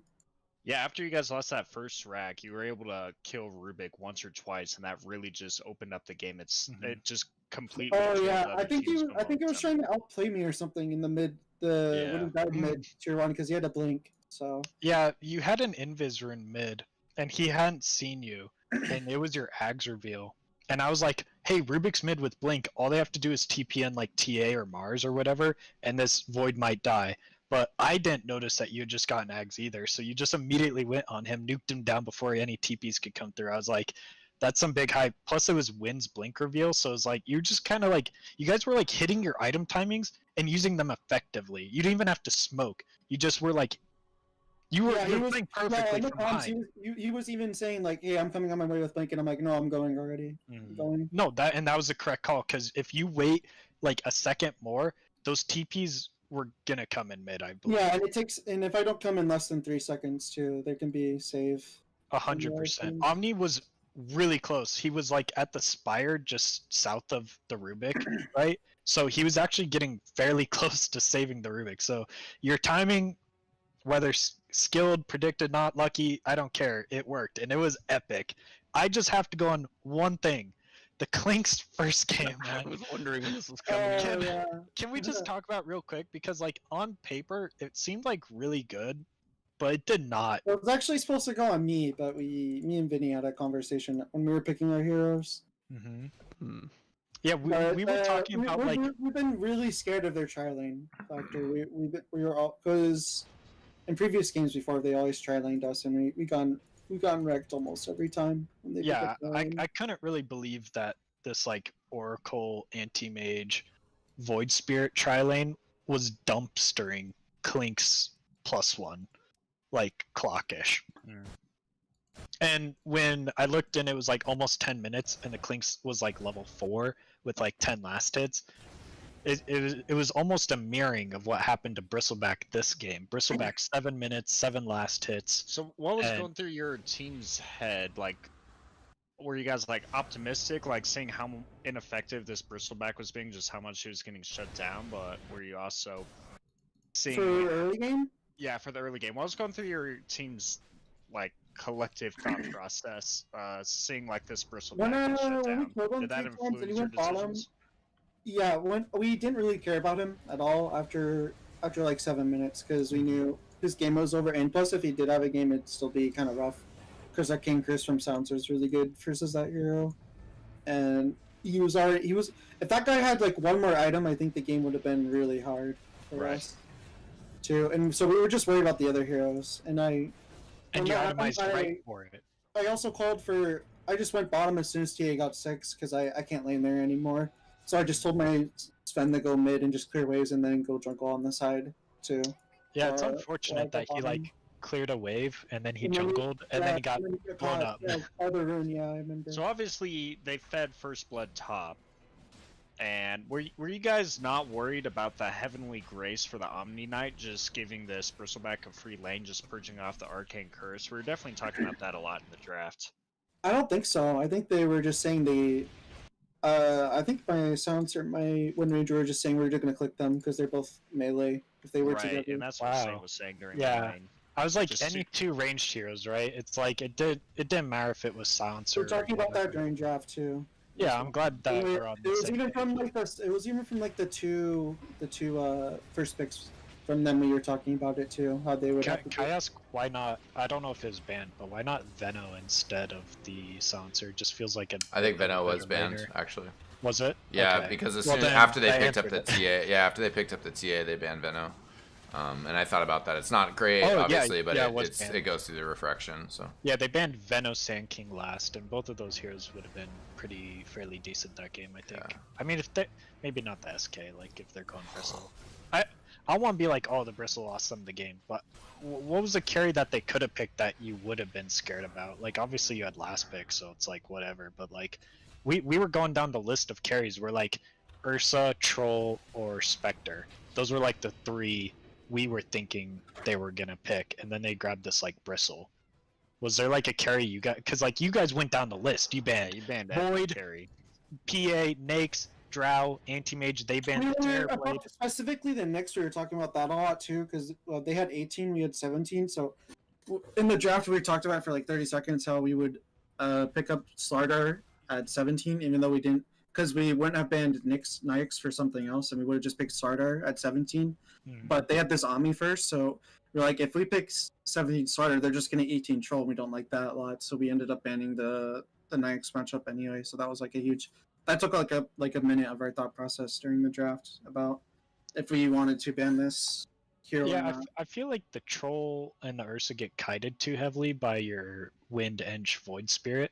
But I feel like if they grab the No. If we Spectre pick there, Slardar, it would have been a Slardar versus the Troll. yeah, but even with this draft, like they Oh, could have this like draft? last picked Yeah. it wasn't banned, right? They could have like trolled Ursa'd or Spectred. Those were like the last few good carries. Like if they pick Spectre there last, like what's kind of your answer? Because I feel like that kind of dumps on your entire draft. We talked about that too. We were just happy we were gonna have good lanes. I remember. Oh, yeah. If they put a Spectre in the game. But were you thinking And- like, oh, if they go Spectre, do we need like a Doom with Ags or like a Shadow Demon with Ags or like Yeah, some we type talked of about weird Doom. We Wraith talked about mechanic? Doom. Yeah, we already had that in mind too. Okay.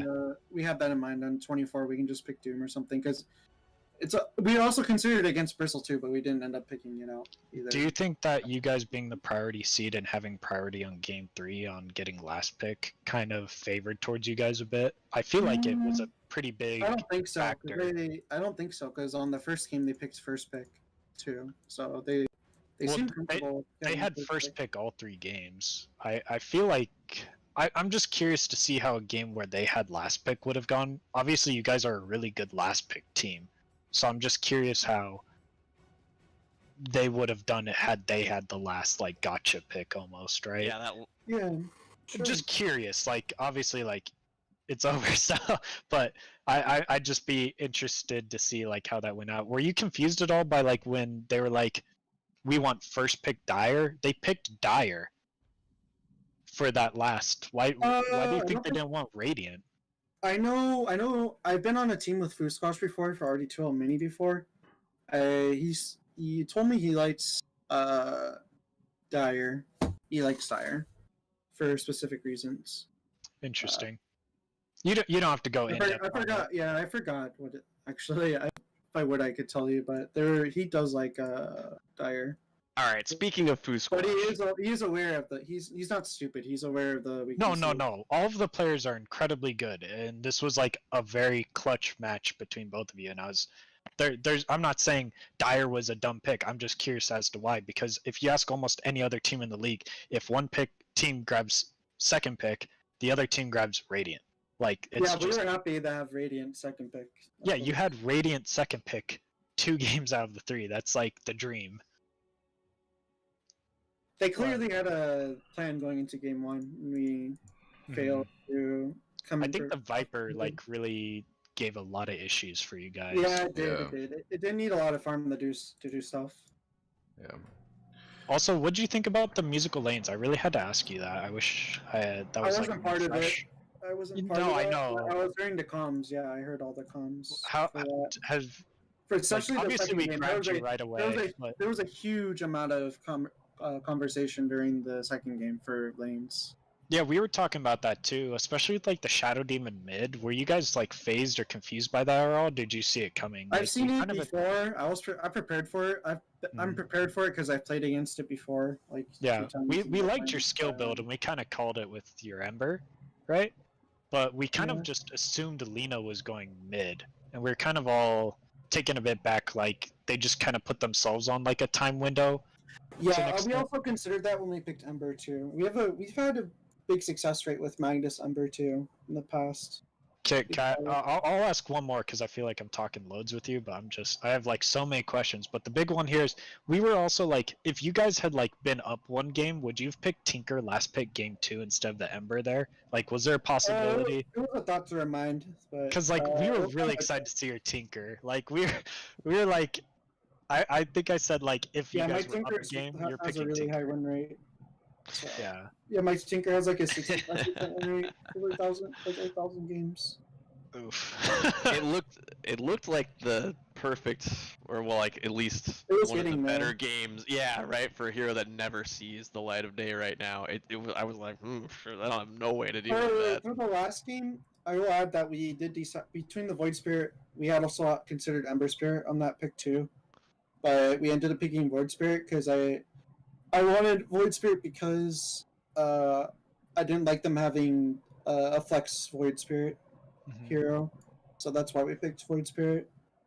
Were you phased at all by the TA pick? I wasn't super worried about it because I know the weaknesses, but we were aware she was gonna accelerate Mm-hmm. and she was gonna be more fun than Sven. But I knew we were ahead of the other 2 cores by a lot. Our other 2 cores were ahead by their 2 cores by a lot. So if we took a team fight and we just killed the TA, they would have a hard time going the high ground. So that was a big deal. Shout out to KU, man. He itemized Yeah. perfectly for not having a single other hero to really like set him up per se on Sven. He didn't have a Wisp, he didn't have an Omni, he didn't have like an Oracle. Yeah, we wanted him for the Scotty pickup. We were telling him to go that too because super good versus the ranged heroes that he was good against there too. The TA specifically. Awesome. Well, congratulations once again for the victory, Aaron, and of course to the rest of the Burnsiders. That's going to put you guys into the upper bracket finals up against Yeah. Hell Raisins. We'll have to figure out when we can schedule that match for next week. You have any final words, any shout outs you want to give before we wrap things up? No, I'm tired. I'm gonna hit the All right, excellent. that was Well, an intense series. You got your manager here for you to handle those shout outs. Shout outs to our sponsors, Red Bull. They've given us some support. Antlion Audio, Stormbreaker Brewing, and Yow Sauce. Also, shout out to Steven the Cat for joining us. Not quite the entire team, but we had Gearheart, we had St. Blue, we had Gunshy. You guys, I don't know, just say some things real quick. Oh man, we're not even at half power. You can't handle all 5 of us. Could you imagine 5 Steven the Cats on one panel? Yeah, I Too mean, powerful. on one team. Yeah, I don't know. We'll see. We'll see. You know, who knows what happens in this bracket, though? I mean, maybe you guys will be all available to show up and cast. So Always, man. We're always available for you. All right. Well, yeah, you guys have been a pleasure. A lot of fun. We appreciate it so much. That's going to be it for us tonight, though, ladies and gentlemen. Thanks so much for tuning in. Hope you guys enjoyed the broadcast. I am Axstein, and, well, we will see you guys next time. Peace out!